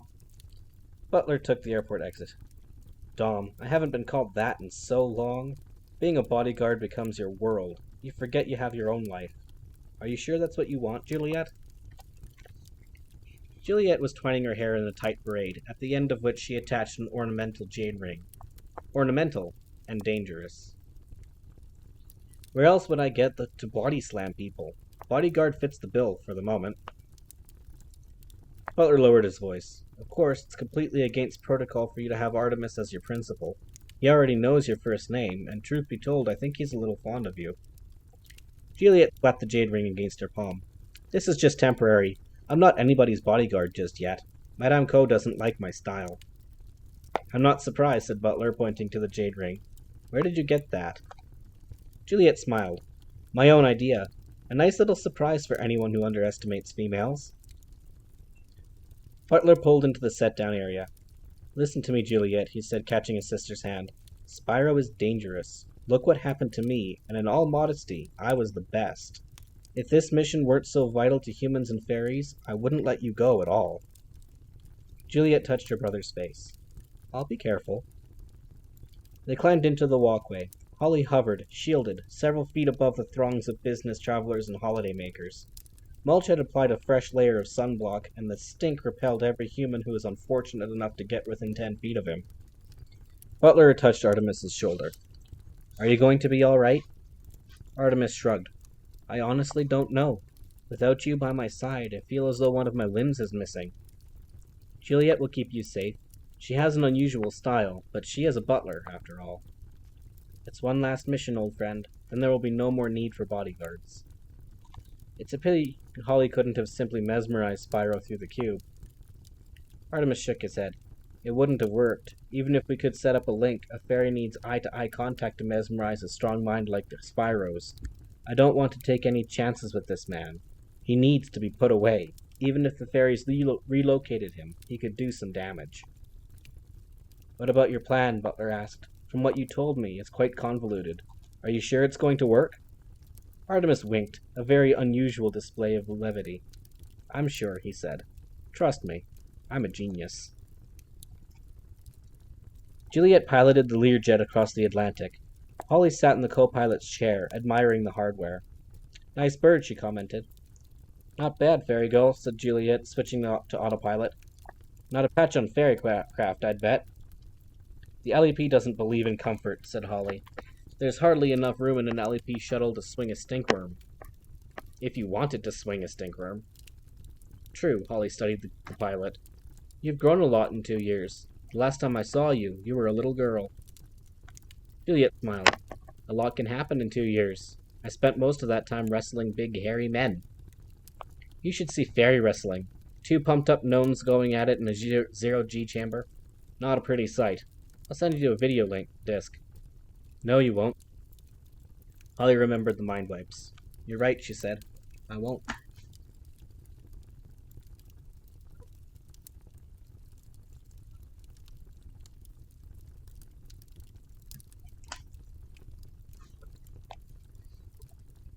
In the passenger section of the Learjet, Mulch was reliving his glory days. "Hey, Artemis," he said through a mouthful of caviar.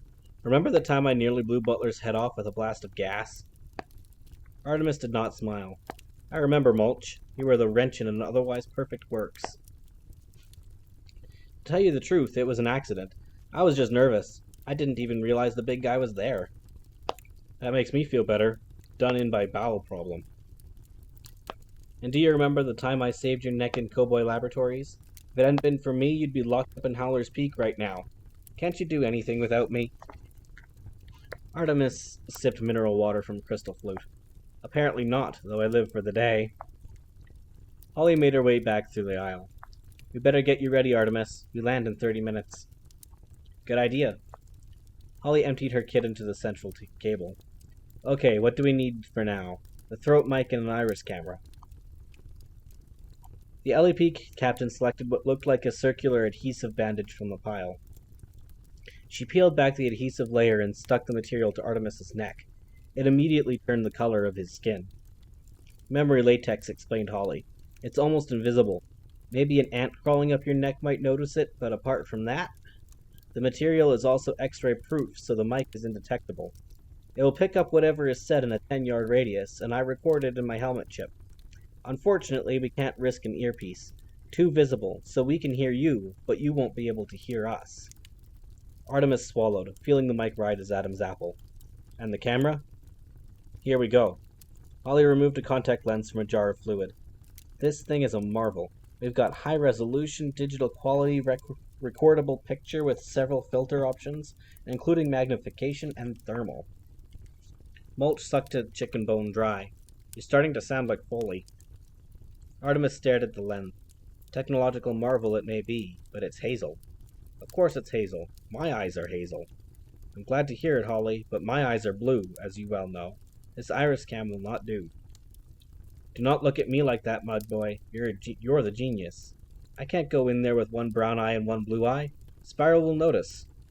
"Well, you should have thought of that before while you were meditating. It's a little late now." Artemis pinched the bridge of his nose. "You're right, of course. I am the mastermind here. Thinking is my responsibility, not yours." Holly squinted suspiciously. "Was that an insult, mud boy?" Mulch spat the chicken bone into a nearby bin. "I have to tell you, Artie, a screw-up this early in the proceedings doesn't exactly fill me with confidence.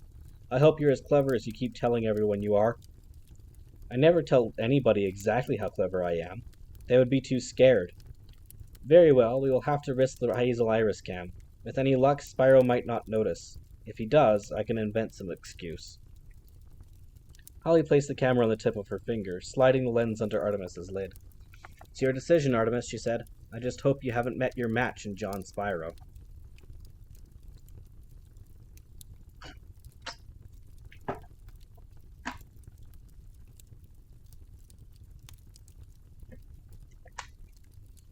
O'Hare International Airport.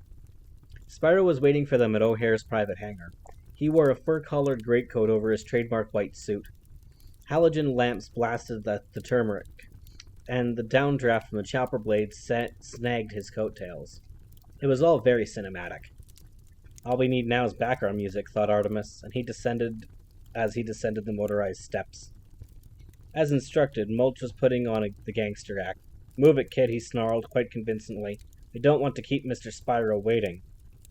Artemis was about to respond when he realized that he was supposed to be the terrified kid. It wasn't going to be easy. Being humble was a real problem for Artemis Fowl. "I said move it," repeated the dwarf, stressing the point with a firm shove. Artemis stumbled the last few steps, almost colliding with the grinning Arnold Blunt. This was no ordinary grin.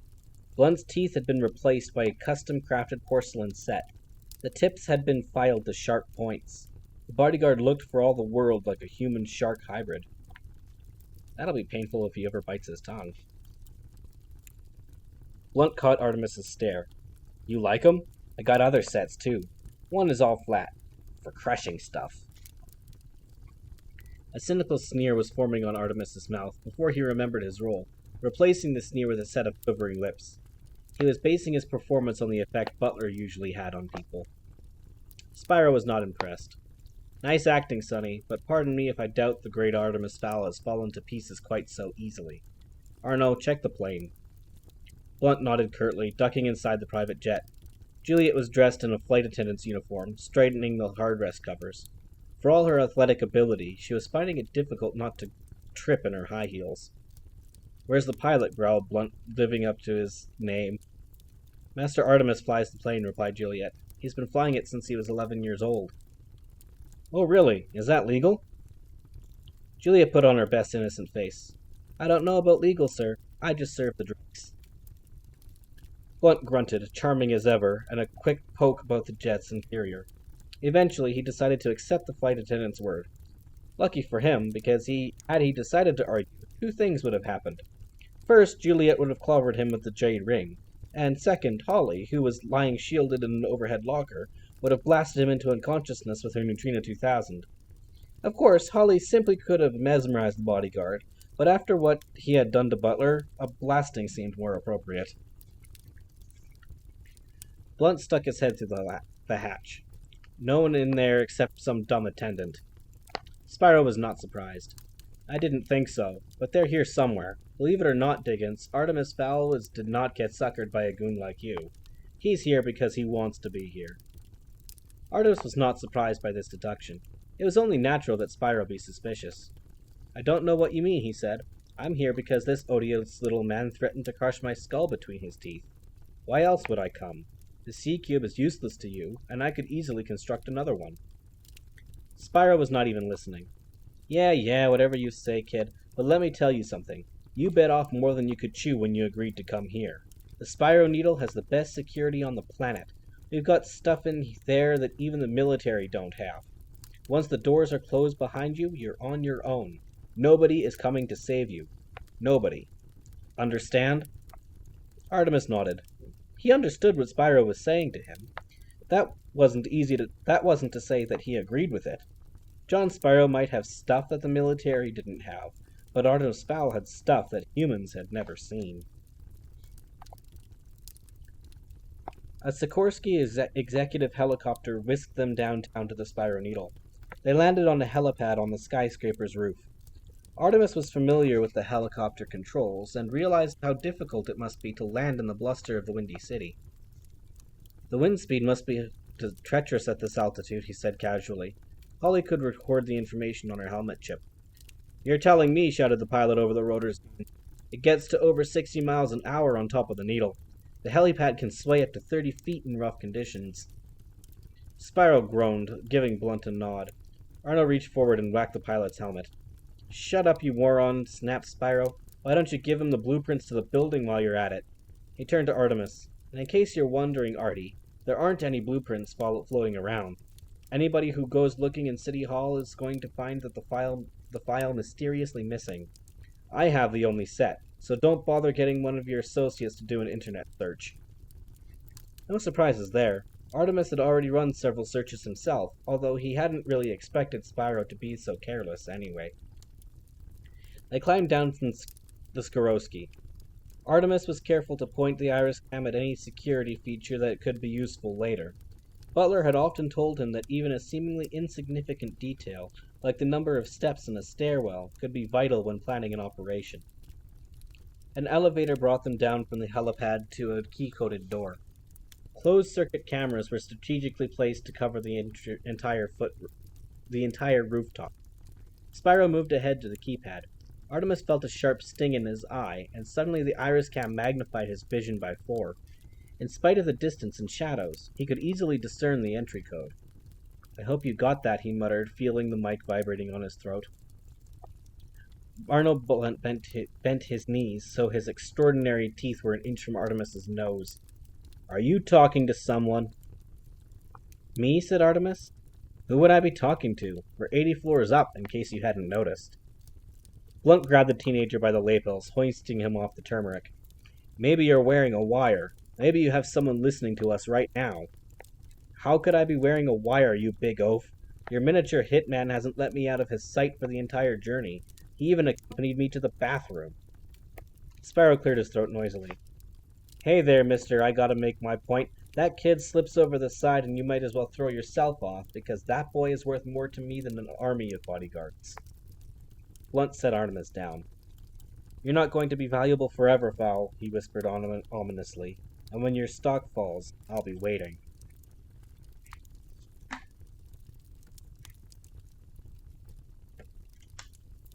They took a mirrored elevator to the 85th floor, where Dr. Pearson waited along with 2 more muscle-bound guards. Artemis could tell by the look in their eyes that these 2 weren't exactly brain surgeons. In fact, they were as close as you could get to being Rottweilers and still balance on 2 legs. That's probably giving them too much credit. Rottweilers are actually pretty smart.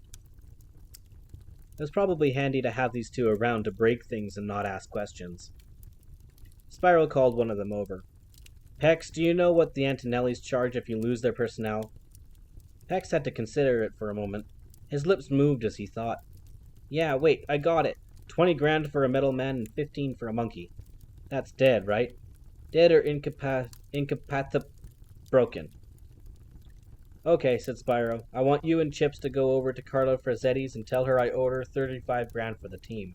I'll wire it to her Cayman Islands account in the morning. Mulch was understandably curious and not a little apprehensive. Excuse me? 35 grand? But I'm still alive. You only owe 20 grand for loafers, unless the extra 15K is my bonus. Spyro sighed with an almost convincing regret. This is the way it is, Mo, he said, punching Mulch playfully on the shoulder. This deal is huge. Mammoth. We're talking telephone numbers. I can't afford any loose ends. Maybe you know something, maybe you don't, but I'm not about to take the chance that you might tip off Phoenix or one of my other competitors. I'm sure you understand. Mulch stretched his lips, revealing a row of tombstone teeth. I understand all right, Spyro. You're a backstabbing snake.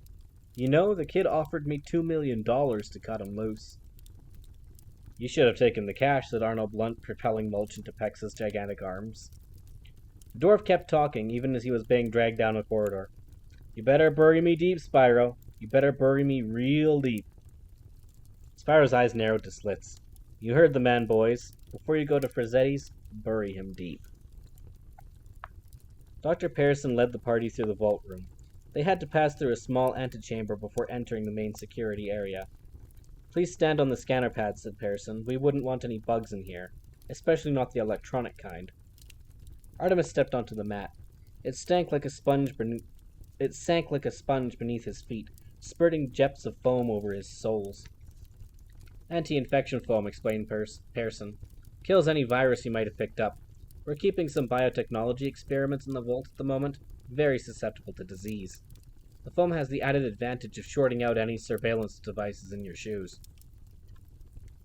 Overhead, a mobile scanner bathed Artemis's shoes,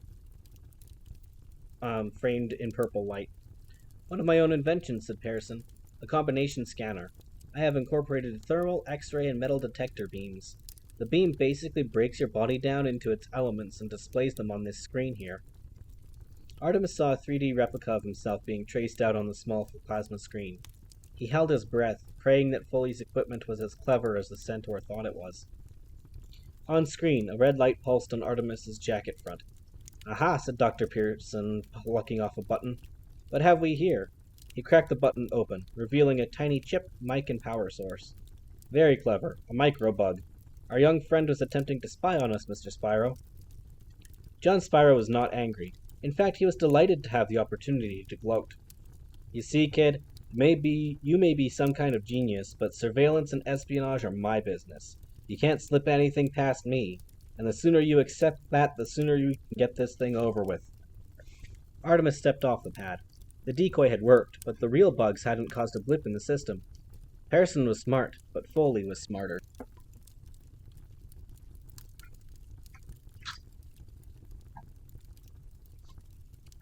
Artemis made sure to have a good look around the antechamber. There was more here. Every square inch of the metal surface contained a security or surveillance device. From what Artemis could see, an invisible ant would have trouble sneaking in here. Not to mention 2 humans, an elf, and a dwarf, providing the dwarf had survived Pex and Chips. The vault door itself was impressive. Most corporate vaults looked impressive, plenty of chrome and keypads, but that was just to make an impression on stockholders. In Spyro's vault, there wasn't a tumbler out of place. Artemis spotted the very latest computer lock on the face of titanium double doors. Spyro keyed in another complicated series of numbers, and the meter-thick doors slid back to reveal another barrier. The secondary door. "Imagine you were a thief," said Spyro, as if he were an actor introducing a play, "and you somehow get into this building, past the electronic eyes and the locked doors. Then, imagine you somehow cheat the sensor pad and open the first vault door, an impossible feat, by the way. And while we're imagining all this, let's pretend you disable a half-dozen cameras, and even then, after all that, would you be able to do this?" Spyro stood on a small red plate painted on the floor in front of the door. He placed a thumb on a gel print scanner, held his left eyelid open, and enunciated clearly. "John Spyro, I am the boss, so open up quick." 4 things happened. A retinal scanner filmed his left eye and fed the images into the computer. A print plate scanned his right thumb, and a vocal analyzer scrutinized Spyro's accent, timbre, and intonation. Once the computer had verified all this information, the alarms were deactivated, and the secondary door slid open, revealing an expansive vault. In the very center, in the middle of a custom-made steel column, rested the C-Cube. It was encased in a plexiglass box with at least 6 cameras focused on it in various planes. Two burly guards stood back to back, forming a human barrier in front of the fairy technology. Spyro could not resist a jibe. "Unlike you," he said, "I look after my technology. This is the only vault of its kind in the world." Live security in an airtight room. Interesting. "These guys are trained at high altitude. Also, we changed the guards on the hour, and they all carry oxygen cylinders to keep them going. What did you think? I was going to put air vents into a vault?" Artemis scowled. "No need to show off, Spyro. I'm here. You win. So can we get on with it?" Spyro punched a final number sequence into a column's keypad, and the plexiglass panes retracted. He took the cube from its foam nest. "Overkill, don't you think?" commented Artemis. "All of this is hardly necessary." "You never know. Some crooked businessman could attempt to relieve me of my prize."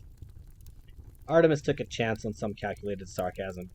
"Really, Spyro, did you think I would attempt a break-in? Perhaps you thought I would fly in here with my fairy friends and magic your box away." Spyro laughed. "You can bring all the fairy friends you like, Artie boy. Short of a miracle, that cube is staying right where it is." Juliet was an American citizen by birth, even though her brother had been born on the other side of the world. She was glad to be back in her home country. The discord of the Chicago's traffic and the constant chorus of multicultural voices made her feel at home. She loved the skyscrapers and the steam vents and affectionate sarcasm of the street vendors. If she ever got the chance to settle down, it would be in the U.S. On the West Coast, though, somewhere with sun. Juliet and Holly were circling the Spyro needle in a blacked-out minivan. Holly sat in the back, watching video from Artemis's iris cam on her helmet visor. At one point, she punched the air triumphantly. Juliet stopped at a red light. "How are we doing?" "Not bad," replied the fairy, raising her visor. "They're taking mulch to bury him." "Cool, just like Artemis said they would." And Spyro has just invited all of Artemis's fairy friends into the building. This was a crucial development. The book forbade fairies to enter human buildings without an invitation. Now Holly was free to break in and wreak havoc without violating fairy doctrine. "Excellent," said Juliet. "We're in. I get to body slam the guy who shot my brother." "Not so fast. This building has the most sophisticated Mudman security system I've ever seen. Spyro has a few tricks in there that I've never come across before." Juliet finally found a space opposite the needle's main revolving doors. "No problem for the little horsey guy, surely." "Yes, but Foley's not supposed to help us." Juliet focused a set of binoculars on the door.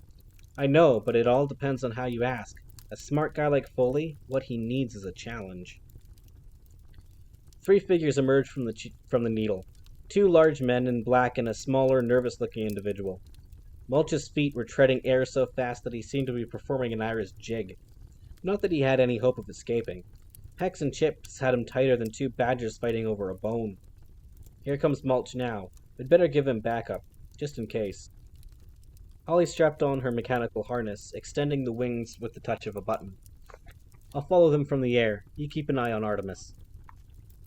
Juliet ran a video lead from the spare helmet's handheld computer. Artemis's point of view sprang to life on the screen. "Do you really think Mulch needs help?" she asked. Holly buzzed into invisibility. Hell, I'm just going along to make sure he doesn't harm those two mudmen. Inside the vault, Spyro had finished playing the gracious host. Let me tell you a little story, Artie, he said, plucking the sea cube from its pressure pad. There was this Irish kid who thought he was ready for the big time, so he messed with a very serious businessman. Don't call me Artie, thought Artemis. My father calls me Artie. This businessman didn't appreciate being messed with, so he messed back, and this kid is dragged kicking and screaming into the real world. So, now this kid has to make a choice. Does he tell the businessman what he needs to know, or does he put himself and his family in mortal danger? Well, Artie, which one is it? Spyro was making a serious mistake by toying with Artemis Fowl. It was difficult for adults to believe that this pale-faced 13-year-old could actually be a threat. Artemis had tried to take advantage of this by wearing casual clothes, in place of his usual Armani suit. He had also been practicing an innocent, wide-eyed look on the jet, but wide-eyed was not how you wanted to look when one iris did not match the other. Blunt prodded Artemis between the shoulder blades. Mr. Spyro asked you a question. His new teeth clicked as he talked. I'm here, am I not? Replied Artemis. I'll do whatever you wish. Spyro placed the cube on a long steel cable that ran down the center of the vault. What I wish is for you to disable your eternity code and get this cube working right now. Artemis wished he could make himself perspire so his anxiety would seem more authentic. Right now? It's not that simple. Spyro grabbed Artemis by the shoulders, staring him in the eye. And why wouldn't it be that simple? Just punch in the code word and away we go. Artemis averted his mismatched eyes, staring at the floor. There is no straightforward code word. An eternity code is built to be irreversible. I have to reconstruct an entire language. It could take days. Don't you have any notes? Yes, on disk, in Ireland. Your monkey wouldn't let me bring anything, in case it was booby-trapped. Can we access your hard drive online? Yes, but I only keep my notes on disk. We could fly back to Ireland. 18 hours, round trip. Spyro wouldn't even consider that option. Forget it. As long as I have you here, I'm in control. Who knows what kind of reception is waiting for me in Ireland? We do it here, as long as it takes. Artemis sighed. Very well. Spyro replaced the cube in his plexiglass case. Get a good night's sleep, kid, because tomorrow you're going to peel this gizmo apart like an onion. And if you don't, what's about to happen to Mo Diggins will happen to you. Artemis wasn't unduly worried by that threat. He didn't believe Mulch to be in any danger. In fact, if anyone was in trouble, it was those two musclemen, Pex and Chips.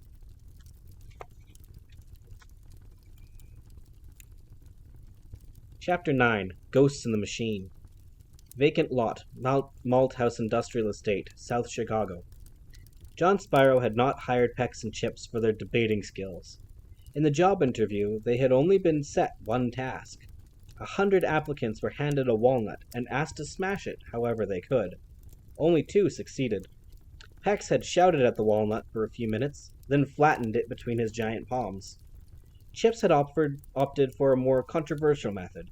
He placed the walnut on the table, grabbed his interviewer by the ponytail, and used the man's forehead to smash the nut.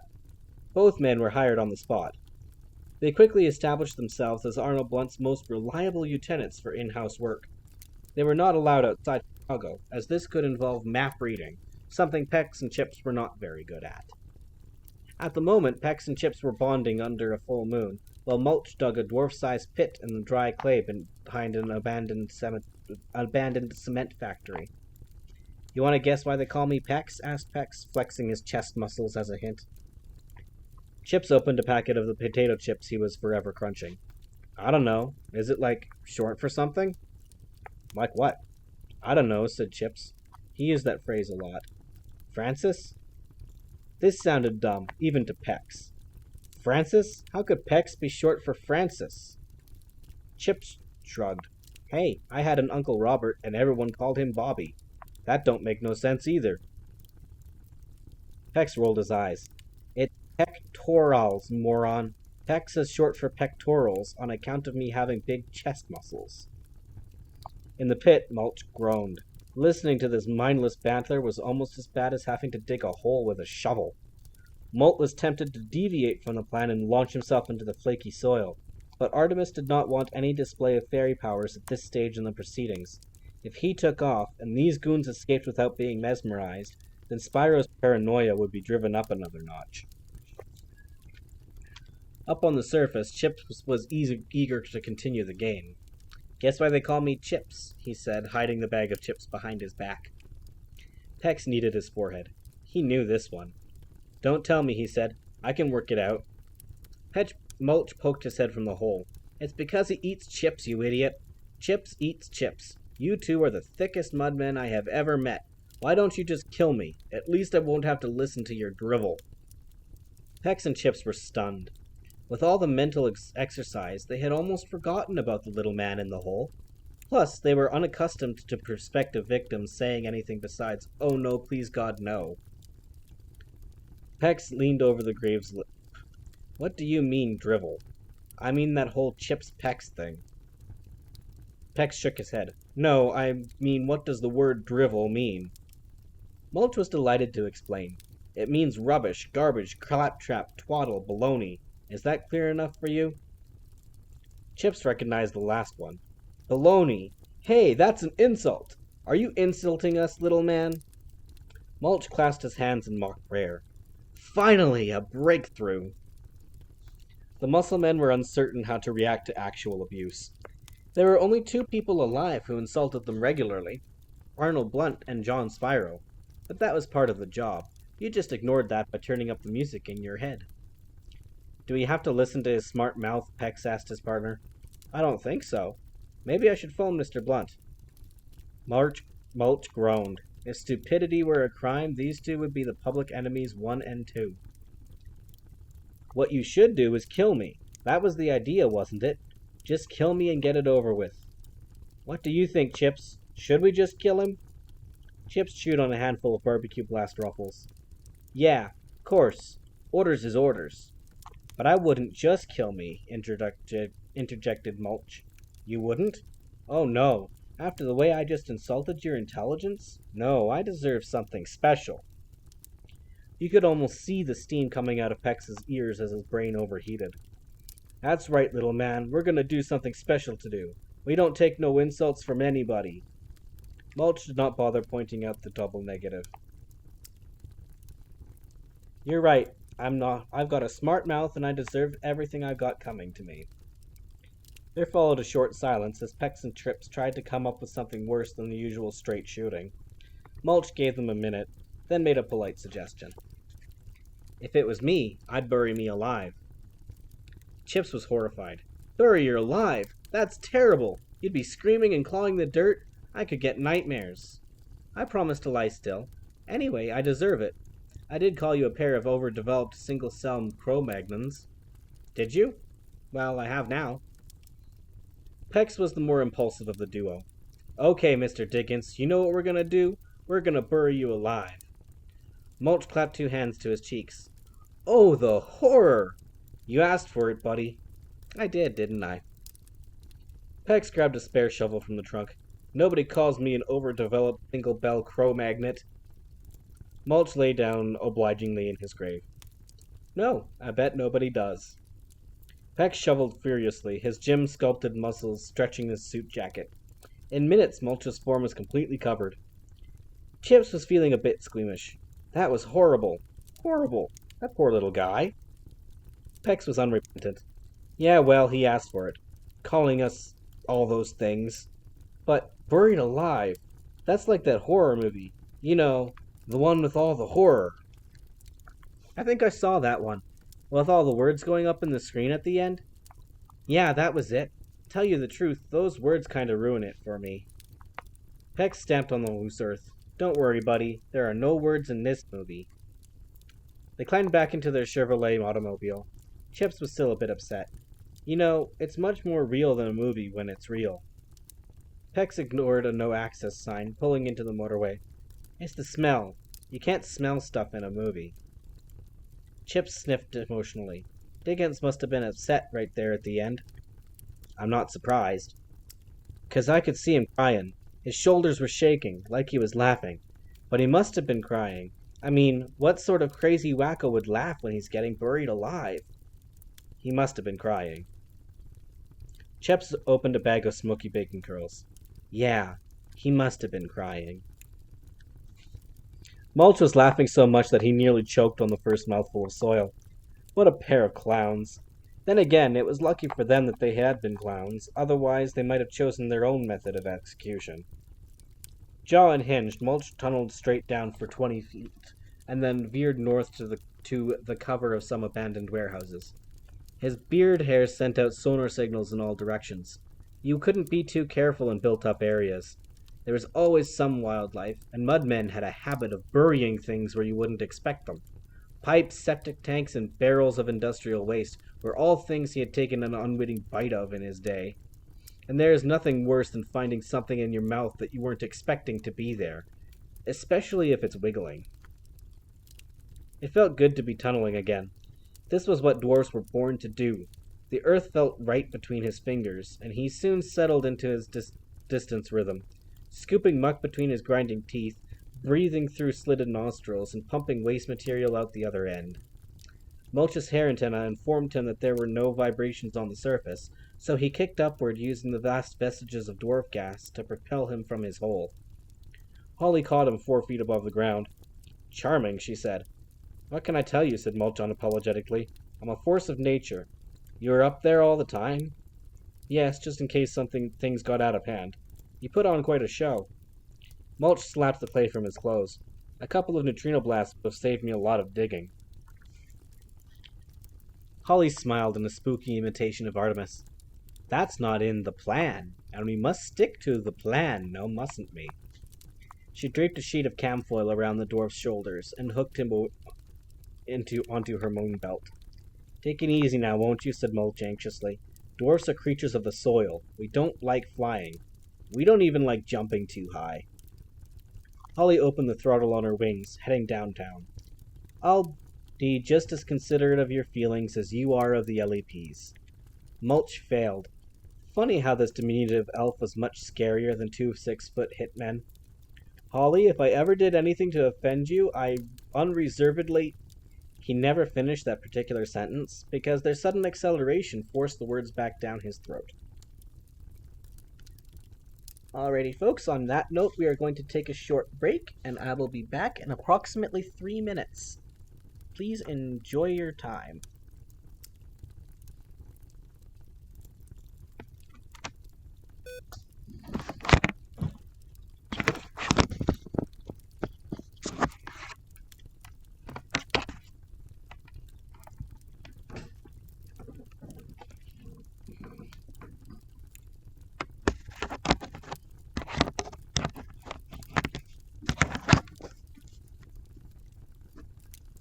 Yourself.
Alright, folks, the lemon is back and we will be continuing.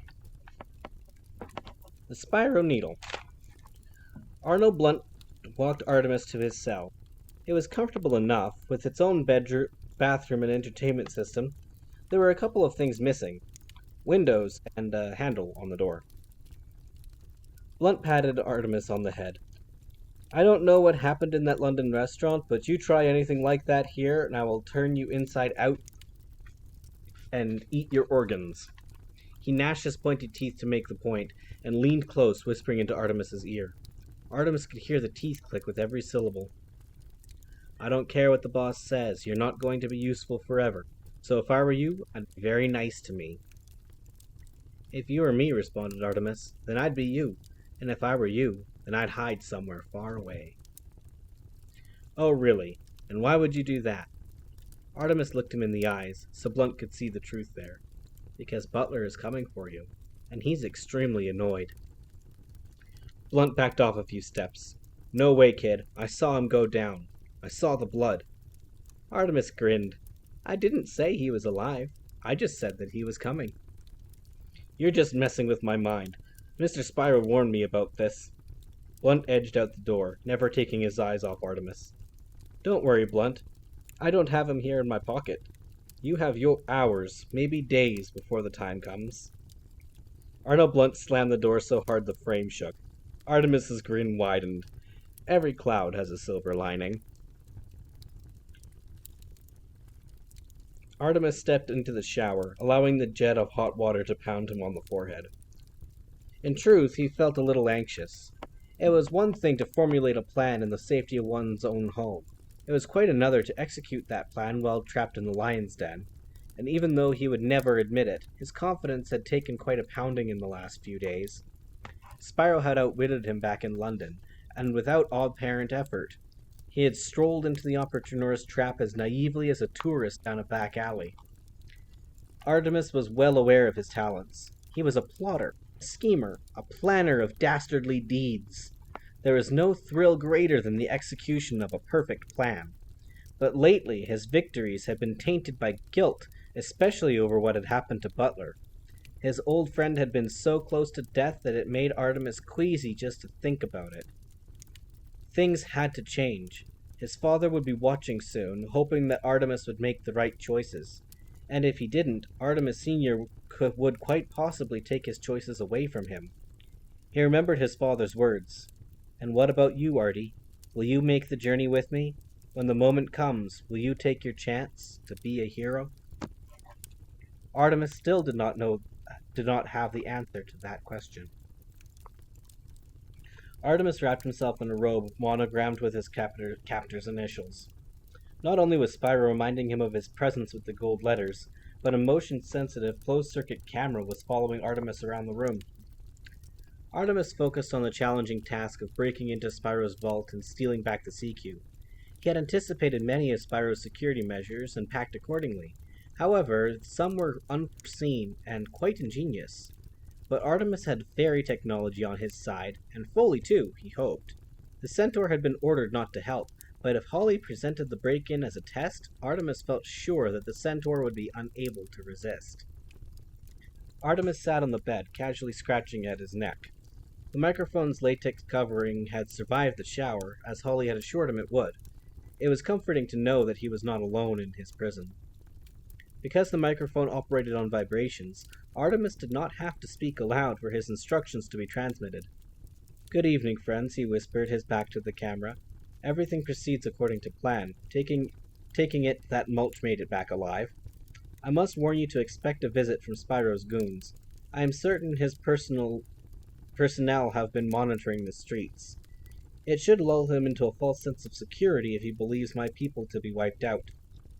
Mr. Spyro has kindly given me a tour of the facility, and I hope you have recorded everything we need to complete our mission. I believe a local term for this kind of operation is heist. This is what I want you to do. Artemis whispered slowly, enunciating each point clearly. It was vital that his team members followed his instructions to the letter. If they did not, the entire plot could explode like an active volcano, and at the moment he was sitting in the volcano's crater. Pex and Chips were in a good mood. On their return to the Needle, not only had Mr. Blunt handed over their $5,000 bonus for the Mo Diggins job, but he had also given them another assignment. The Needle's external surveillance cameras had picked up a black van parked opposite the main door. It had been there for over 3 hours, and a review of the tapes showed the vehicle circling the building for over an hour looking for a space. Mr. Spyro had warned them to look out for suspicious vehicles, and this was certainly suspicious. "Go down there," Blunt had ordered from his chair in the security office, "and if there's anything breathing inside, ask them why they're breathing outside my building." This was the kind of instruction that Pex and Chips understood. No asking questions, no operating complex machinery. Just open the door, scare everything, close the door. Easy. They kidded around in the elevator, punching each other on the shoulder until their upper arms went numb. "We could make big bucks tonight, partner," said Pex, massaging his biceps to get the circulation going. "We sure could," enthused Chips, thinking about all the Barney DVDs he could buy. "This must be worth another bonus. $5,000 at least. Altogether, that's..." There followed several moments' silence while both men counted on their fingers. "That's a lot of cash," said Pex finally. "A lot of cash," agreed Chips. Juliet had her binoculars trained on the Needle's revolving door. It would have been easier to use the optics on a fairy helmet, but unfortunately her head had grown too large in the past couple of years. That wasn't the only thing to have changed. Juliet had transformed from gangly kid to toned athlete. She wasn't perfect bodyguard material, though. There were still a few wrinkles to be ironed out. Personality wrinkles. Juliet Butler was a fun-loving creature. She couldn't help it. She found the idea of standing poker-faced at the shoulder of some opinionated politician appalling. She'd go crazy from boredom. Unless Artemis asked her to stay on professionally, a person could never be bored at Artemis Fowl's side. But that was not likely to happen. Artemis had assured everyone that this was his last job. After Chicago, he was going straight. If there was an after Chicago. This stakeout business was boring, too. Sitting quietly was not in Juliet's nature. Her hyperactive disposition had caused her to fail more than one class in Madame Co's academy. "Be at peace with yourself, girl," the Japanese instructor had said. "Find that quiet place at your core and inhabit it." Juliet generally had to stifle a yawn when Madame Co started on the kung fu wisdom stuff. Butler, on the other hand, had eaten it up. He was forever finding his quiet place and inhabiting it. In fact, he only ever came out of his quiet place to pulverize whoever was threatening Artemis at the time. Maybe that was why he had his blue diamond tattoo, and Juliet didn't. Two burly figures emerged from the Needle. They were grinning and punching each other on the shoulder. "Captain Short, we're on," said Juliet into a walkie-talkie tuned to Holly's frequency. "Understood," responded Holly from her position above the Spyro Needle. "How many hostiles?" "2. Big and dumb." "You need backup?" "Negative. I'll wrap these two. You can have word on your return." "Okay, I'll be down in 5 as soon as I've had a talk with Foley. And Juliet, don't mark them." "Understood." Juliet switched off the radio and climbed into the rear of the van. She swept a pile of surveillance equipment under a fold-up seat, just in case the two heavies actually managed to incapacitate her. It wasn't likely, but her brother would have hidden the incriminating equipment just in case. Juliet pulled off her suit jacket and placed a baseball cap backward on her head. She then popped the rear window and climbed out into the road. Pex and Chips crossed the State Street to the suspect van. It certainly looked suspicious with its blacked-out windows, but the pair were not unduly concerned. Every testosterone-fueled college freshman had blackout windows these days. "What you think?" Pex asked his partner. Chips curled his fingers into fists. "I think we don't bother knocking." Pex nodded. This was the plan that they generally went with. Chips would have proceeded to wrench the door from its hinges, had not a young lady appeared from around the hood. "You guys looking for my dad?" said the girl in perfect MTV tones. "People are always, looking for him, and he's never around. Daddy is so not here. And I mean that literally and spiritually." Pex and Chips blinked in unison. The blink being universal body language for, huh? This girl was stunning, but she might as well have been talking Greek for all the comprehension that registered on the security men's faces. Spiritually had 5 syllables, for heaven's sake. You own this van? Asked Chips, taking the offensive. The girl twisted her ponytail. As much as any of us can, own anything. One world, one people, right, man? Ownership is an illusion. Maybe we don't even own our own bodies. We could be like the daydreams of some greater spirit. That would be us, the reader. Pex cracked. Do you own the van or not? He shouted, wrapping a thumb and finger around the girl's neck. The girl nodded. There wasn't enough air in her windpipe for speech. That's better. Anyone inside? A shake of the head this time. Pex relaxed his grip slightly. How many more in the family? The girl answered in a whisper, using as little air as possible. 7. Dad, Mom, 2 grandparents, and the triplets. Bo, Mo, and Joe. They went for sushi. Pex cheered up considerably. Triplets and grandparents, that didn't sound like problem. Okay, we wait. Open the door, kid. Sushi, said Chips. That's raw fish. You ever have that, buddy? Pex held the girl by the neck while she fiddled with the key. Yeah, I bought some in the supermarket once. Was it good? Yeah, I threw it in the deep fat fryer for 10 minutes. Not bad. The girl slid back the van door, climbing into the interior. Pex and Chips followed, ducking under the rim. Pex released the girl's neck momentarily to take the step. That was his mistake. A properly trained private enforcer would never allow an untethered prisoner to lead the way into an unsecured vehicle. The girl stumbled accidentally, dropping to both knees in the interior carpet. Sushi, said Pex. It's good with French fries. Then the girl's foot snapped back, catching him in the chest. A hired muscle collapsed, gasping onto the floor. Oops, said the girl, straightening. Accident. Chips thought he must be having some kind of waking dream, because there was no way a little pop princess clone could have decked 200 pounds of muscle and attitude. You just, he stuttered. That's impossible. No way. Way, said Juliet, pirouetting like a ballerina. The jade ring in her ponytail swung around, loaded with centrifugal force. It struck Chips between the eyeballs like a stone from a sling. He staggered backward, landing in a heap on the leatherette sofa. Behind her, Pex's breath was returning. His eyeballs stopped rolling wildly, focusing on his assailant. Hi, said Juliet, bending over him. Guess what? What, said Pex. You're not supposed to deep fry sushi, said the girl, slapping the assassin on both temples with the palms of her hands. Unconsciousness was immediate. Mulch emerged from the bathroom, buttoning the bum flap on his tunneling trousers. What did I miss? He asked.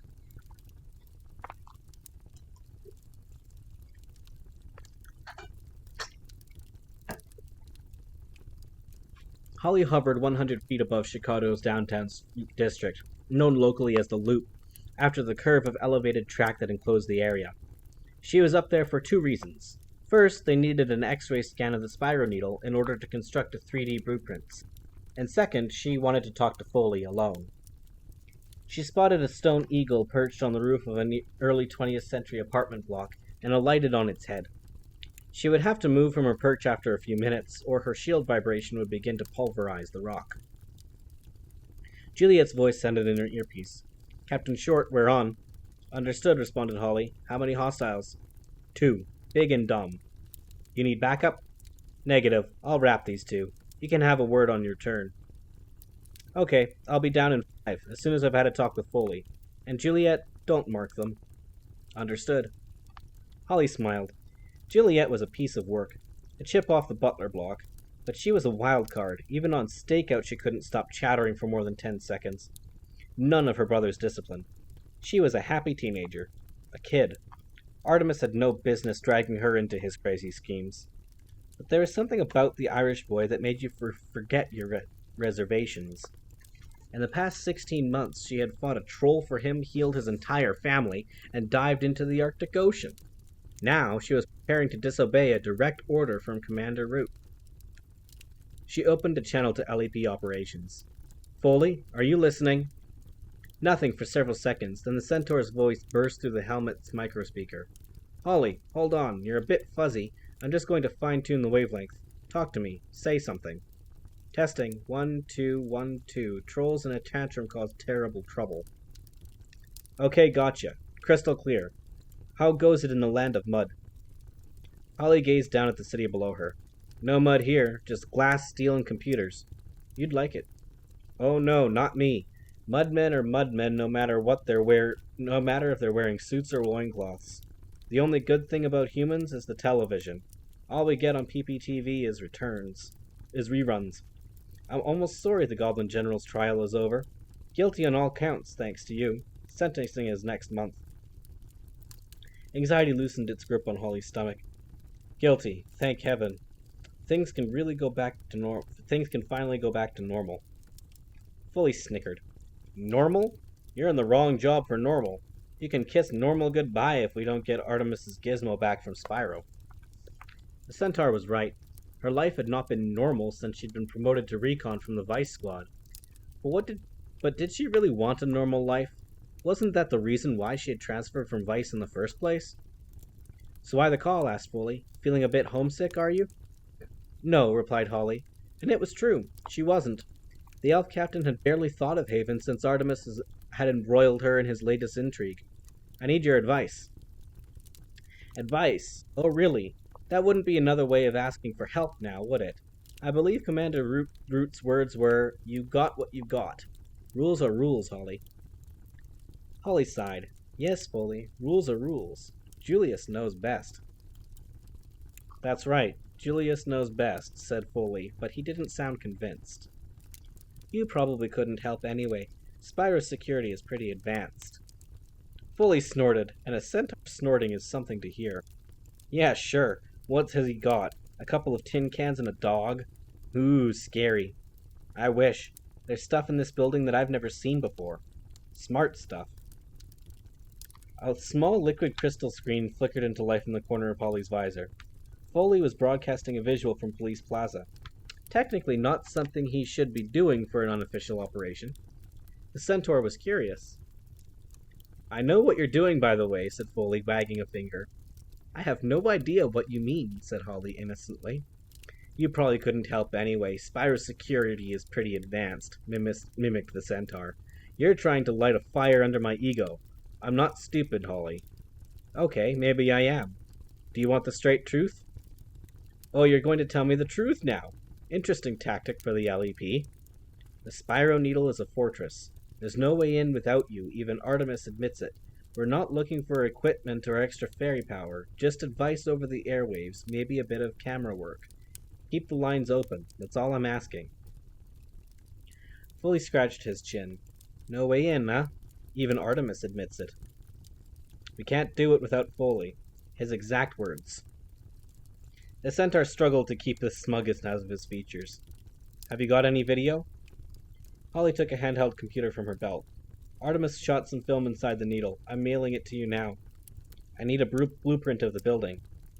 Holly panned her visor left and right, so Foley could see where she was. That's why I'm up here. To do an X-ray scan. It'll be in your mainframe in 10 minutes. Holly heard a bell chime in her speakers. It was a computer alert. Her mail had arrived in Police Plaza. Foley opened the file. Key codes, okay. Cameras, no problem. Wait until I show you what I've developed for CCTV cameras. I'm in fast-forwarding through the corridors. Dum-de-dum-de-dum. Ah, the vault. Pressure pads, antibiotic mats, motion sensors, temperature-sensitive lasers, thermal cameras, voice recognition, retina and gel thumbprint scanners. He paused. Impressive, for a mudman. You're telling me, agreed Holly. A bit more than 2 tin cans and a dog. Fallow's right. Without me, you're sunk. So, will you help? Foley had to milk the moment. I'm not promising anything. Yes? I'll keep a screen open for you, but if something comes up... I understand. No guarantees, said Foley. No guarantees. I owe you a carton of carrots. 2 cartons, and a case of Beetlejuice. Done. The centaur's face was flushed with the promise of a challenge. Will you miss him, Holly? He asked suddenly. Miss who? She said, though Holly was caught off guard by the question. Miss who? She said, though she already knew.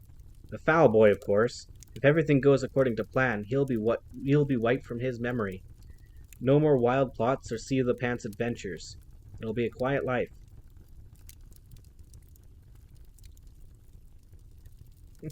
It does sound kind of gross, doesn't it? I mean, how do you make juice from a beetle aside from the, obvious?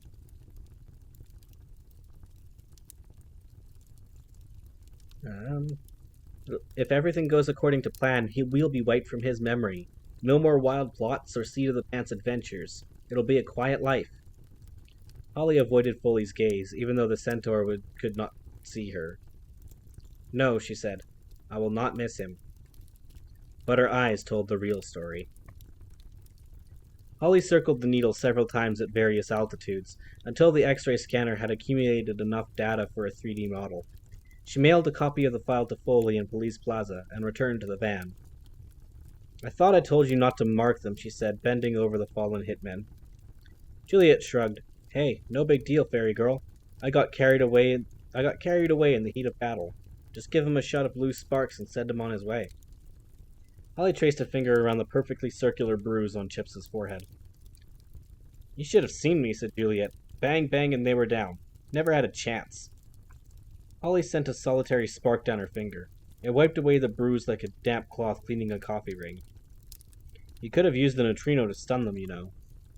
The neutrino? Where's the fun in that? Captain Short removed her helmet, glaring up at the teenage human. This is not supposed to be fun, Juliet. It's a game. I thought you realized that, considering what happened to Butler. Juliet's grin disappeared. I know it's not a game, Captain. Maybe this is the way I deal with things. Holly held her gaze. Well then, maybe you're in the wrong line of work. Or maybe you've been in this line of work too long, argued Juliet. According to Butler, you used to be a bit of a wild card yourself.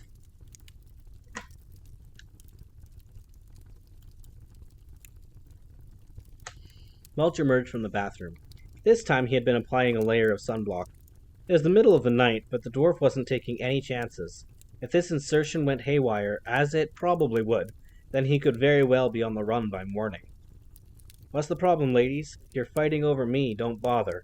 I'll make it a point never to date outside my species. The tension deflated like a punctured balloon. Dream on, hairball, said Holly. Nightmare, more like, added Juliet. I make it a point never to date anyone who lives in a dung heap. Mulch was unperturbed. You're both in denial. I have that effect on females. I don't doubt it, said Holly, grinning. The LEP captain unfolded a stowaway table and placed her helmet on top. She switched her helmet cam to project and opened the 3D plan of the Spyro needle. It revolved in the air, a lattice of neon green lines. Okay, everyone, here's the plan. Team 1, burn your way in through the wall on the 85th floor. Here. Team 2, go in through the helipad door. Here.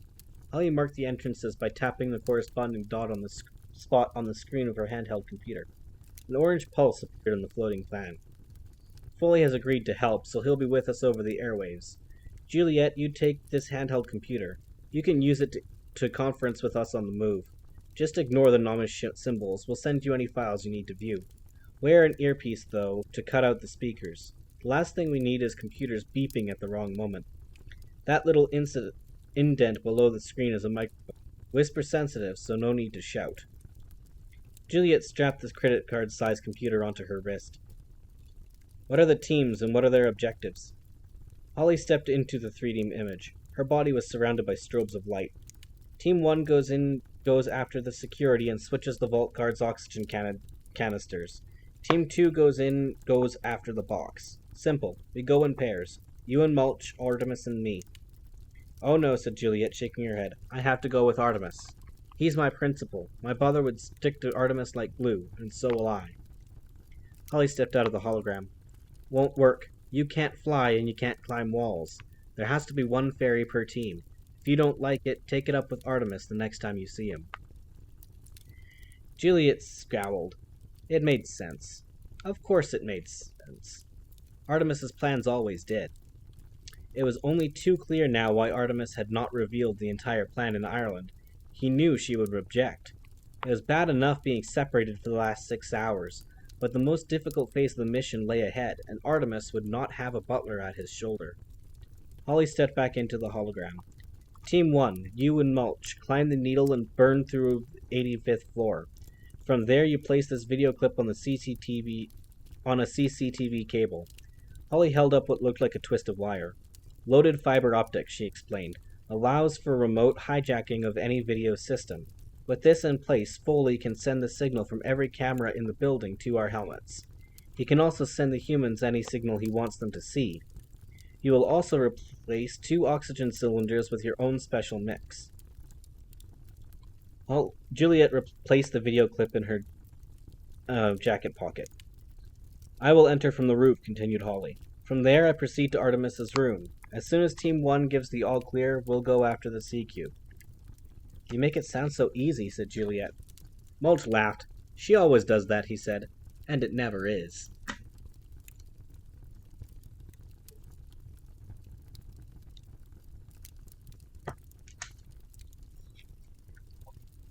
At the base of the Spyro Needle. Juliet Butler had been trained in 7 martial arts disciplines. She had learned to ignore pain and sleep deprivation. She could resist torture, both physical and psychological. But nothing had prepared her for what she would have to endure to get into this building. The needle had no blind sides. There was 24-hour activity on each face, so they were forced to begin their ascent from the sidewalk. Juliet pulled the van around, double parking it as close to the wall as she could. They went out through the sunroof, draped in Holly's single sheet of camouflage foil. Juliet was clipped into the moon belt on Mulch's waist. She rapped on Mulch's helmet. You stink. Mulch's reply came through the cylindrical transmitter in Juliet's ear. To you, maybe, but to dwarf female, I am the essence of a healthy male. You're the one that stinks, mud girl. To me, you smell worse than a skunk in a 2-month-old socks. Holly stuck her head through the sunroof. Quiet, she hissed. Both of you. We're on a tight schedule, in case you've forgotten. Juliet, your precious principal, is stuck in a room up there waiting for me to show up.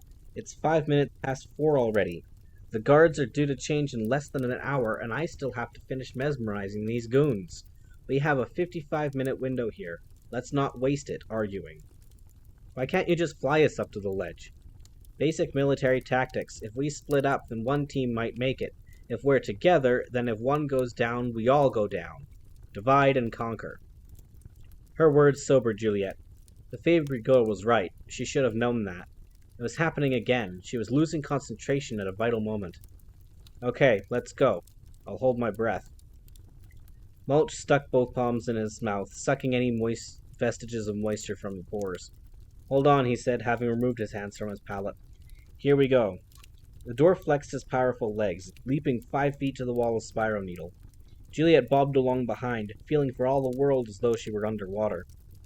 The problem with riding a moonbelt was that along with weightlessness came loss of coordination, and sometimes space nausea, too.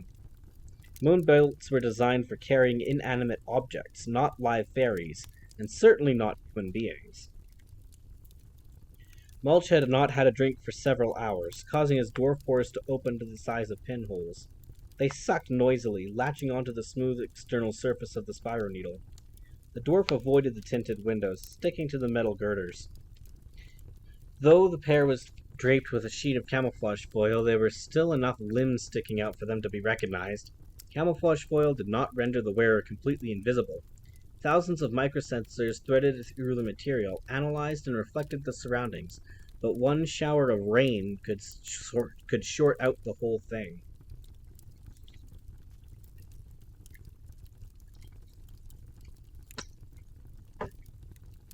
Mulch climbed quickly, settling into a smooth rhythm.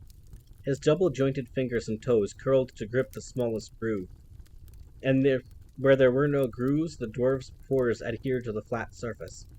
His beard hair fanned out under the helmet's visor, probing the building's surface. Juliet had to ask, Your beard, that's a bit freaky. What's it doing, searching for cracks? Vibrations, grunted Mulch. Sensors, currents, maintenance men.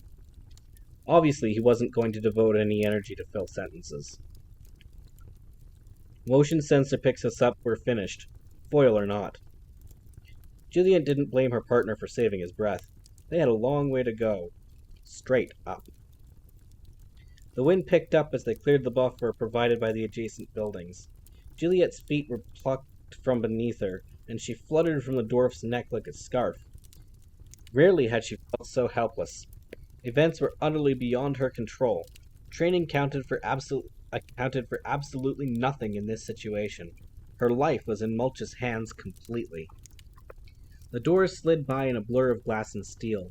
The wind pulled with grubby fingers.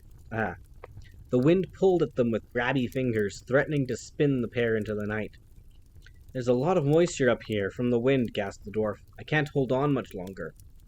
Juliet reached in, running a finger along the outer wall. It was slick with tiny beads of dew. Sparks were popping along the sheet of camouflage foil as the moisture-laden wind shorted out its microsensors. Patches of the foil failed altogether. The effect was like patches of circuits apparently suspended in the night. The entire building was swaying too, maybe just enough to shake off a tired dwarf and his passenger. Finally, the dwarf's fingers locked onto the ledge of the 85th floor. Mulch climbed onto the narrow window cropping, directing his visor into the building. "This room is no good," he said. My visor is detecting 2 motion detectors and a laser sensor. We need to move along." He scampered down the ledge, sure-footed as a mountain goat. This was his business, after all. Dwarves did not fall off things. Well, not unless they were pushed. Juliet followed cautiously. Not even Madame Co's academy could have prepared her for this. Finally, Mulch arrived at a window that satisfied him. "Okay," he said, his voice strained through Juliet's earpiece. "We've got a sensor with a dead battery." His beard hair latched onto the window pane. "I don't feel any vibration, so nothing electrical running and no conversation. It seems safe." Mulch trickled a few drops of dwarf rock polish onto the toughened pane. It liquefied the glass immediately, leaving a puddle of turgid liquid on the carpet. With any luck, the whole would remain undiscovered over the weekend. "Ooh," said Juliet, "that stinks nearly as much as you do."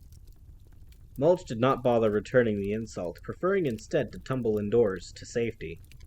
He checked the moonometer in his visor. 4:20, human time. We're behind schedule. Let's go. Juliet hopped through the hole in the window. "Typical mudman," said Mulch. "Spyro spends millions on a security system, and it all falls apart because of one battery." Juliet drew an LEP Neutrino 2000. She flicked aside the safety cap and pressed the power button. A button light changed from green to red. "We're not in yet," she said, making for the door. "Wait," hissed Mulch, grabbing her arm. "The camera!" Juliet froze. She'd forgotten the camera. They were barely a minute inside the building and she was already making mistakes. "Concentrate, girl, concentrate." Mulch aimed his visor at the recessed CCTV camera. The helmet's ion filter highlighted the camera's arc as a shimmering gold stream. There is no way past to the camera itself. "There's no blind spot," he said, "and the camera cable is behind the box." "We'll just have to huddle close together behind the camouflage foil," said Juliet, her lip curling at the idea. Foley's image popped onto the computer screen on her wrist. "You could do that, but unfortunately cam foil doesn't work on screen." "Why not?" "Cameras have better eyes than humans. Did you ever see a TV picture on television? The camera breaks down the pixels. If we go down that corridor behind the camouflage foil, we're going to look like 2 people behind a projector screen." Juliet glared at the screen. "Anything else, Foley? Maybe the floor is going to dissolve into a pool of acid?" "Doubt it. Spyro is good, but he's not me."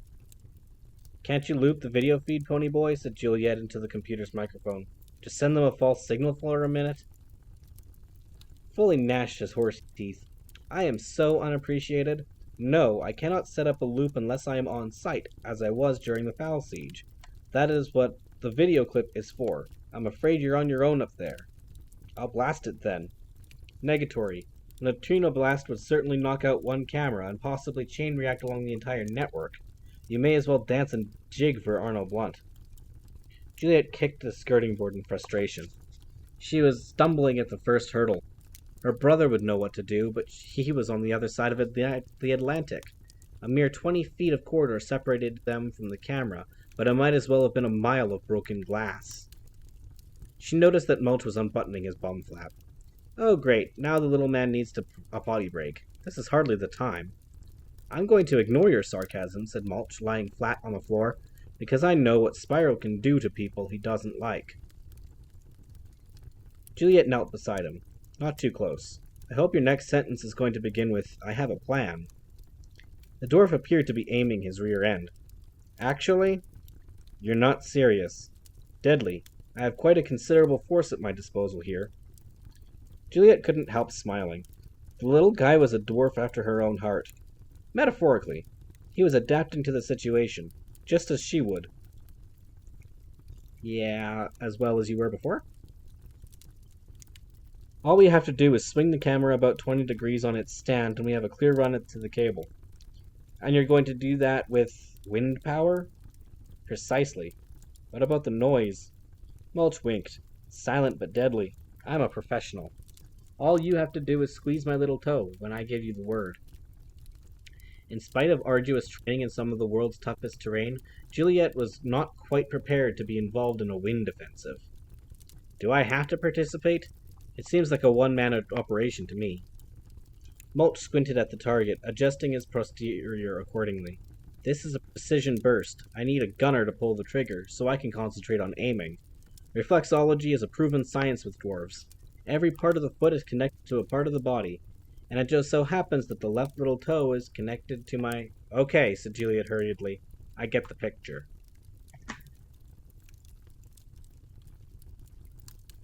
Let's get on with it then. Juliet pulled Mulch's boot off. The socks were open-toed, and 5 hairy digits wiggled with a dexterity no human toes possessed. This is the only way? Unless you have a better idea. Juliet gingerly grasped the toe, its black curly hairs obligingly parting to allow her access to the joint. Now?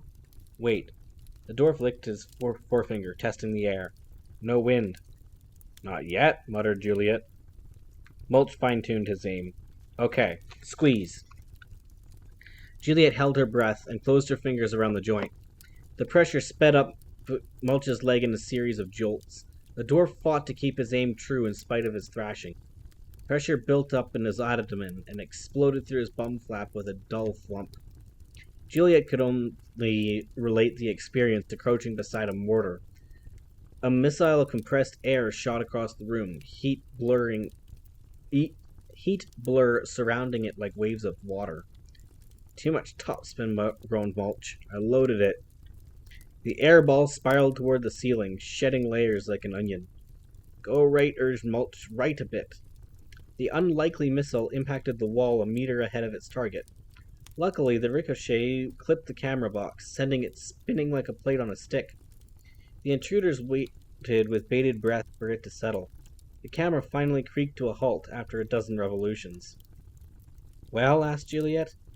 Mulch sat up, checking the camera's ion stream through his visor. Lucky, he breathed. Very lucky. You have a path straight through. He slapped his smoking bum flap. It's been a while since I launched a torpedo.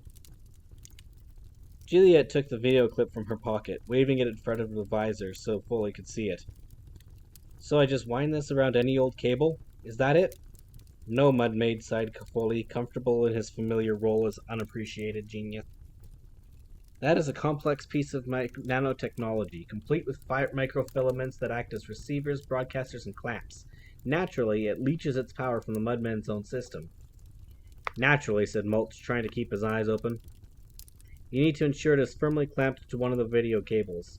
Luckily, its multi-sensor does not have to be in contact with all the wires, just one.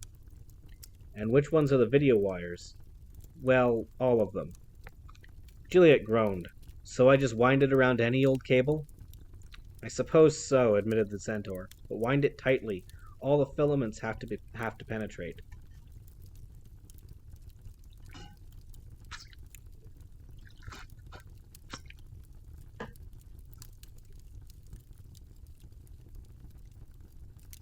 Juliet reached up, selected a wire at random, and wound the clip around it. Okay? There was a moment's pause while Foley waited for reception. Below the Earth, picture-in-picture screens began popping up on the Centaur's plasma screen. Perfect. We have eyes and ears. Let's go then, said Juliet impatiently. Start the loop. Foley wasted a minute delivering another lecture. This is much more than a loop, young lady. I'm about to completely wipe moving patterns from the surveillance footage. In other words, the pictures they see in surveillance booth will be exactly as they should be, except you won't be in them. Just be careful never to stand still, or you'll become invisible. Keep something moving, even if it's only your little finger. Juliet checked the digital clock on the computer face. 4:30. We need to hurry. Okay, the security center is one corridor over. We take the shortest route. Juliet projected the schematic onto the air. Down this corridor here, 2 rights, and there we are. Mulch strode past her to the wall. I said the shortest route, mud girl. Think laterally. The office was an executive suite, with a skyline view and floor-to-ceiling pine shelving. Mulch hauled back a section of the pine and knocked on the wall behind it. Plasterboard, he said. No problem. Juliet closed the door behind them. No debris, dwarf. Artemis said we weren't to leave any trace. Don't worry, I'm not a messy eater. Mulch unhinged his jaw, expanding his oral cavity to basketball proportions. He opened his mouth to an incredible 170 degrees and took a whopping bite out of the wall. A ring of tombstone teeth soon reduced the sheetrock to dust. Bit dry, he commented. Hard to swallow. 3 bites later, they were through. Mulch climbed into the next office without a crumb dropping from his lips. Juliet followed, pulling the pine shelving across to cover the hole. The next office was not quite so salubrious, the dark cubby of a vice president. No city view, and plain metal shelving.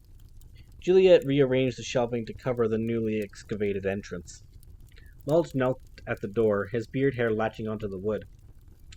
Some vibration outside. That's probably the compressor. Nothing irregular, so no conversation. I'd say we were safe. You could just ask me, said Foley in his helmet earpiece. I do have footage from every camera in the building. That's over 2,000, in case you're interested. Thanks for the update. Well, are we clear? Yes, remarkably so. Nothing on this floor, except a guard at the lobby desk. Juliet took 2 gray canisters from her backpack. Okay, this is where I earn my keep. You stay here. This shouldn't take more than a minute. Juliet cracked open the door, creeping along the corridor on rubber-soled boots. Airplane-style lightning strips were inlaid in the carpet. Otherwise, the only lighting came from exit boxes over the fire escape doors.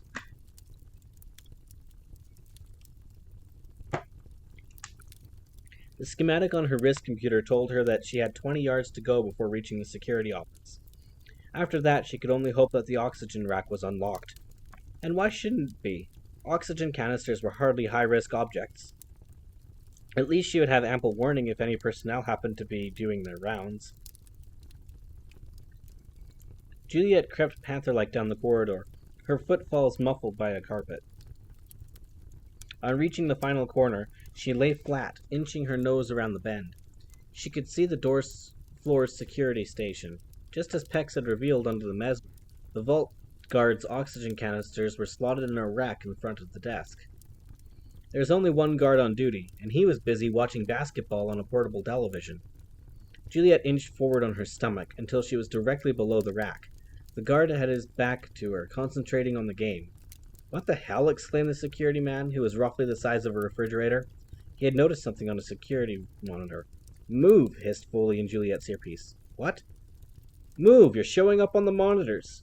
Juliet wiggled her toe. She had forgotten to keep moving. Butler would never have forgotten that.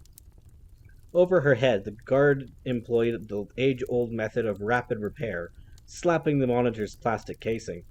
The fuzzy figure disappeared. Interference, he muttered. Stupid satellite TV. Juliet felt a bead of sweat run along the ridge of her nose. The younger butler reached up slowly and slipped 2 substitute oxygen canisters into the rack. Oxygen canisters was a bit of a misnomer, because there was no oxygen in these canisters. She checked her watch. It might already be too late. Above the Spyro needle. Holly hovered 20 feet above the needle, waiting for the green light. She was not comfortable with this operation. There were too many variables. If this mission wasn't so vital to the future of the fairy civilization, she would have refused to participate in it altogether. Her mood did not improve as the night progressed. Team 1 was proving extremely unprofessional, bickering like a pair of adolescents. Although, to be fair to Juliet, she was barely beyond adolescence. Mulch, on the other hand, couldn't have found his childhood with an encyclopedia. Captain Short followed the Team 1's progress on her helmet visor, wincing at each new development. Finally, and against all the odds, Juliet managed to switch the canisters. "Go," said Mulch, doing his best to sound military. "I say again, we have a go situation on the black op code red thing." Holly shut off Mulch's communication in the middle of the dwarf's giggling fit. Foley could open a screen in her visor if there was a crisis. Below her, the Spyro needle pointed spaceward like the world's biggest rocket. Low fog gathered around its base, adding to the illusion. Holly set her wings to descend, dropping gently toward the helipad. She called up the video file of Artemis's entry to the needle on her visor, and slowed it down to the point where Spyro keyed in the access code for the rooftop door. "Thank you, Spyro," she grinned, punching in the key. The door slid open silently. Automatic lights flickered into life along the stairwell. There was a camera every 20 feet. No blind spots. This didn't matter to Holly, as human cameras could not detect a shielded fairy, unless they were the type with an extremely high frame per second rate, and even then the frames had to be viewed as stills to catch a glimpse of the fairy folk. Only one human had ever managed to do this. An Irish one, who had been 12 years old at the time. Holly floated down the stairwell, activating an argon laser filter on her visor. This entire building could be crisscrossed with laser beams and she wouldn't know it until she set off an alarm. Even a shielded fairy had mass enough to stop a beam reaching its sensor, if only for a millisecond. The view before her turned a cloudy purple, but there were no beams. She was certain that wouldn't be the case when they came to the vault. Holly continued her flight to the brushed steel elevator doors. "Artemis is on 84, said Foley. "The vault is on 85, and Spyro's penthouse is on 86, where we are now." "How are the walls?" "According to the spectrometer, mostly sheetrock, steel studs and wood paneling in the partition walls, except around key rooms, which are reinforced steel. Let me guess. Artemis's room, the vault, and Spyro's penthouse." "Dead on, Captain. But do not despair. I have plotted the shortest course. I am sending it to your helmet now."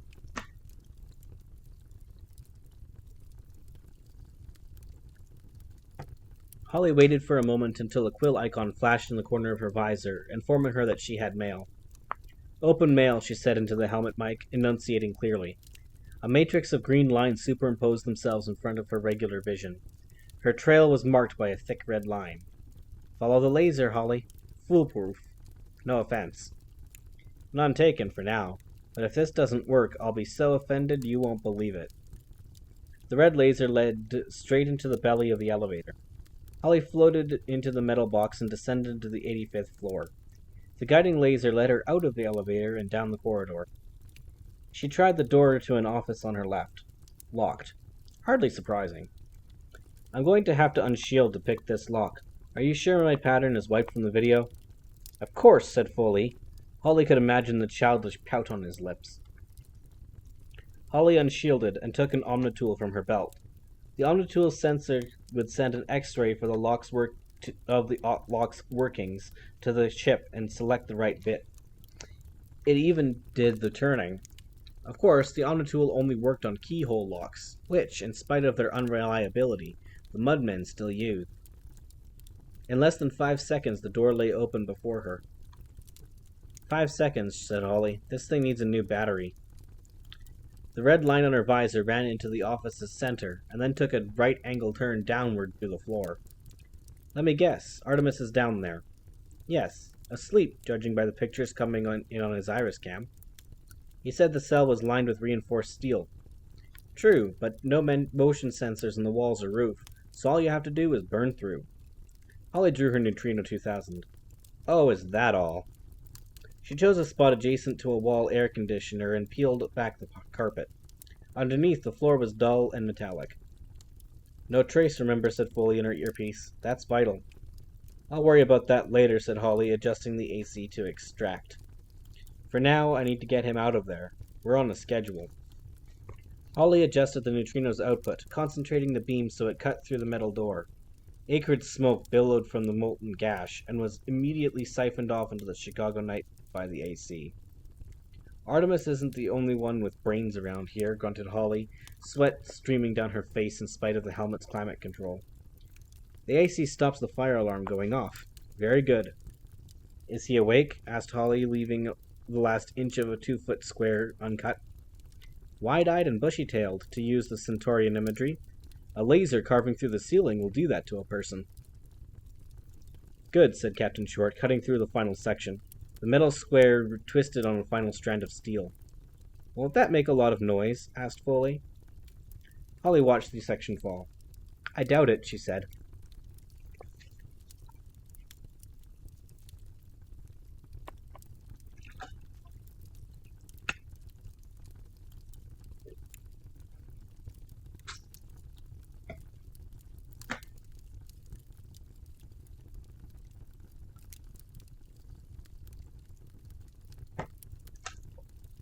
Chapter 10. Fingers and Thumbs. The Spyro Needle, Artemis Fowl's cell. Artemis was meditating when the first laser stroke cut through the ceiling. He rose from the lotus position, pulled a sweater over his pajamas, and arranged some pillows on the floor. Moments later, a square metal fell to the floor, its impact silenced by the cushions. Holly's face appeared in the hole. Artemis pointed at the pillows. You anticipated me. The LEP captain nodded. Only 13 and already predictable. I presume you used the air conditioner to vacuum the smoke. Exactly. I think we're getting to know one another too well. Holly peeled a pitten line from her belt, lowering it into the room.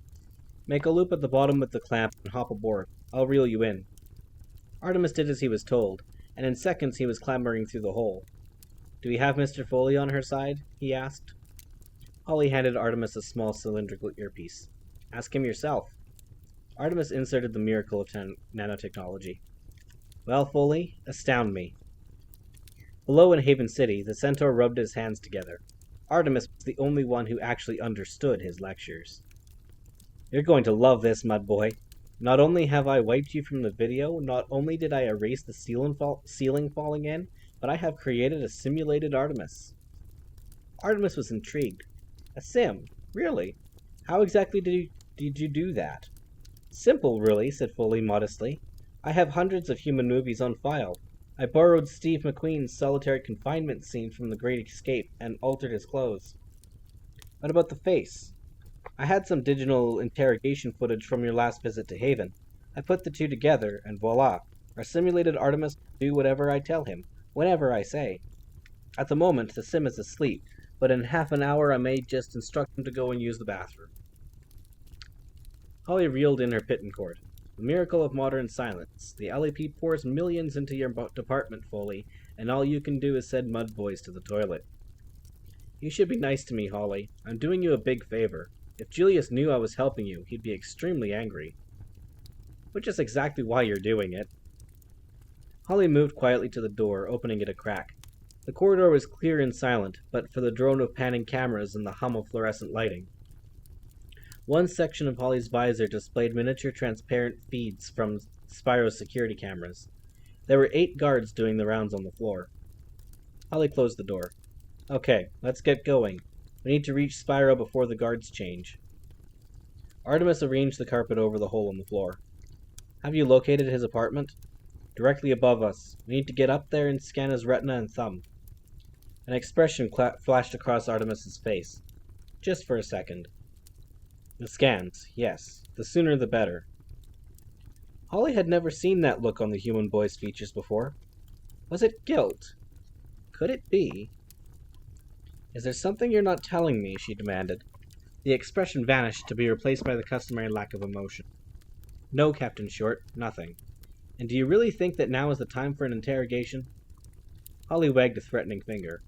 Artemis, if you mess with me now, in the middle of an operation, I won't forget it. Don't worry, said Artemis wryly. I will. Spyro's apartment was directly above Artemis's cell. It would have made sense to reinforce the same block. Unfortunately, John Spyro did not like the idea of anyone spying on him, so there were no cameras in his section of the building. Typical, muttered Foley. Power-crazed megalomaniacs never like anyone to see their own dirty secrets. I think someone's in denial, said Holly, focusing a tight beam from her neutrino at the ceiling. A section of floating ceiling melted like ice in a kettle, revealing the steel above. Molten beads of metal ate into the carpet as the laser sliced through the flooring. When the hole was of sufficient diameter, Holly shut down the beam and popped her helmet camera into the space. Nothing appeared on the screen. Switching to infrared. A rack of suits sprang into focus. They might have been white. The wardrobe. We're in the wardrobe. Perfect, said Foley. Put him to sleep. He is asleep. It's 20 to 5 in the morning. Well, make sure he doesn't wake up then. Holly replaced the camera in its groove. She plucked a silver capsule from her belt and inserted it into the hole. Foley supplied the commentary for Artemis. The capsule is a sleeper deeper, in case you're wondering. Gaseous? No, brainwaves. Artemis was intrigued. Go on. Basically, it scans for brainwave patterns, then replicates them. Anyone in the vicinity stays in the state they're in until the capsule dissolves. No trace? None. And no after effects. Whatever they're paying me, it isn't enough. Holly counted off a minute on her visor clock. Okay, he's out, providing he wasn't awake when the sleeper deeper went in. Let's go. Spyro's bedroom was as white as his suits, except for the charred hole in the wardrobe. Holly and Artemis climbed through onto a white shag carpet. They stepped through the doors of the closet into a room that glowed in the dark. Futuristic furniture, white, of course. White spotlights and white drapes. Holly took a moment to study a painting that dominated one wall. Oh, give me a break, she said. The picture was in oils, completely white. There was a brass plaque beneath. It read Snow Ghost.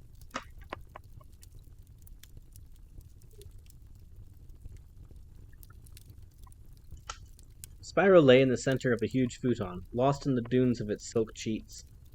Holly pulled back the covers, rolling John Spyro onto his back. Even in sleep, the man's face was malevolent, as though his dreams were every bit as despicable as his waking thoughts. Nice guy, said Holly, using her thumb to raise Spyro's left eyelid. Her helmet camera scanned the eye, storing the information on its chip. It would be a simple matter to project the file onto the vault scanner and fool the security computer.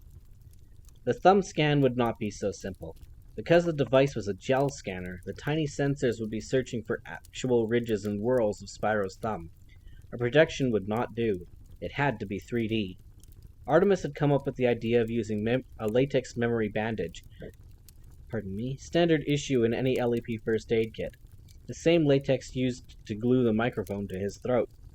All they had to do was wrap Spyro's thumb in a bandage for a moment, and they would have a mold of the digit. Holly spooled a bandage from her belt, tearing off a 6-inch strip. It won't work, said Artemis. Holly's heart sank. This was it, the thing that Artemis hadn't told her. What won't work? The memory latex. It won't fool the gel scanner. Holly climbed off the futon. I don't have time for this, Artemis. We don't have time for it. The memory latex will make a perfect copy, right down to the last molecule. Artemis's eyes were downcast. A perfect model, true, but in reverse, like a photonegative. Ridges where there should be grooves. Darvit, swore Holly. The mud boy was right. Of course he was. The scanner would read the latex as a completely different thumbprint. Her cheeks glowed red behind the visor. You knew this, mud boy. You knew it all along. Artemis didn't bother denying it. I'm amazed no one else spotted it. So why lie? Artemis walked around to the far side of the bed, grasping Spyro's right hand. Because there is no way to fool the gel sensor. It has to see the real thumb. Holly snorted. What do you want me to do? Cut it off and take it with us? Artemis's silence was response enough. What? You want me to cut off his thumb? Are you insane? Artemis waited patiently for the outburst to pass. Listen to me, Captain. It is only a temporary measure. The thumb can be reattached. True? Holly raised her palms. Just shut up, Artemis. Just close your mouth. And I thought you'd changed. The commander was right. There's no changing human nature. 4 minutes, persisted Artemis. We have 4 minutes to crack the vault and get back. Spyro won't feel a thing. Holly felt as though her helmet were shrinking. Artemis, I'll stun you, so help me. Think, Holly. I had no choice but to lie about my plan. Would you have agreed had I told you earlier? No, and I'm not agreeing now. Artemis's face glowed as pale as the walls. You have to, Captain. There is no other way. Holly waved Artemis's way as though he were a persistent fly, and spoke into her helmet mic. Foley, are you listening to this insanity? It sounds insane, Holly, but if you don't get this technology back, we could lose a whole lot more than a thumb. I can't believe it. Whose side are you on, Foley? I don't even want to think about the legal ramifications of this. The centaur snickered. Legal ramifications? We're a tad beyond the court systems here, Captain. This is a secret operation. No records and no clearance. If this came out, we'd all be out of a job. A thumb here or there is not going to make any difference. Holly turned on the climate control of her helmet, directing a blast of cold air at her forehead. Are you sure we can make it, Artemis? Artemis ran a few mental calculations. Yes, I'm sure. And anyway, we have no option but to try.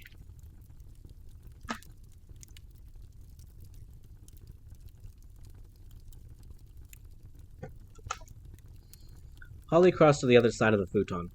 I can't believe I'm even considering this. She lifted Spyro's hand gently. He did not react, not so much as a sleep murmur. Behind his eyelids, Spyro's eyes jittered in REM sleep. Holly drew her weapon. Of course, in theory, it was perfectly feasible to remove a digit and then magically reattach it. There would be no harm done, and quite possibly the injection of magic would clear up a few of the liver spots on Spyro's hand. But that wasn't the point. This was not how magic was supposed to be used. Artemis was manipulating the people to his own ends, once again. 6-inch beam, said Foley in her ear. Very high frequency. We need a clean cut, and give him a shot of magic while you're doing it. It might buy you a couple of minutes.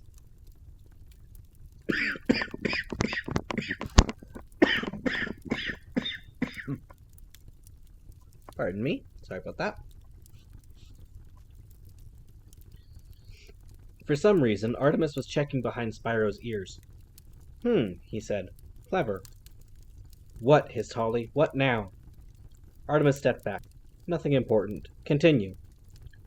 4 minutes was the textbook healing deadline. After that, there was no guarantee that the thumb would take. The skin would bind, but the muscles and nerve endings would reject. A red glow reflected from her visor as a short burst of concentrated laser beam erupted from the nozzle of her neutrino. One cut, said Artemis. Clean. Holly glared at him. Don't, my boy. Not a word. Especially not advice. Artemis backed off. Certain battles were won by retreating. Using her left thumb and forefinger, Holly made a circle around Spyro's thumb. She sent a gentle pulse of magic into the human's hand. In seconds the skin tightened, lines disappeared, and muscle tone returned. Filter, she said into her microphone. X-ray. The filter dropped, and suddenly everything was transparent, including Spyro's hand. The bones and joints were clearly visible below the skin. They only needed the print, so she would cut between the knuckles. It would be difficult enough reattaching under pressure without adding a complex joint to the equation.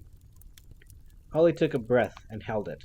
The sleeper deeper would act more efficiently than any anesthetic. Spyro would not flinch or feel the smallest jolt of discomfort. She made the cut. A smooth cut that sealed as it went. Not a drop of blood was spilled. Artemis wrapped the thumb in a handkerchief from Spyro's closet. Nice work, he said. Let's go. The clock is ticking. Artemis and Holly climbed through the wardrobe to the 85th. There was almost a mile and a half of corridor on this floor, and 6 guards patrolling it in pairs at any time.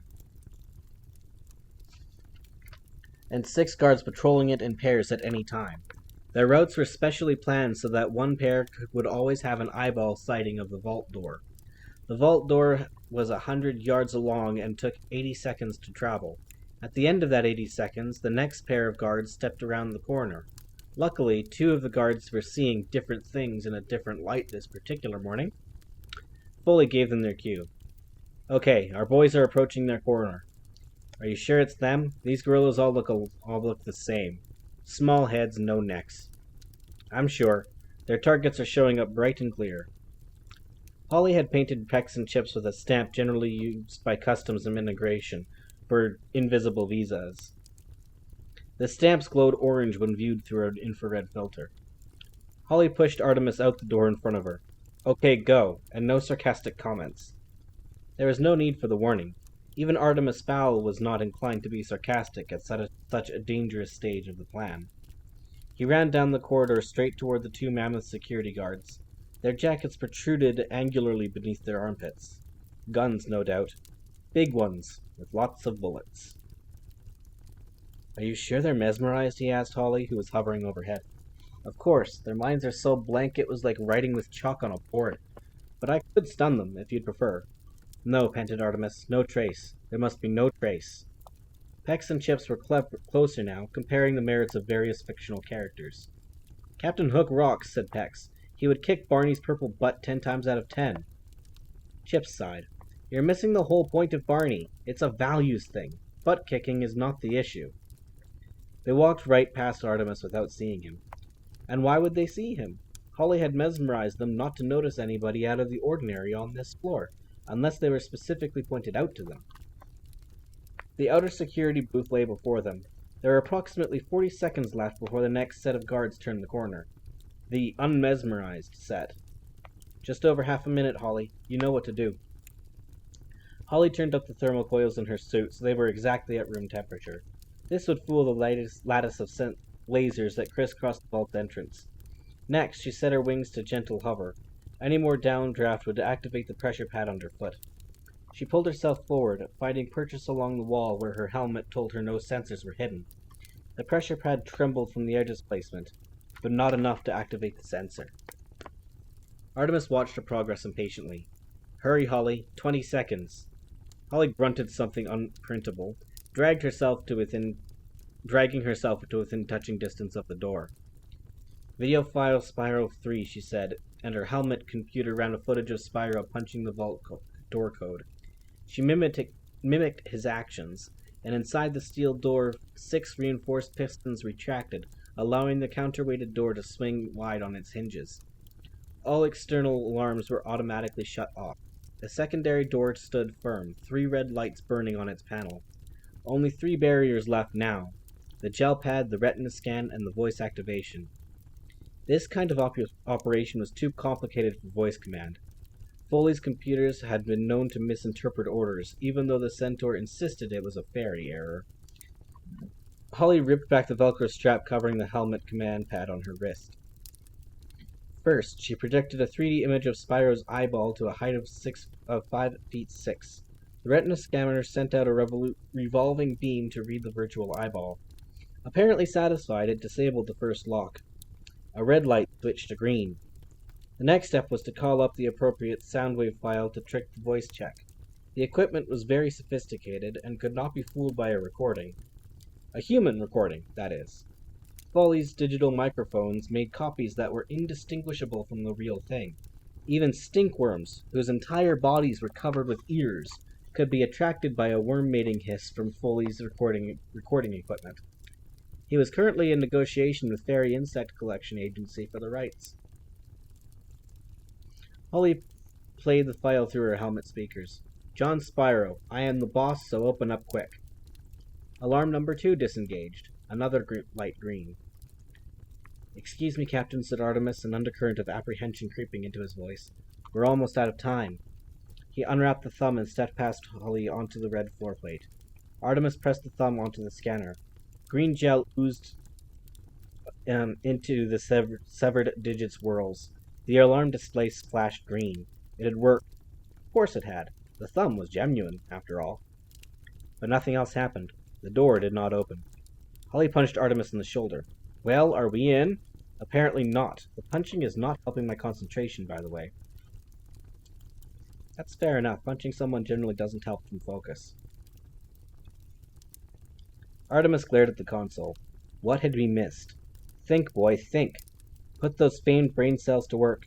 He leaned closer to the secondary door, shifting his weight from his back leg. Beneath him, the red plate squeaked. Of course, exclaimed Artemis. He grabbed Holly, hugging her close. It's not just a red marker, he explained hurriedly. It's weight sensitive. Artemis was right. Their combined mass was close enough to Spyro's own to hoodwink the scales. Obviously a mechanical device. A computer would never have been fooled. The secondary door slid into its groove below their feet. Artemis handed Holly the thumb. Go, he said. Spyro's time is running out. I'm right behind you. Holly took the... And if you're not? Then we go to Plan B. Holly nodded slowly. Let's hope we don't have to. Let's hope. Artemis strode into the vault. He ignored the fortune in jewels and bearer bonds, heading straight for the cube's plexiglass prison. There were 2 bullish security guards blocking the way. Both men had oxygen masks strapped over their faces and were unnaturally still. Excuse me, gentlemen, would either of you mind if I borrowed Mr. Spyro's cube? Neither man responded. Not so much as a flicker of an eyebrow. This was undoubtedly because of the paralytic gas in their oxygen tanks, concocted from the venom of a nest of Peruvian spiders. Gas was similar in chemical makeup to a salve used by South American natives as anesthetic. Artemis keyed in the code, which Foley was reciting in his ear, and the plexiglass slid open. The 4 sides of the plexiglass box descended into the column on silent motors, leaving the C-cube unprotected. He reached out a hand for the box.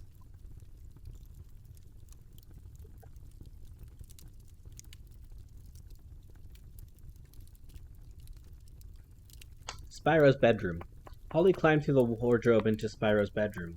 The industrialist lay in the same position in which she had left him, his breath regular and normal. The stopwatch on Holly's visor read 3:57 and counting. Just in time. Holly unwrapped the thumb gingerly, aligning it with the rest of the digit. Spyro's hand felt cold and unhealthy to her touch.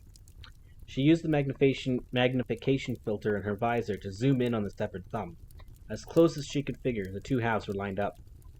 Heal, she said, and the magical sparks erupted from the tips of her fingers, sinking into the 2 halves of Spyro's thumb. Threads of blue light stitched the dermis and epidermis together, fresh skin breaking through the old to conceal the cut. The thumb began to vibrate and bubble. Steam vented from the pores, forming a mist around Spyro's hand. His arm shook violently, the shock traveling across his bony chest. Spyro's back arched until Holly thought it would snap. Then the industrialist collapsed onto the bed. Throughout the entire process, his heart never skipped a beat. A few stray sparks skipped along Spyro's body like stones on a pond, targeting the areas behind both ears, exactly where Artemis had been looking earlier. Curious, Holly pulled back one ear to reveal a crescent-shaped scar rapidly being erased by the magic. There was a matching scar behind the other ear. Holly used her visor to zoom in on one of the scars. Foley, what do you make of these? Surgery, replied the centaur. Maybe our friend Spyro got himself a facelift. Or maybe it's not Spyro, completed Holly, switching to Artemis's channel. Artemis, it's not Spyro, it's a double. Do you hear me? Respond, Artemis. Artemis didn't reply. Maybe because he wouldn't. Maybe because he couldn't. The vault. Artemis reached out a hand for the box, and a false wall hissed back pneumatically. Behind it stood John Spyro and Arnold Blunt. Spyro's smile was so wide he could have swallowed a slice of watermelon. He clapped his hands, jewelry jangling. Bravo, Master Fowl. Some of us didn't think you'd make it this far. Blunt took a $100 bill from his wallet and handed it to Spyro. Thank you very much, Arno. I hope this teaches you not to bet against the house. Artemis nodded thoughtfully. In the bedroom. That was a double. Yes, Costa, my cousin. We've got the same shaped head. 1 or 2 cuts and we could be peas in a pod. So you set the gel scanner to accept his print. For one night only. I wanted to see how far you'd get. You're an amazing kid, Artie. No one has ever made it into the vault before, and you'd be amazed how many professionals have tried. There are obviously a few glitches in my system, something the security people will have to look at. How did you get in here, anyway? You don't appear to have Costa with you. Trade secret. Spyro stepped down from the hollow platform. No matter, we'll review the tapes. There are bound to be a couple of cameras you didn't rig. One thing is for sure, you didn't do it without help. Check him for an earpiece, Arno. It took Blunt less than 5 seconds to find the earpiece. He plucked it out triumphantly, crushing the tiny cylinder beneath his boot. Spyro sighed.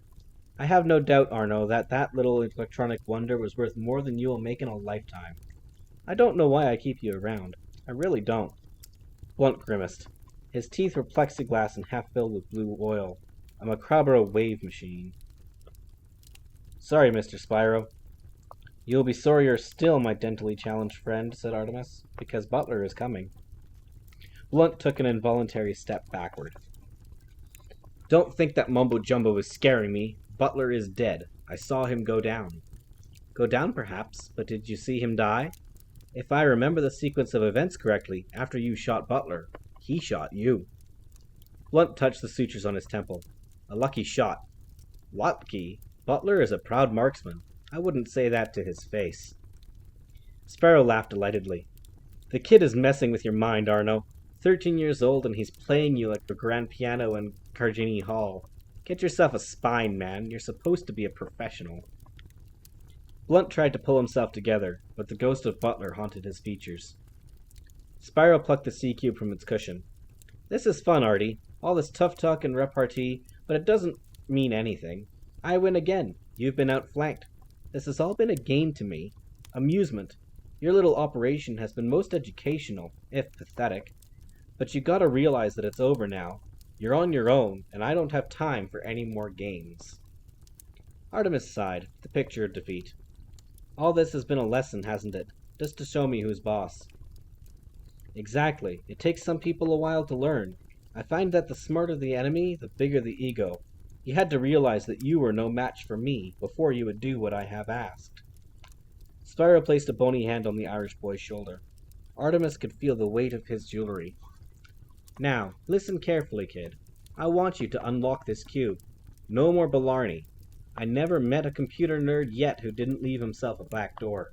You open this baby up now, or I'm gonna stop being amused. And believe me, you don't want that. Artemis took the blue cube in both hands, staring at its flat screen. This was a delicate phase of his plan. Spyro had to believe that once again he had outmaneuvered Artemis Fowl. Do it, Artie. Do it now. Artemis ran a hand across his dry lips. Very well. I need a minute. Spyro patted his shoulder. I'm a generous man. Take 2. He nodded at Blunt. Stay close, Arno. I don't want our little friend setting any more booby traps. Artemis sat at a stainless steel table, exposing the cube's inner workings. He quickly manipulated a complicated bunch of fiber optics, removing one strand altogether, the LEP blocker. After less than a minute, he resealed the cube. Spyro's eyes were wide with anticipation, and dreams of unlimited wealth danced in his brain. Good news, Artie. I want good news only. Artemis was more subdued now, as if the reality of his situation had finally eaten through his cockiness. I rebooted it. It's working. Except... Spyro waved his hands. Bracelets tinkled like cat bells. Except! This better be an itty-bitty except kind of thing. It's nothing. Hardly worth mentioning. I had to revert to version 1.0. Version 1.2 was coded strictly to my voice patterns. 1.0 is less secure, if a bit more temperamental. Temperamental? You're a box, not my grandmother cube. I am not a box, said Foley, the cube's new voice, thanks to the removed blocker. I am a marvel of artificial intelligence. I live, therefore I learn. See what I mean? Said Artemis weakly. The centaur was going to blow it. Spyro's suspicions must not be aroused at this stage. Spyro glared at the cube as though it were an underling. Are you going to give me attitude, mister? The cube did not reply.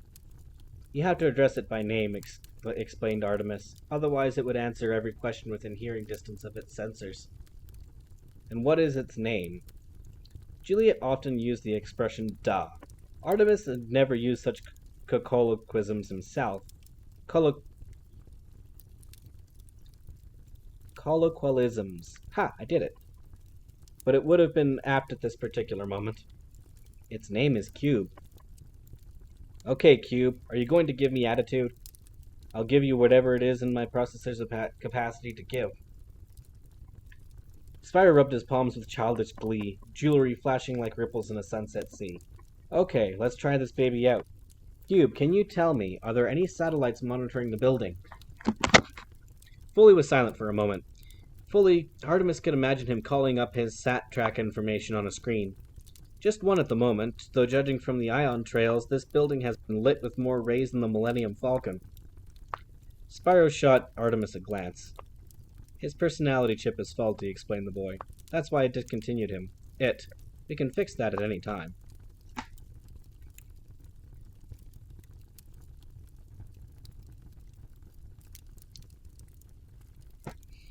Spyro nodded. He didn't want his very own technological genie growing the personality of a gorilla.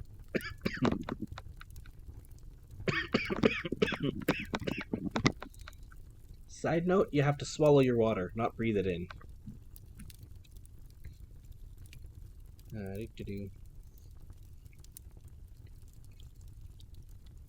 What about that group, the LEP, Cube, he asked. They were monitoring me in London. Are they watching? The LEP? That's a Lebanese satellite TV network, said Foley, following Artemis's instructions. Game shows mostly. Their footprint doesn't reach this far. Okay, forget about them, Cube. I'd need to know what the satellite that satellite serial number. Foley consulted his screen. Let me see. U.S. registered to the federal government. Number ST1147W. Spyro clenched both fists. Yes, correct. I happen to already have that information myself.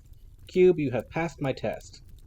The billionaire danced around the laboratory, reduced to childish displays by his greed. I'm telling you, Artie, this has taken years off me. I feel like putting on a tuxedo and going to the prom. Indeed. I don't know where to start. Should I make my own money? Should I rip off somebody else's? Artemis forced a smile. The world is your oyster. Spyro patted the cube gently. Exactly. That's exactly what it is. And I'm going to take every pearl it has to offer. Pex and Chips arrived at the vault door, guns drawn. Mr. Spyro, stammered Pex. Is this some kind of drill? Spyro laughed. Oh, look! Here come the cavalry. An eternity too late. No, this is not a drill, and I would dearly love to know how little Artemis here got past you two. The hired muscle stared at Artemis as though he had just appeared from nowhere, which, for their mesmerized brains, he had. I don't know, Mr. Spyro. We never saw him. You want I should take him outside for a little accident? Spyro laughed, a short, nasty bark. I got a new word for you two dumbbells. Expendable. You are, and he isn't, just yet. Get it? So just stand there and look dangerous, otherwise I may replace you with two shaved gorillas. Spyro gazed into the cube screen, as though there were nobody else in the room. I reckon I've got 20 years left in me. After that, the world can go to hell as far as I'm concerned. I have no family, no heirs. There's no need to build for the future. I'm going to suck this planet dry, and with this cube I can do whatever I want to whoever I want. I know the first thing I'd do, said Pex. His eyes seemed surprised that the words were coming out of his mouth. Spyro froze. He wasn't used to being interrupted in mid-rant. What would you do, dumbbell, he said. Buy yourself a booth at Merv's ribbon roast? No, said Pex. I'd stick it to those Phonetics guys. They've been rubbing Spyro Industries' nose in it for years. It was an electric moment. Not only because Pex had actually had an idea, but because it was actually a good one. The notion hit a thoughtful spark in Spyro's eyes. Phonetics. I hate those guys. Nothing would give me greater satisfaction than to destroy that bunch of second-rate phone freaks. But how? Now it was Chips' turn. I hear they're working on a new top-secret communicator. Super life battery or something. Spyro did a double-take. First Pex, now Chips? Next thing you knew, they'd be learning to read. Nevertheless... Cube, said Spyro, I want you to access the Phonetics database. Copy the schematics for all their projects in development. No can do, boss man. Phonetics is operating on a closed system. No internet connection whatsoever in their R&D development. I have to be on site. Spyro's euphoria disappeared. He rounded on Artemis. What is he talking about? Artemis coughed, clearing his throat. The cube cannot scan a closed system unless the omnisensor is actually touching the computer, or at least close by. Phonetics is so paranoid about hackers that their research and development lab is completely contained, buried under several floors of solid rock. They don't even have email. I know because I've tried to hack it myself a few times. But the cube scanned the satellite, didn't it? The satellite is broadcast, and if it's broadcasting, the cube can trace it. Spyro toyed with the links of his ID chain. So I'd have to go to Phoenix. I wouldn't recommend it, said Artemis. It's a lot to risk for the sake of a personal vendetta. Blunt stepped forward. Let me go, Mr. Spyro. I'll get those plans. Spyro chewed on a handful of vitamin supplements from a dispenser on his belt. It's a nice idea, Arno. Good work. But I am reluctant to hand control of the cube over to anyone else. Who knows what temptation they might yield to. Cube, can you disable the Phoenix alarm system? Can a dwarf blow a hole in his pants? What was that? Nothing. Technical term. You wouldn't understand it. I have already disabled the Phoenix system. What about the guards, Cube? Can you disable them? No problemo. I could remote activate the internal security measure. Which is? Tanks of vapor inside the air vents. Sleeping gas. Illegal, by the way, according to Chicago state law. But clever. No after effects. Untraceable. The intruder comes to in a lockup 2 hours later. Spyro cackled. Those paranoid Phoenix boys. Go ahead, Cube. Knock 'em out. Night-night, said Foley, with glee that seemed all too real. Good. Now, Cube, all that stands between us and the Phoenix blueprints is an encrypted computer. Don't make me laugh. They haven't invented a unit of time short enough to measure how long it will take me to crack the Phoenix hard disk. Spyro clipped the cube into his belt. You know something? I'm starting to like this guy. Artemis made one last sincere-sounding attempt to contain the situation. Mr. Spyro, I really don't think that this is a good idea. Of course you don't, laughed John Spyro, jangling toward the door. That's why I'm bringing you along. Phoenix Research and Development Laboratories, Chicago's industrial sector. Spyro selected a Lincoln Town car from his extensive garage. It was a 90s model with fake registration. He often used it as a getaway vehicle. It was old enough to be unremarkable, and even if the police did get a shot of the plates, it wouldn't lead them anywhere. Blunt parked opposite the Phoenix R&D lab's main entrance. A security guard was visible at his desk behind the glass revolving door. Arnold pulled a pair of fold-up binoculars from the glove compartment. He focused on the guard. Sleeping like a baby, he announced. Spyro clapped him on the shoulder. Good. We have less than 2 hours. Can we do it? If this cube is as good as he says he is, then we can be in and out in 15 minutes. It's a machine, said Artemis coldly, not one of your steroid-munching associates. Blunt glanced over his shoulder. Artemis sat in the back seat, squashed between pecks and chips. You're very brave all of a sudden. Artemis shrugged. What have I got to lose? After all, things can hardly get worse. There was a regular door beside the revolving one. The cube remote activated the buzzer, admitting the band of intruders into the lobby. No alarms sounded, and no platoon of security guards came rushing to detain them.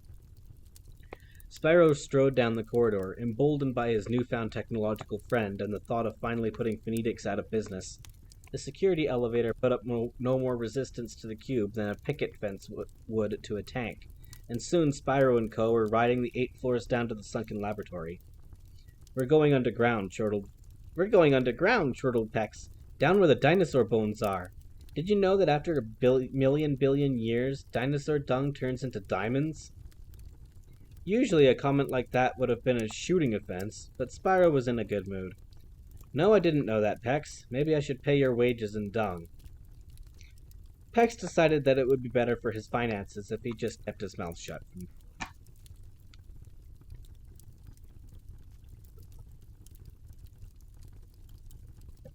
The lab itself was protected by a thumbprint scanner. Not even gel. It was a simple matter for the cube to scan the fingerprint on the plate, then project it back into the sensor. There wasn't even a key code backup. Easy, crowed Spyro. I should have done this years ago. A little credit would be nice, said Foley, unable to hide his pique. After all, it did get us here and disable the guards. Spyro held the box before him. Not crushing you into a scrap metal cube is my way of saying thank you. You're welcome, grumbled Foley. Arnold Blunt checked the security monitor bank. Throughout the facility, guards lay unconscious, one with half a ham sandwich stuffed in his mouth. I gotta admit it, Mr. Spyro. This is beautiful. Phoenix is even gonna have to foot the bill for the sleeping gas. Spyro glanced toward the ceiling. Several camera lights blinked red in the shadows. Cube, are we gonna have to raid the video room on the way out? It ain't gonna happen, said Foley, the method actor. I wiped your patterns from the video. Artemis was suspended by the armpits between Pex and Chips. Traitor, he muttered. I gave you life, Cube. I am your creator. Yeah, well, maybe you made me too much like you, Fowl. Artem est potestas. Gold is power. I'm just doing what you taught me. Spyro patted the cube fondly. I love this guy. He's like the brother I never had. I thought you had a brother, said Chip, puzzled, which was not unusual for him. Okay, said Spyro. He's like a brother I actually like. The Phoenix server was located in the center of the lab, a monolithic hard drive with python-like cables rippling out to various workstations. Spyro unclipped his new best friend from his belt. Where do you need to be, Cube? Just put me down on the lid of the server, and my omnisensor will do the rest. Spyro complied, and in seconds schematics were flicking across the C-Cube's tiny screen. I have them, crowed Spyro, his hands two fists of triumph. That's the last snide email with stock prices I get from these guys. Download complete, said Foley smugly. You have every Phoenix project for the next decade. Spyro cradled the cube against his chest. Beautiful. I can launch our version of the Phoenix phone before they do, and make myself a few extra million before I release the cube. Arno's attention was focused on the security monitors. Mr. Spyro, I think we have a situation here. A situation, growled Spyro. What does that mean? You're not a soldier anymore, Blunt. Speak English. The New Zealander tapped a screen as if that would change what he was seeing. I mean, we have a problem. A big problem. Spyro grabbed Artemis by the shoulders. What have you done, Fowl? Is this some kind of... The accusation died before it could be completed. Spyro had noticed something. Your eyes.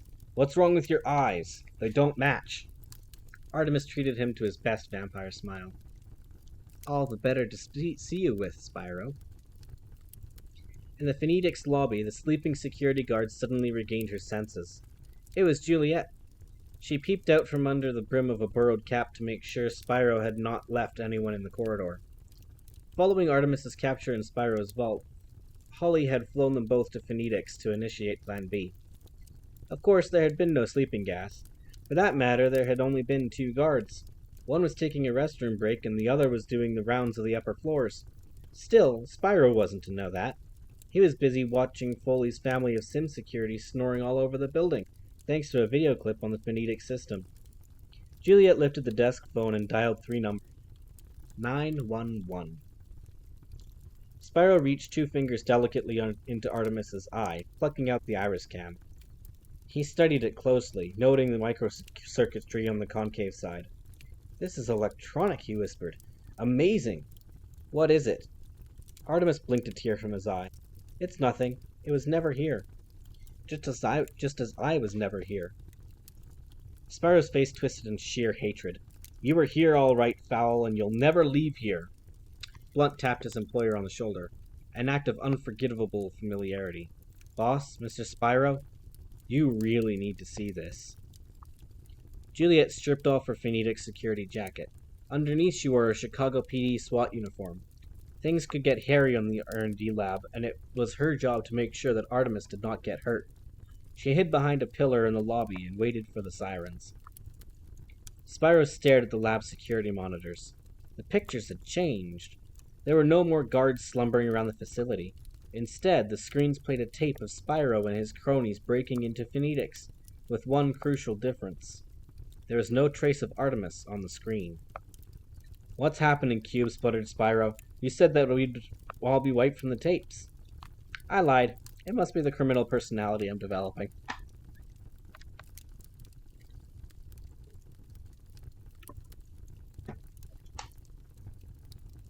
Spyro smashed the cube against the floor. It remained intact. Tough polymer, said Artemis, picking up the microcomputer. Almost unbreakable. Unlike you, retorted Spyro. Artemis looked like a doll between Pex and Chips. Don't you understand yet? You're all on tape. The cube was working for me. Big deal. So we're on the tape. All I have to do is pay the security booth a visit and take the recordings. It's not going to be that simple. Spyro still believed that there was a way out. And why not? Who's going to stop me? Little old you? Artemis pointed to the screens. No. Little old them. The Chicago PD brought everything they had, and a few things they had to borrow. Phoenix was the city's biggest single employer, not to mention one of the top 5 subscribers to the Police Benevolent Fund. When the 911 call came in from their offices, the duty sergeant put out a citywide call. In less than 5 minutes, there were 20 uniforms and a full SWAT team beating on Phoenix doors. 2 choppers hovered overhead, and 8 snipers lined the roofs of adjacent buildings. No one was leaving the area, unless they were invisible. The Phoenix security guard had just returned from his rounds and noticed the intruders on the monitors. Shortly after that, he noticed a group of Chicago PD tapping on the door with their gun barrels. He buzzed them in. "I was just about to call you guys," he said. "There's a bunch of intruders in the vault. They must have tunneled in or something, because they didn't come past me." The security guard on a restroom break was even more surprised. He was just finishing off the sports section of the Herald Tribune when 2 very serious-looking men in body armor burst into the cubicle. "ID," growled one, who apparently did not have the time for full sentences. The security guard held up his laminated card with a shaking hand. "Stay put, sir," advised the other police officer. He didn't have to say it twice. Juliet slipped out from behind the pillar, joining the ranks of the SWAT team. She pointed her gun and roared with the rest of them, and was instantly assimilated into the group. Their assault was cut short by a tiny problem. There was only one access point to the lab: the elevator shaft. 2 officers pried open the elevator door with crowbars. "Here's our dilemma," said one. "We cut the power, then we can't get the elevator up here. If we call the elevator up here first, then we tip off our intruders." Juliet shouldered herself to the front of the group. "Excuse me, sir. Let me go down the cables. I blow the doors and you cut the power." The commander did not even consider it. No, too dangerous. The intruders would have plenty of time to put 100 pounds into the elevator. "Who are you, anyway?" Juliet took a small gripper from her belt. She clipped it onto the elevator cable and hopped into the shaft. "I'm new," she said, disappearing into the blackness. In the laboratory, Spyro and co. were hypnotized by the monitors. Foley had allowed the screens to show what was actually happening on the upper levels. "SWAT," said Blunt. "Helicopters, heavy armament. How did this happen?" Spyro smacked his own forehead repeatedly. "A setup! This entire setup! I suppose Mo Diggins was working for you, too." "Yes, Hex and Chips, too, though they didn't know it. You would never have come here if I had suggested it." "But how? How did you do this? It's not possible." Artemis glanced at the monitors. "Obviously it is. I knew you would be waiting for me in the Spyro Needle Vault. After that, all I had to do was use your own hatred of Phoenix to lure you here, out of your environment. If I go down, so do you." "Incorrect. I was never here, and the tapes will prove it." "But you are here!" roared Spyro, his nerves shot. His whole body vibrated and spittle sprayed from his lips in a wide arc. "Your dead body will prove it. Give me the gun, Arno. I'm going to shoot him." Blunt could not hide his disappointment, but he did as he was told. Spyro pointed the weapon with shaky hands. Hex and Chips stepped rapidly to one side. The box was not known for his marksmanship. "You have taken everything from me," he shouted. "Everything!" Artemis was strangely calm. "You don't understand, John. It's like I told you. I was never here." He paused for a breath. "And one more thing. About my name, Artemis. You are right in London. It is generally a female name, after the Greek goddess of archery. But every now and then a male comes along with such a talent for hunting that he earns the right to use the name. I am that male. Artemis the Hunter. I hunted you." And just like that, he disappeared. Holly had been hovering above Spyro and Co. all the way from Spyro Needle to the Phoenix building. She had got permission to enter the facility minutes earlier, when Juliet had called to inquire about public tours. Juliet had put on her best cutie voice for the tour guide. "Hey, mister, is it okay if I bring my invisible friend?" "Sure it is, honey," replied the guide. "Bring your security blanket, too, if that makes you happy." They were in. Holly hovered at the ceiling level, following Artemis's progress below. The Mudboy's plan was fraught with risk. If Spyro decided to shoot him in the needle, then it was all over. But no, just as Artemis had predicted, Spyro had opted to gloat for as long as possible, basking in the glow of his own demented genius. But of course it wasn't his own genius. It was Artemis's. Artemis had orchestrated this whole operation from beginning to end. It had even been his idea to mesmerize Pex and Chips. It was crucial that they plant the idea to invade Phoenix. Holly was ready when the elevator door opened. She had her weapon charged and target selected, but she couldn't go. Wait for the signal. Artemis dragged it out, melodramatic to the end, and then, just when Holly was about to disregard her orders and start blasting, he spoke. I am that male. Artemis the Hunter. I hunted you. Artemis the Hunter. The signal. Holly squeezed the manual throttle on her wig rig, descending to an altitude of 3 feet. She clipped Artemis to a retractable cord on her moon belt, then dropped a sheet of cam foil in front of him. To everybody in the room, it would seem as though the boy had disappeared. Up we go, she said, though Artemis could not hear her, and opened the throttle wide. In less than a second, they were nestled safely among the cables and ducts that ran along the ceiling.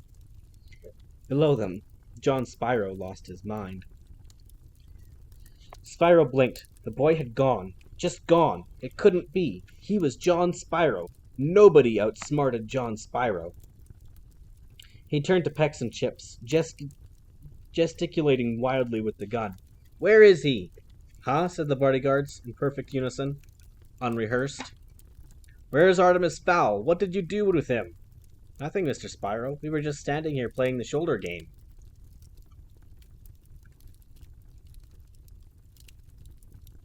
Fowl said you were working for him, so hand him over. Pex's brain was churning. This was an operation akin to a blender mixing concrete. Careful, Mr. Spyro. Guns are dangerous, especially with the end with the hole. This isn't over, Artemis Fowl, Spyro roared at the ceiling. I will find you. I will never give up. You've got John Spyro's word on it. My word. He began to fire random shots, blowing holes at monitors, vents, and conduits. One even came within 3 feet of Artemis. Pex and Chips were not quite sure what was going on, but decided that it might be a good idea to join in the fun. They pulled out their weapons and began shooting up the lab. Blunt did not get involved. He considered his contract of employment terminated. There was no way out of this for Spyro. It was every man for himself. He crossed to the wall's metal paneling and began dismantling it with a power screwdriver.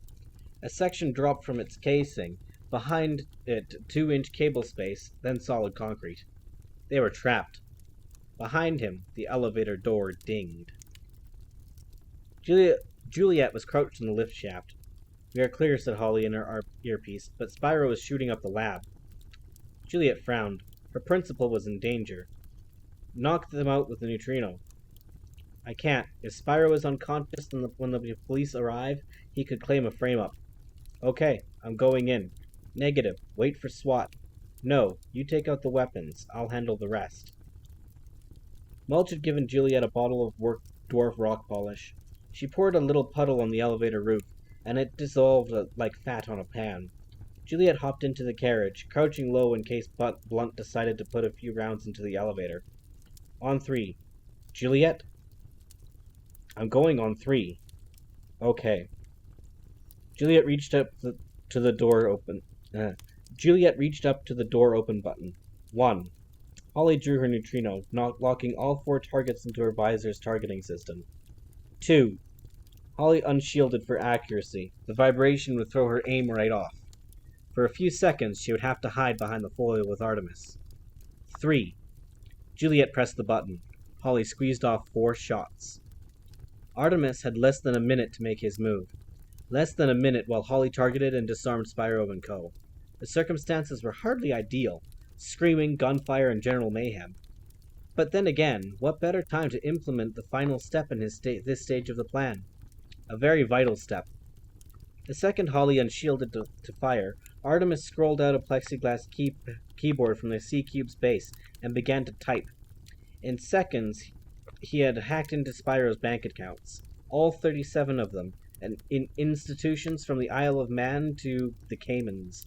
The various account numbers locked into place. He had access to each secret fund. The cube quickly totted up the total funds. $2.8 billion US, not counting the contents of various safety deposit boxes which could not be touched over the net. 2.8 billion. Plenty to restore the Fowl's status as one of the top 5 richest Irish families. Just as he was about to complete the transaction, Artemis remembered his father's words again. His father, returned to him by the fairy folk. And what about you, Artie? Will you make the journey with me? When the moment comes, will you take your chance to be a hero?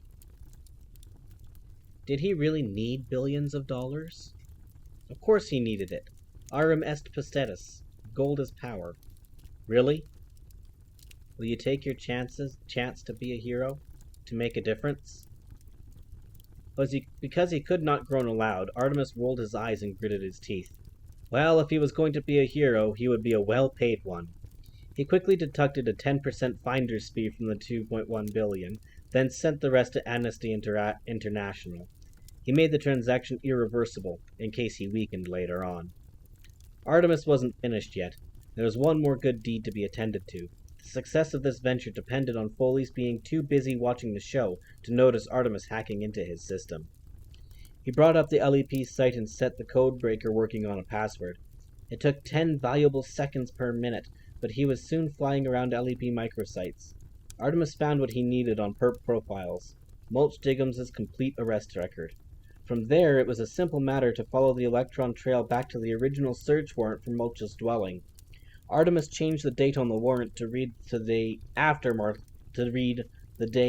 Mulch's arrest. This meant that all subsequent arrests and convictions were null and void. A good lawyer would have him out of prison in a heartbeat. "I've not finished with you yet, Mulch Diggums," he whispered, logging out and clipping the C-cube into Holly's belt.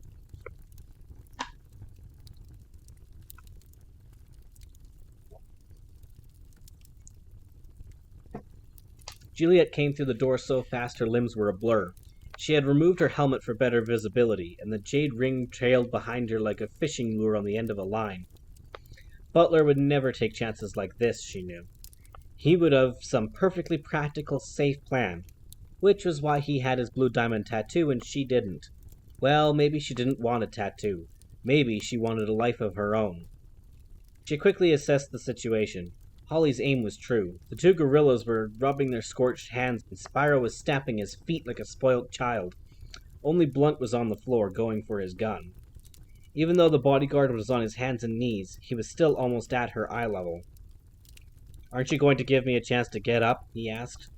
"No," said Juliet, whipping the jade ring around like the stone that felled Goliath. It struck the bridge of Blunt's nose, cracking it, and effectively blinding him for a couple of minutes. Plenty of time for the Chicago police to get down the shaft. Blunt was out of the game. Juliet had expected to feel some satisfaction, but all she felt was sadness. There was no joy in violence. Pex and Chips felt they should do something. Perhaps disabling the girl would earn them a bonus from Mr. Spyro. They circled Juliet, fists raised. Juliet wagged a finger at them. "Sorry, boys. You have to go to sleep."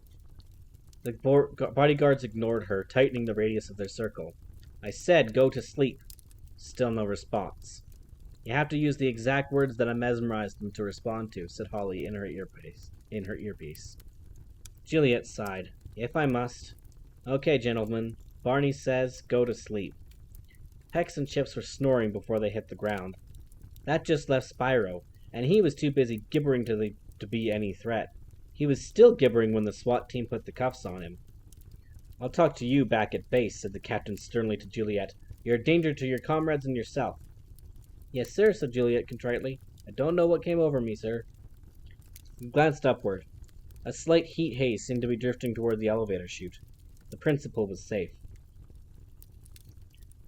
Holly holstered her weapon, buzzing up her shield. "Time to go," she said, the volume on her PA turned to minimum.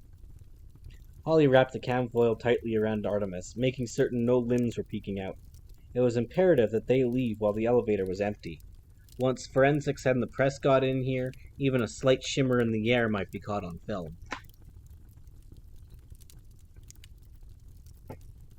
As they flew across the room, Spyro was being led from the lab. He had finally managed to calm down. "This is a setup," he proclaimed in his best innocent voice. "My lawyers are going to rip you guys apart." Artemis could not resist speaking as they floated past his ear. "Farewell, John. Never mess with a boy genius." Spyro howled to the ceiling like a demented wolf. Mulch was waiting across the street from Phonetic's lab, revving the van like a Grand Prix driver.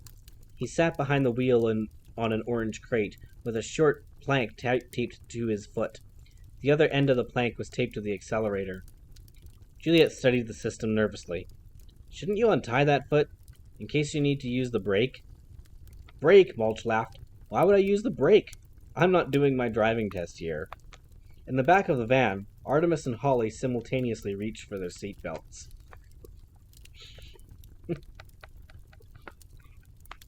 Chapter 11. The Invisible Man. Fowl Manor.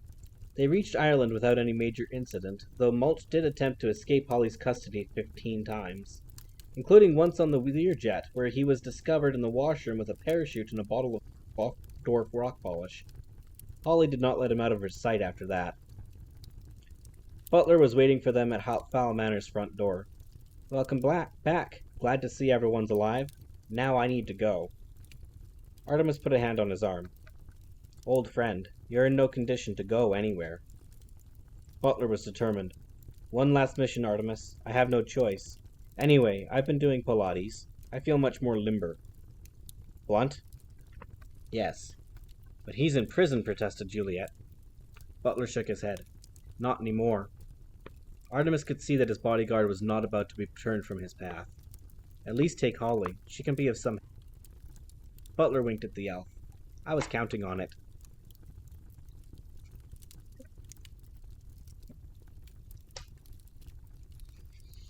The Chicago police had put Arnold Blunt in a wagon with a couple of officers. 2 would be sufficient, they reasoned, since the perp was handcuffed and manacled. They revised this opinion when the van was discovered 6 miles south of Chicago with the officers manacled and no sign of the suspect. To quote Sergeant Iggy Lebowski's report, the guy ripped those handcuffs apart as though they were links in a paper chain. He came at us like a steam train. We never had a chance. But Arnold Blunt did not escape clean. His pride had taken a severe beating in the Spyro needle. He knew that word of his humiliation would soon spread through the bodyguard network. As Pork Belly LaRue later put it on the Soldiers for Hire website, Arnold done got himself outsmarted by some snot-nosed kid. Blunt was painfully aware that he would have to suffer chortles every time he walked into a room full of tough guys, unless he avenged the insult paid him by Artemis Fowl. The bodyguard knew that he had minutes before Spyro gave up his address to the Chicago PD, so he packed a few spare sets of teeth and took the shuttle to O'Hare. Blunt was delighted to find that the authorities had not yet frozen his Spyro corporate credit card and used it to purchase a first-class British Airways Concorde ticket to Heathrow, London. From there he would enter Ireland on the Rosslare ferry, just another one of 500 tourists visiting the land of the leprechaun. It wasn't a terribly complicated plan, and it would have worked if it hadn't been for one thing. The passport official in Heathrow just happened to be Sid Commons, the ex-Green Beret who had served with Butler on bodyguard duty in Monte Carlo. The second Blunt opened his mouth, alarm bells went off in Commons' head. The gentleman before him fit the description Butler had faxed to him perfectly, right down to the strange teeth. Blue oil and water, if you don't mind. Commons pressed a button under his desk, and in seconds a squad of security men relieved Blunt of his passport and took him into custody. The chief security official took out his mobile phone as soon as the detainee was under lock and key. He dialed an international number. It rang twice. The Fowl residence? Butler, it's Sid Commons in Heathrow. A man came through here you might be interested in. Funny teeth, neck tattoos, New Zealand accent. Detective Justin Barr faxed out the description from Scotland Yard a few days ago. He said you might be able to ID him. Do you still have him? Asked the manservant. Yes, he's in one of our holding cells. They're running a check right now. How long will that take? A couple of hours, max. But if he's the professional you say he is, a computer check won't turn up anything. We need a confession to turn him over to Scotland Yard. I'll meet you in the arrival hall under the departure board in 30 minutes, said Butler, severing the connection. Sid Commons stared at his cell phone. How could Butler possibly get here in 30 minutes from Ireland? It wasn't important. All Sid knew was that Butler had saved his life a dozen times in Monte Carlo all those years ago, and now the debt was about to be repaid.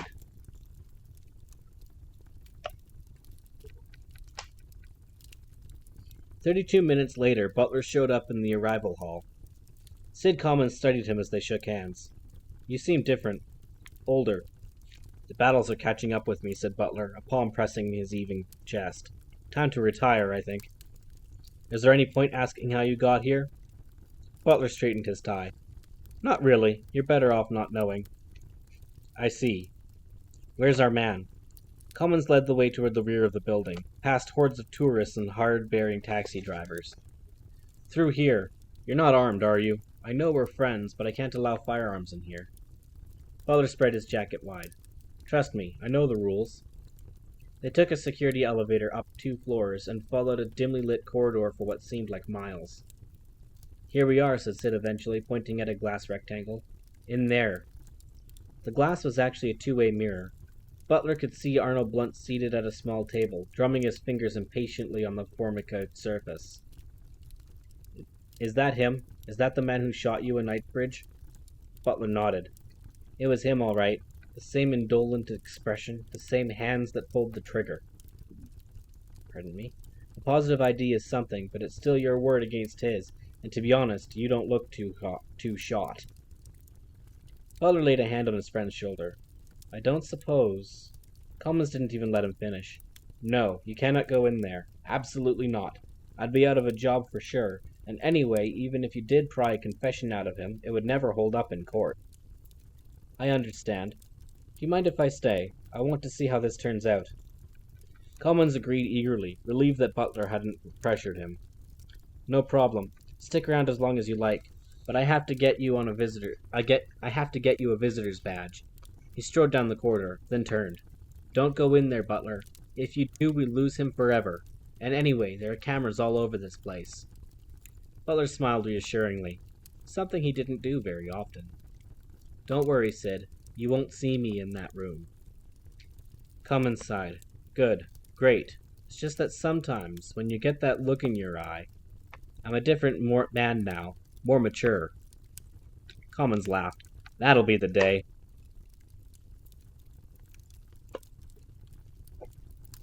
He rounded the corner, his chuckles lingering in the air.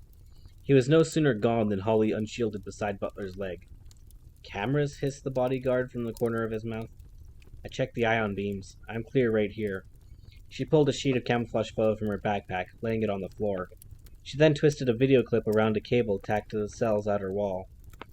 Okay, she said, listening to Foley's voice in her ear. We're in. Foley has wiped our patterns from the video. We are camera and mic proof now. Do you know what to do?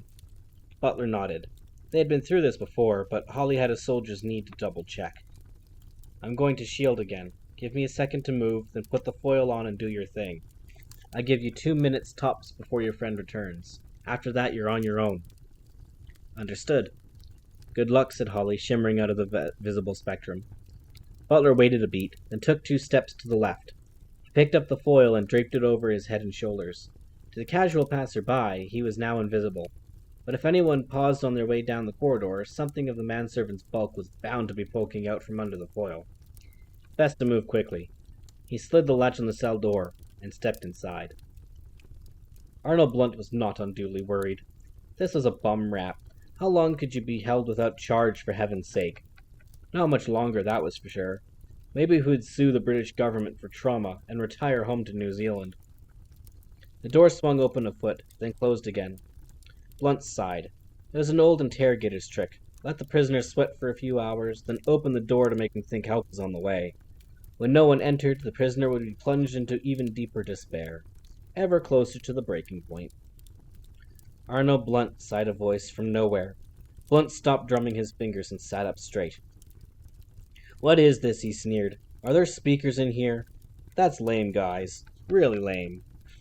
I've come for you, said the voice. I've come to even the score. Blunt knew that voice. He'd been dreaming about it since Chicago, ever since the Irish kid had warned him Butler would return.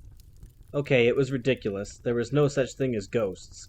But there was something about Artemis Fowl's stare that made you believe everything he told you. Butler? Is that you? Ah, said the voice. You remember me. Arnold took a deep, shuddering breath, composing himself. I don't know what's going on here, but I'm not falling for it. What? I'm supposed to cry like a baby now because you found somebody who sounds like somebody I knew? This is no trick, Arno. I'm right here. Sure, if you're right there, why can't I see you? Are you sure you can't see me, Arno? Look closely. Blunt's stare hopped wildly around the room. There was no one else in here. No one. He was certain of it. But there was a patch of air in the corner of the room. It seemed to be bending light, like a floating mirror. "Ah, you've spotted me." "I've spotted nothing," said Blunt shakily. "All I see is a heat blur. Maybe from a vent or something." "Oh, really?" said Butler, throwing off the camouflage foil. To Blunt it seemed as though he had stepped from the air. The bodyguard stood up abruptly, catapulting his chair against the wall. "Oh, God, what are you?" Butler bent his knees slightly, ready for action. He was older now, true, and slower, but the fairy magic had bolstered his reaction time, and he had so much more experience than Blunt. Juliet would have liked to handle this job for him, but there were some things he had to finish personally. "I am your guide, Arno. I've come to take you home. There are a lot of people waiting to see you." Home?" stammered Blunt. "What do you mean, home?" Butler took a step forward. "You know what I mean, Arno. Home. The place you've always been headed. The place you've sent so many others. Including me." Blunt pointed a shaky finger. "You stay away from me. I killed you once, I can do it again." Butler laughed. It was not a pleasant sound. "That's where you're wrong, Arno. I can't be killed again. Anyway, death is no big deal, not compared to what comes after." "What comes after?" "There is a hell, Arno," said Butler. "I've seen it, and believe me, so will you." Blunt was utterly convinced. After all, Butler had appeared from nowhere. "I didn't know," he sobbed. "I didn't believe it. I never would have shot you, Butler. I was just following Spyro's orders.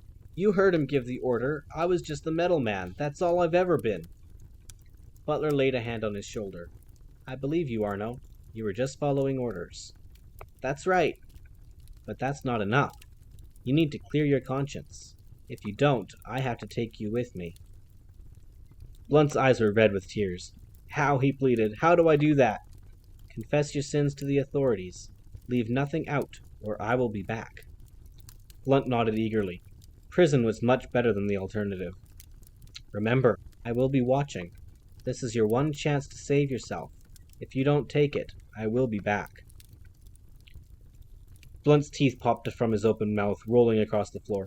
"Don't worry, I'll confess. I promise." Butler lifted the camouflage foil, concealing himself completely. "See that you do, or there'll be hell to pay." Butler stepped into the corridor, stuffing the cam foil inside his jacket. Seconds later, Sid Commons reappeared with a security badge. He caught sight of Arnold Blunt standing stunned in his cell. "What did you do, Butler?" he said. "Hey, it wasn't me. Check your tapes. He just went crazy, talking to thin air, yelling how he wanted to confess." "He wants to confess? Just like that?"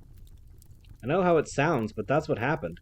If I were you, I'd give Justin Barr a call over at Scotland Yard. I have a feeling that Blunt's statement could clear up a lot of outstanding cases." Commons squinted at him suspiciously.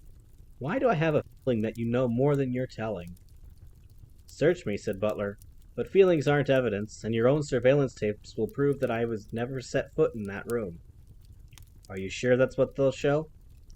Butler glanced at the patch of air shimmering above Sid Commons' shoulder. "I am positive," he said.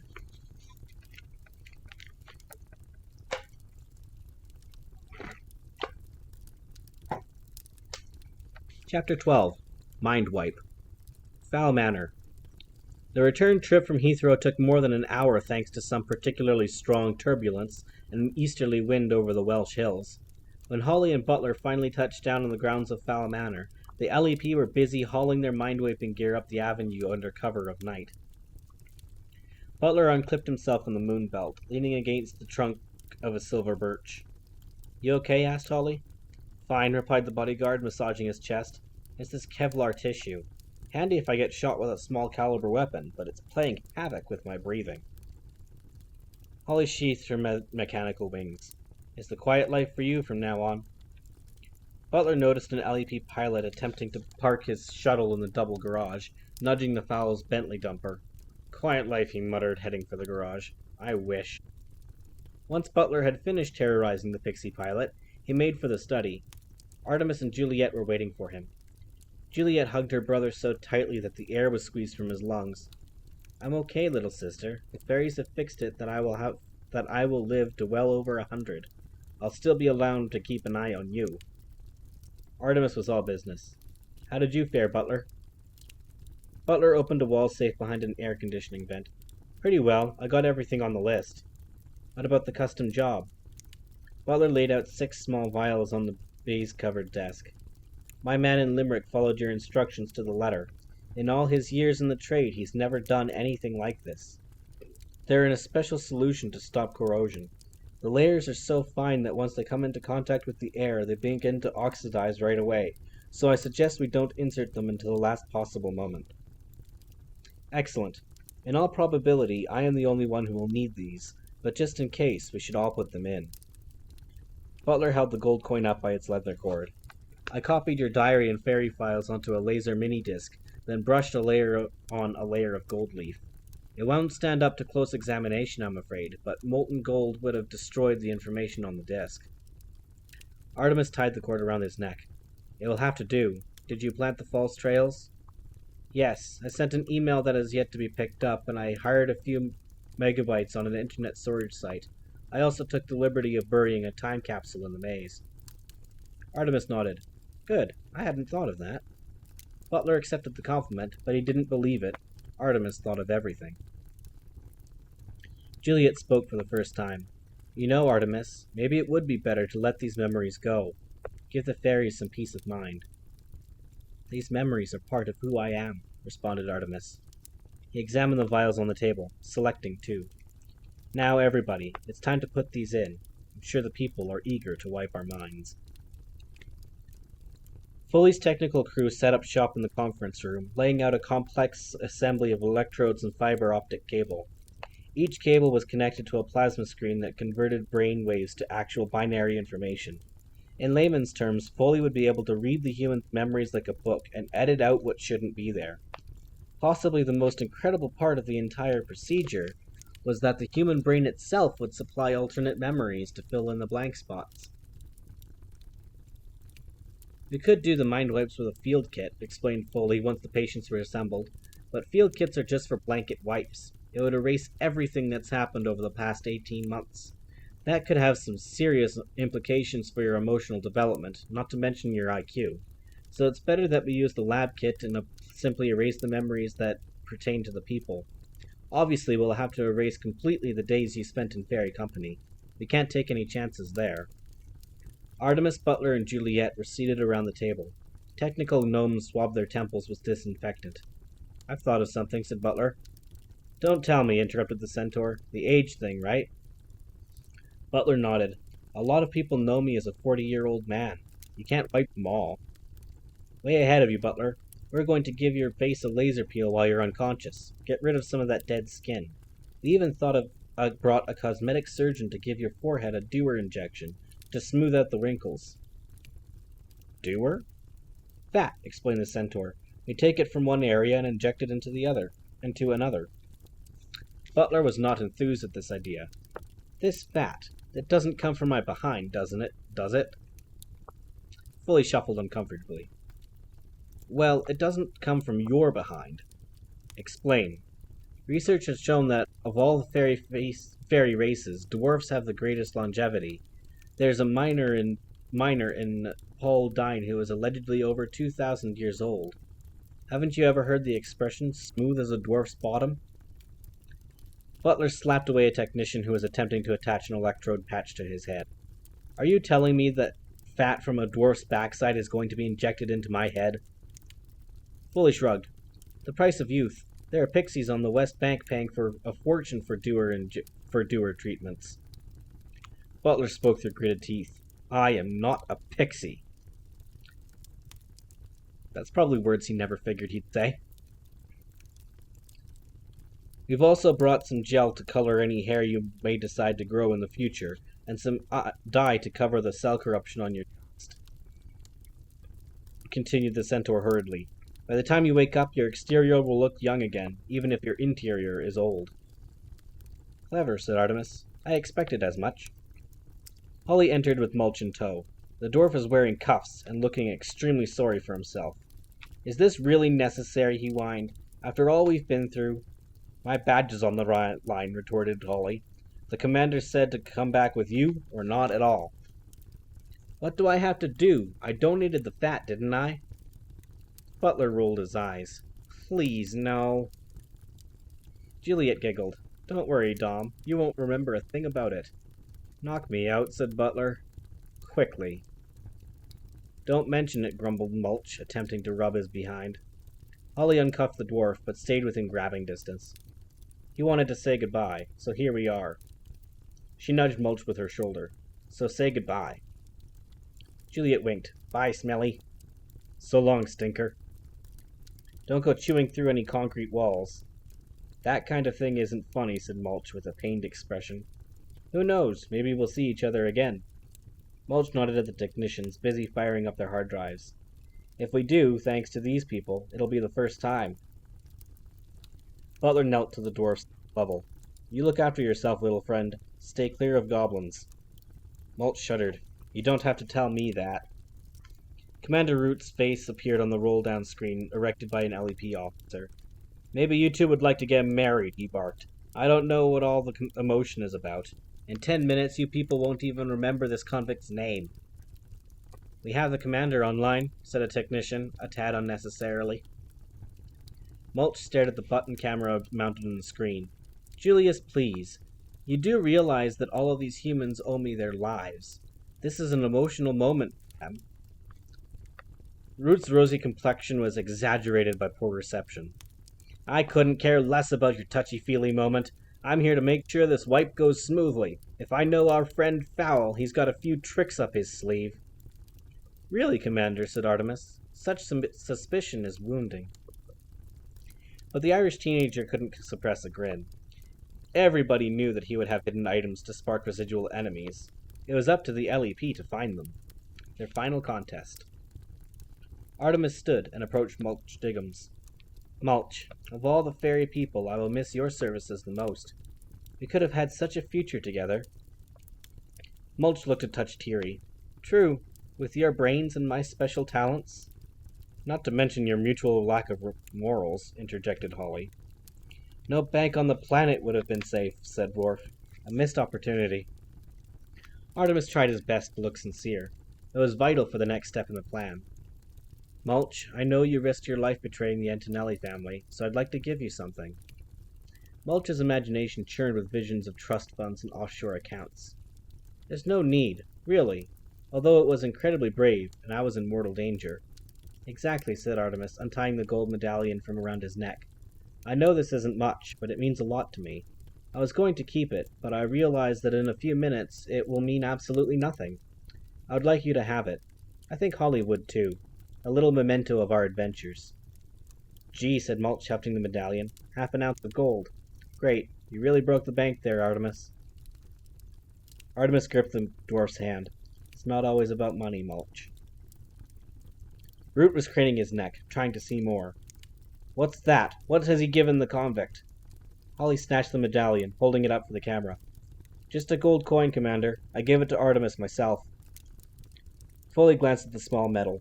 Actually, this kills 2 stinkworms with 1 skewer. The medallion could have triggered some residual memories. Highly unlikely, but possible. And the other stinkworm? Mulch gets something to look at in prison. Root mulled it over for several moments. Okay, he can keep it. Now get that convict into the shuttle, and let's get on with this. I've got a council meeting in 10 minutes. Holly led Mulch out, and Artemis realized that he really was sorry to see the dwarf go. But more than that, he was sorry that the memory of their friendship could soon be gone forever. The technicians descended like flies on a carcass. In seconds, every human in the room had electrodes attached to temples and wrists. Each of the electrodes ran through a neural transformer and onto a plasma screen. Memories flickered on the screens. Foley studied the images. Way too early, he announced. Calibrate them to 16 months ago. Actually, make that about 3 years. I don't want Artemis planning his initial kidnap all over again. Bravo, Foley, said Artemis bitterly. I was hoping you might miss that. The centaur winked. That's not all I didn't miss. On the pull-down screen, Root's pixelated mouth stretched into a smile. Tell him, Foley. I can't wait to see the human's face. Foley consulted a file on the handheld computer. We checked your email, and guess what? Do tell. We found a fairy file just waiting to be delivered. We also ran a search on the internet in general, and lo and behold, someone with your email address had rented some storage megabytes. More fairy files. Artemis was unrepentant. I had to try. I'm sure you understand. Nothing else you want to tell us about? Artemis opened his eyes wide, the epitome of innocence. Nothing. You're too clever for me. Foley took a small laser disc from a toolbox, sliding it into the drive of a network computer on the table. Well, just in case, I'm going to detonate a data charge in your computer system. The virus will leave your files unharmed, unless they pertain to the people. Not only that, but the virus will monitor your system for a further 6 months, just in case you have outwitted us somehow. And you're telling me all this because I won't remember it anyway. Foley did a little four-step, clapping his hands together. Exactly! Holly pushed through the door, dragging a metallic capsule behind her. Look what they found buried in the grounds. She flipped the lid, pouring the capsule's contents on the Tunison carpet. Several computer disks and hard copies of Artemis's diary fanned across the carpet. Foley examined a disk. Something else you forgot to mention. Artemis was not quite so cocky now. His lifelines to the past were being cut, one by one. It slipped my mind. That's it, I suppose. There's nothing else. Artemis returned to his chair, folding his arm. And if I say yes, you'll believe me, I suppose. Roots laughed so hard that it seemed the screen was shaking. Oh yes, Artemis, we trust you completely. How could we not after all you've put the people through? If you don't mind, we'd like to ask you a few questions under the mesmer, and this time you won't be wearing sunglasses. 16 months previously, Artemis had successfully deflected Holly's hypnotic gaze with mirrored sunglasses. It was the first time he had outwitted the fairies. It was not to be the last. Well then, let's get on with it. Captain Short, barked Root. You know what to do. Holly removed her helmet, massaging the tips of her ears to get the circulation going. I'm going to mesmerize you and ask a few questions. It's not the first time you've been under, so you know that the procedure is not painful. I advise you to relax. If you try to resist, it could cause memory loss or even brain damage. Artemis held up his palm. Wait a moment. Am I right in thinking that when I wake up again, this will all be over? Holly smiled. Yes, Artemis. This is goodbye. For the last time. Artemis's face was composed, in spite of the emotions churning inside him. Well then, I have a few things to say. Root was curious in spite of himself. 1 minute, Fowl, then nighty-night. Very well. First, thank you. I have my family and my friends around me thanks to the people. I wish I didn't have to forget that. Holly laid a hand on his shoulder. It's better this way, Artemis. Believe me. And second, I want you all to think back to the first time you met me. Remember that night? Holly shuddered. She remembered the cold individual who had attacked her by a magical hotspot in Southern Ireland. Commander Root would never forget escaping an exploding tanker by the skin of his wings, and Foley's first encounter with Artemis had been via a recording of the negotiations for Holly's release. He had been a despicable creature. If you take away the memories and influences of the people, continued Artemis, I might become that person again. Is that what you really want? It was a chilling thought. Were the people responsible for Artemis's transformation? And were they to be responsible for changing him back? Holly turned to the screen. Is it possible? Artemis has come a long way. Do we have the right to destroy all that progress? He's right, added Foley. I never thought I would say this, but I kinda like the new model. Root opened another computer window on the screen. The Psych Brotherhood did this probability report for us. They say the chances of reversion are slim. Fowl will have a strong positive influences from his family and the butlers. The Psych Brotherhood? Objected Holly. Argon and his cronies? And when exactly did we start trusting those witch doctors? Root opened his mouth to yell, but thought better of it. Not something that happened every day. Holly, he said almost gently, the future of our culture is at stake here. The bottom line is that Artemis's future, is not our problem. Holly's mouth was a grim slash. If that's true, then we're as bad as the Mudmen. The commander decided to revert to his usual mode of communication. Listen to me, Captain. Being in command makes making tough decisions. Not being in command means shutting up and doing what you're told. Now, mesmerize those humans before we lose the link. Yes, sir. Whatever you say, sir. Holly stood directly in front of Artemis, careful to make eye contact. Goodbye, Holly. I won't see you again, though I'm sure you will see me. Just relax, Artemis. Deep breaths.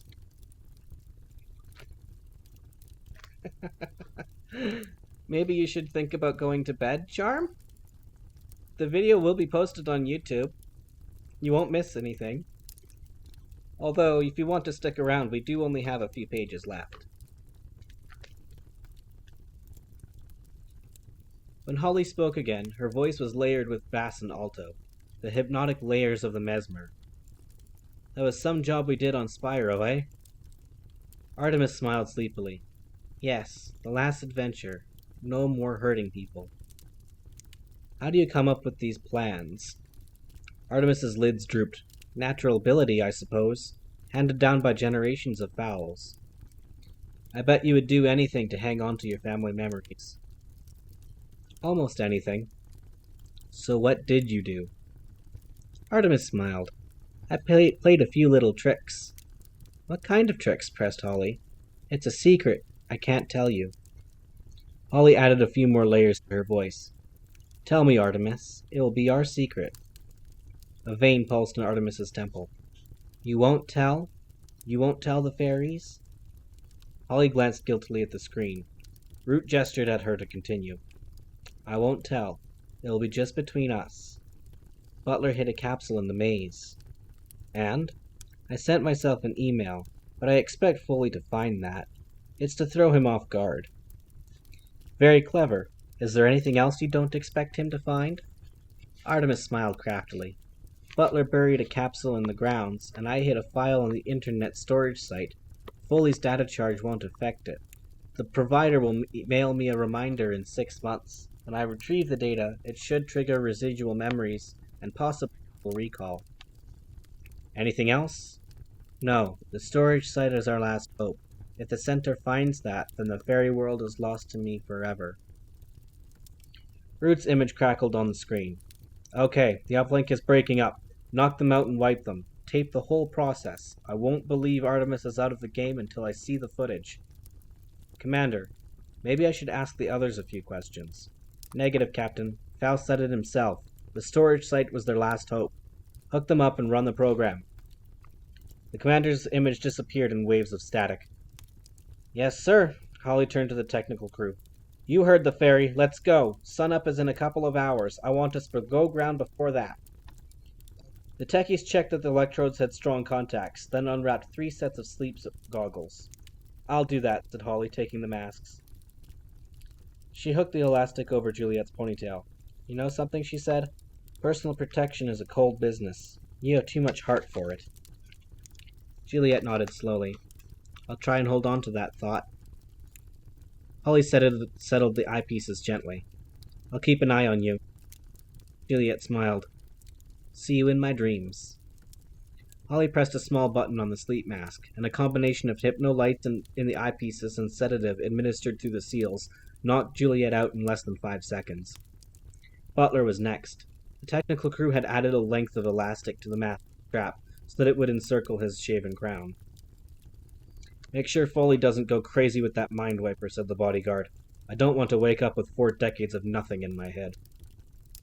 Don't worry, said Holly reassuringly. Foley generally knows what he's doing. Good. Remember, if the people ever do need help, I'm available. Holly pressed the button. I'll remember that, she whispered. Artemis was last in line. In his mesmerized state, he seemed almost peaceful. For once, there were no thought lines wrinkling his brow, and if Holly hadn't known him, he could almost seem like a normal 13-year-old human. Holly turned to Foley. Are you sure about this? The centaur shrugged. What choice do we have? Orders are orders. Holly placed the mask over Artemis's eyes and pushed the button. Seconds later, the teenager slumped in his chair. Immediately, lines of Gnomish text began to flash across the screen behind him. In the days of Frond, Gnomish had been written in spirals, but reading in spirals gave most fairies a migraine. "Commence deleting," ordered Foley, "but keep a copy. Sometime when I have a few weeks, I'm going to find out what makes this guy tick." Holly watched Artemis's life being written in green symbols on the screen. "This doesn't feel right," she commented. "If he found us once, he could find us again, especially if he goes back to being the monster he was." Foley tapped commands into an ergodynamic keyboard. "Maybe, but next time we'll be ready." Holly sighed. "It's a pity, because we were almost friends." The centaur snorted. "Sure, like you can be friends with a viper." Holly suddenly shut her helmet visor, hiding her eyes. "You're right, of course. We could never have been friends. It was circumstance that pushed us together, nothing more." Foley patted her shoulder. "That's it, girl. Keep your ears up. Where are you going?" "Tara," replied Holly. "I'm going to fly. I need the fresh air." "You don't have clearance for a flight," objected Foley. "Root will have your badge."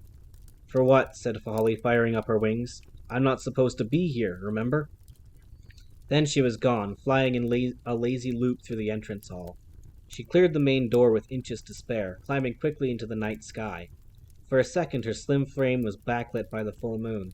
Then she disappeared, vibrating out of the visible spectrum. Foley watched her go. Emotional creatures, elves. In some respects they made the worst recon operatives. All decisions were made from the heart. But Root would never fire Holly, because policing was what she was born to do. And anyway, who else would save the people if Artemis Fowl ever found them again? Mulch sat in the shuttle's holding booth feeling extremely sorry for himself. He tried to sit on the bench without actually touching it with his tender behind. Not an easy task. Things did not look good, it had to be said. Even after all he'd done for the LEP, they were going to lock him up for at least a decade, just for stealing a few measly bars of gold. And it didn't seem likely that he'd get an opportunity to escape. He was surrounded by steel and laser bars, and would remain so until the shuttle docked in Haven. After that, it was a quick jaunt to Police Plaza, a summary hearing, and off to a secure facility until his beard turned gray. Which it would, if he was forced to spend more than 5 years out of the tunnels. But there was hope. A tiny glimmer. Mulch forced himself to wait until all the technical staff had cleared their equipment from the shuttle. Then he casually opened his right hand, rubbing his temples with a thumb and forefinger.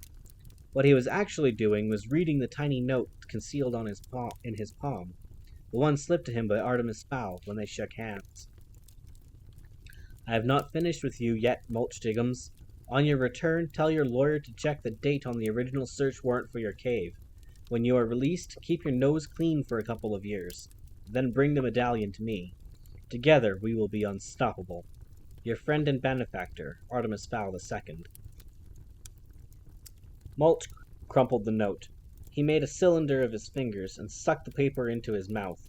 His dwarf molars quickly destroyed the evidence. Mulch breathed deeply through his nose.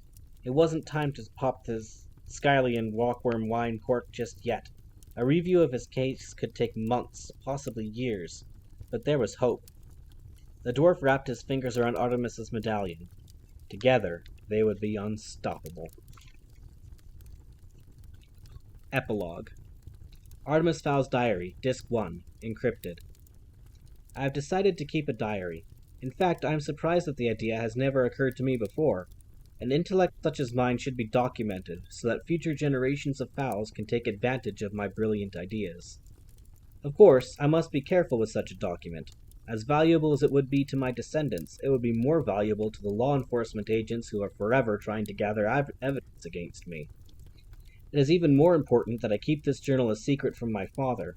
He is not himself since his escape from Russia. He has become obsessed with nobility and heroism.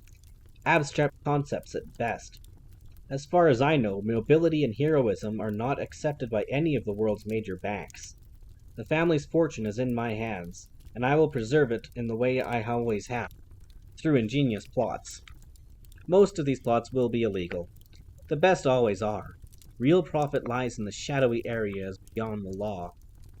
I have decided, however, out of respect for my parents' values, to change my criteria for victim selection.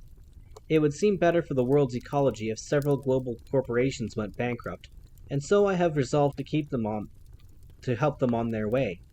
Not victimless crimes, but one where few tears will be shed for the injured parties.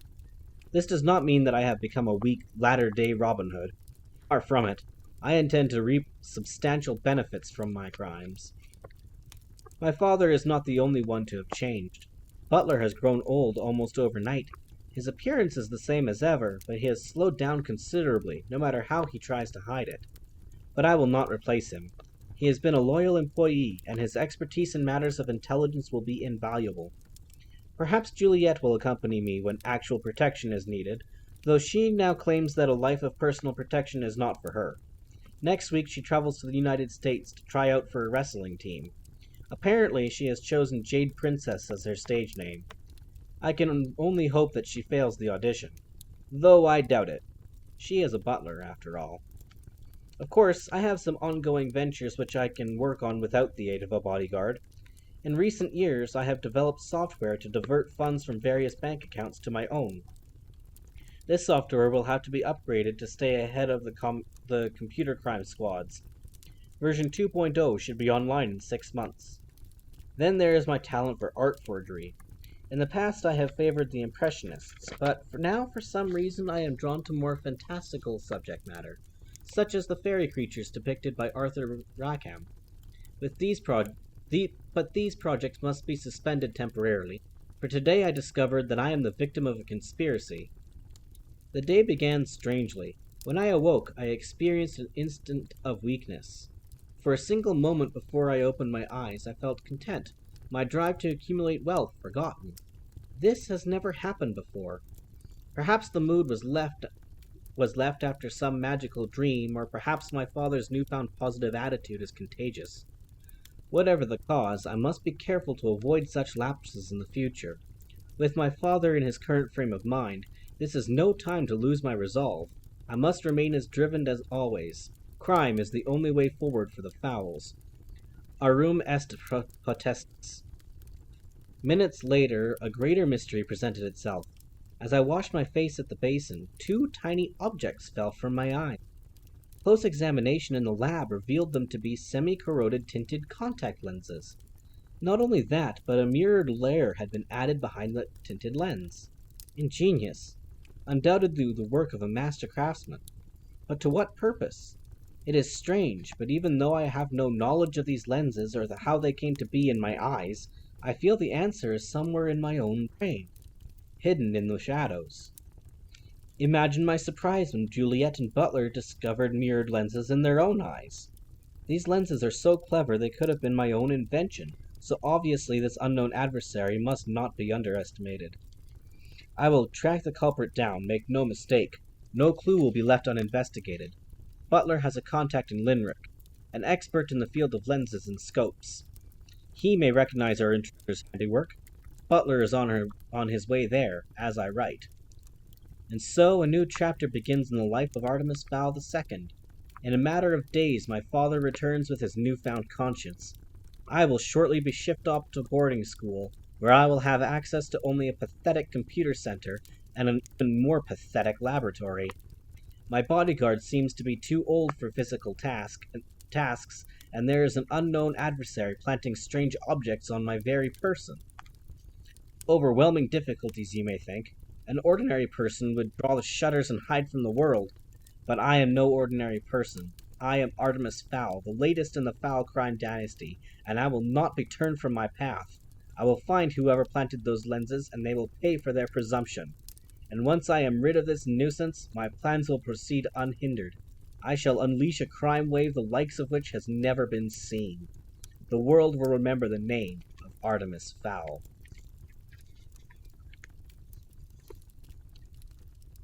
And that is the end of the Eternity Code. And next week we will be back again with Artemis Fowl and the Opal Deception.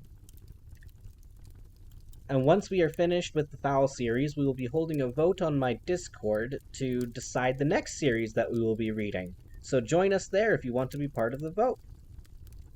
And with that, I would say good evening, except it's 6:30 in the morning, so that's not a thing. So I will simply say have a very good day. Good night, all.